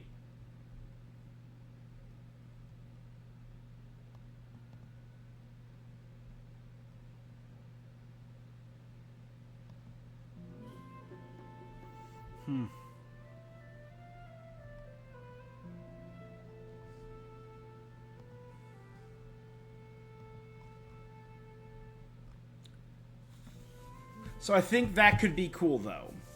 If it's a bit of a diatribe, the same way Simulanka, Bottle, and all of them were. I don't know. But we've always gotten more updates, right? So let me check. Sumeru was 1, 2, 3. I guess Sumeru was only 3. Fontaine was 1.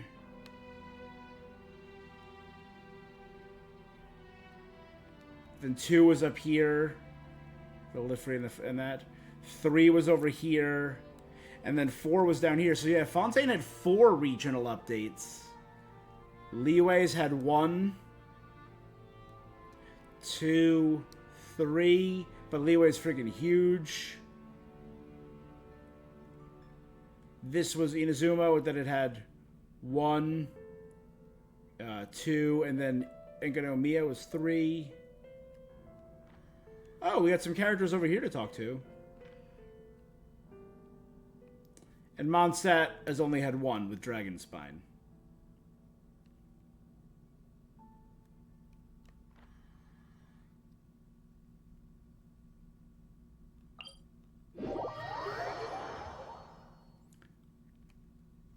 So yeah, I think if we get a Mare Javari region, that'll help us max out the Statue of the Seven. That'll help us finish the Tablet of Tona, and it'll be a cool new area to set up. All right.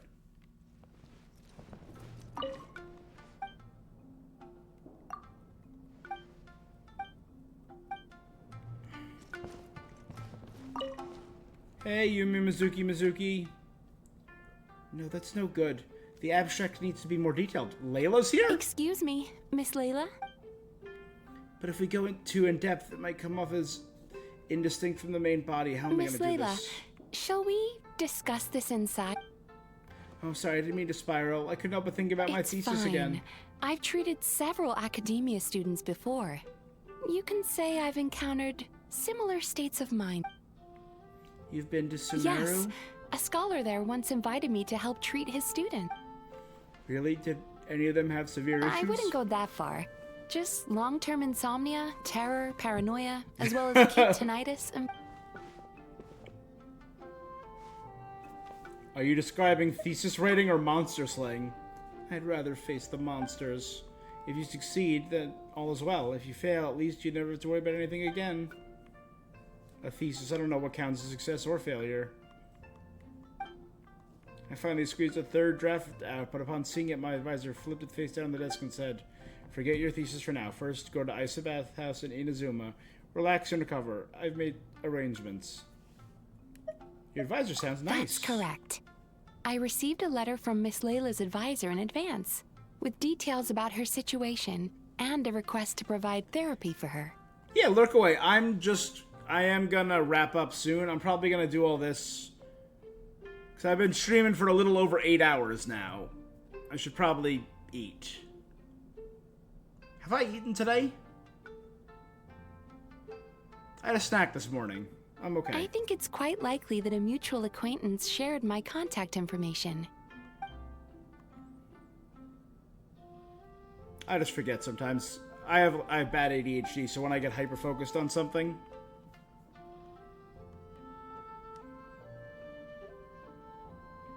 I don't have anything ready to eat though. I have to cook, and it is almost 11 o'clock at night. Oh, whoops. Once I return, I'll be expelled and left alone in a corner, doing star charts forever. I'm gonna finish all these character stories first. It's just as the letter said. Her symptoms are extremely severe. However, her advisor's letter clearly acknowledges her abilities, emphasizing constantly that perhaps it's Layla who doesn't believe in her own abilities, thus triggering these symptoms. I'm gonna go. If there's any letters, please sign for them. Her condition's worsened. Think of something, Don't worry, Mizuki. I will help her. Now, time to... Don't worry, I will... Now, time to...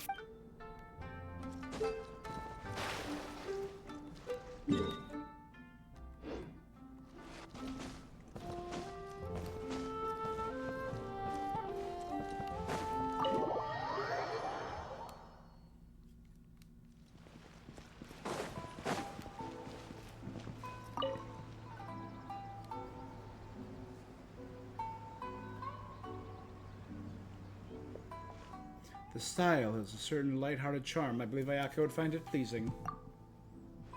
No, this is a fortuitous encounter, traveler. I previously pre-ordered a batch of fabrics from Agora's.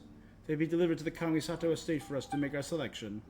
However, I was already at Tenchukaku today for discussions with Her Excellency. Thought I might stop by. You chose the fabrics personally. Were these meant for ordinary use, the staff would be able to do it.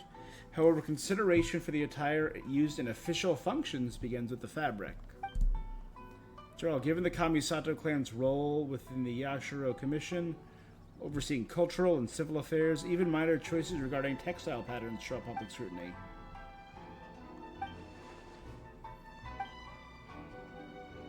That sounds exhausting. The Yashiro Commission's duty is never simple. 2 candidates. Lend me your judgment. You're one of the most esteemed guests, and you're Ayaka's close friend.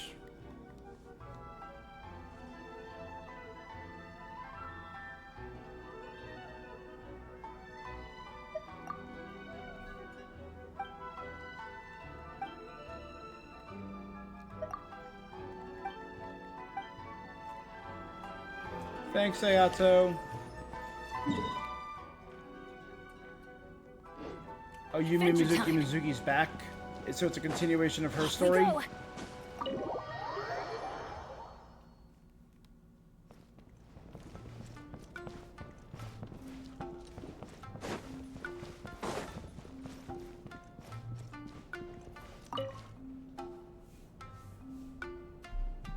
You're Miss Layla's alternate personality, yes?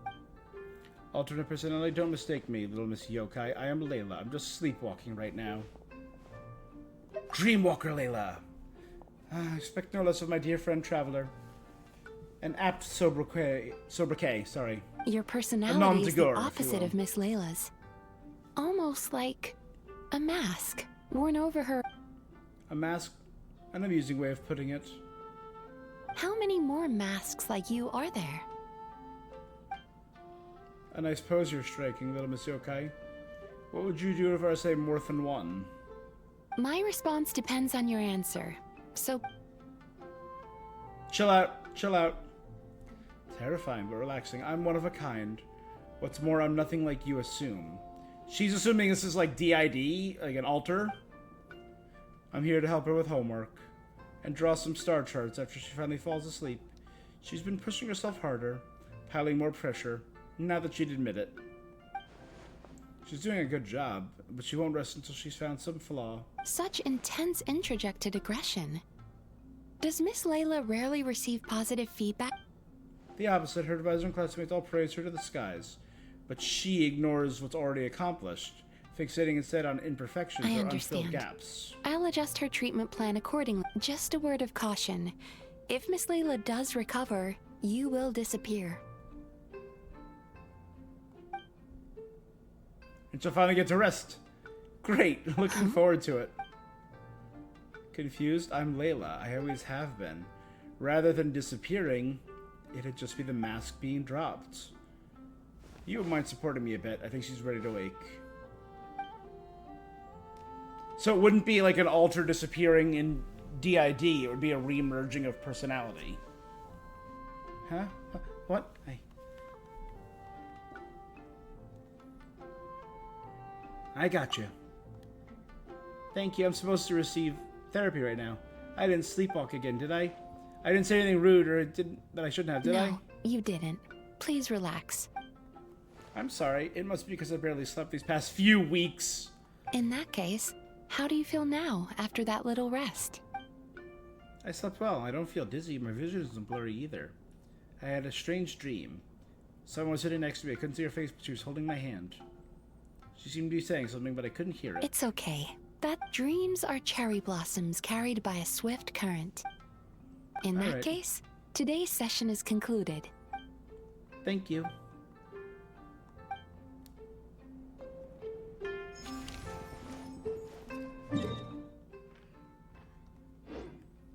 Ooh, Hazo's out there.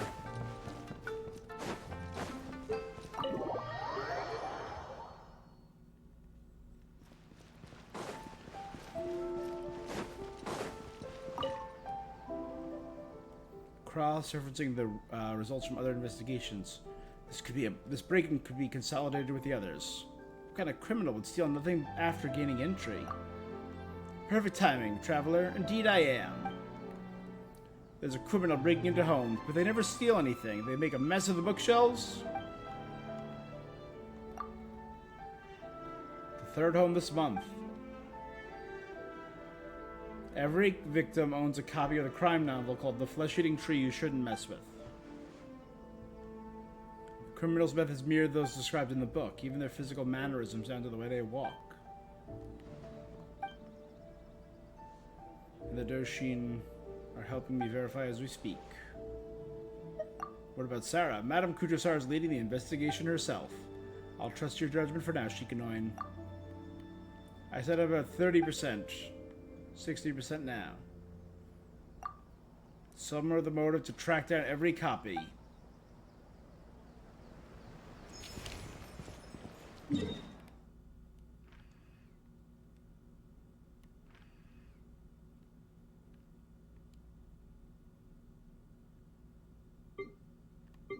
There's more up there.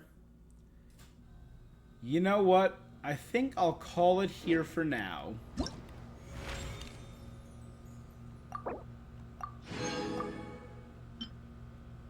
We're halfway through the anecdotes. I did say I was going to come back in a couple days with more Genshin and just do a quick stream where we do this. The Battle of Imagined Arrays. Which is going to be the main thing. I think it's going to take 4 days for all of that to come out. And when I come back, I'll finish up that the Traveler's Tales.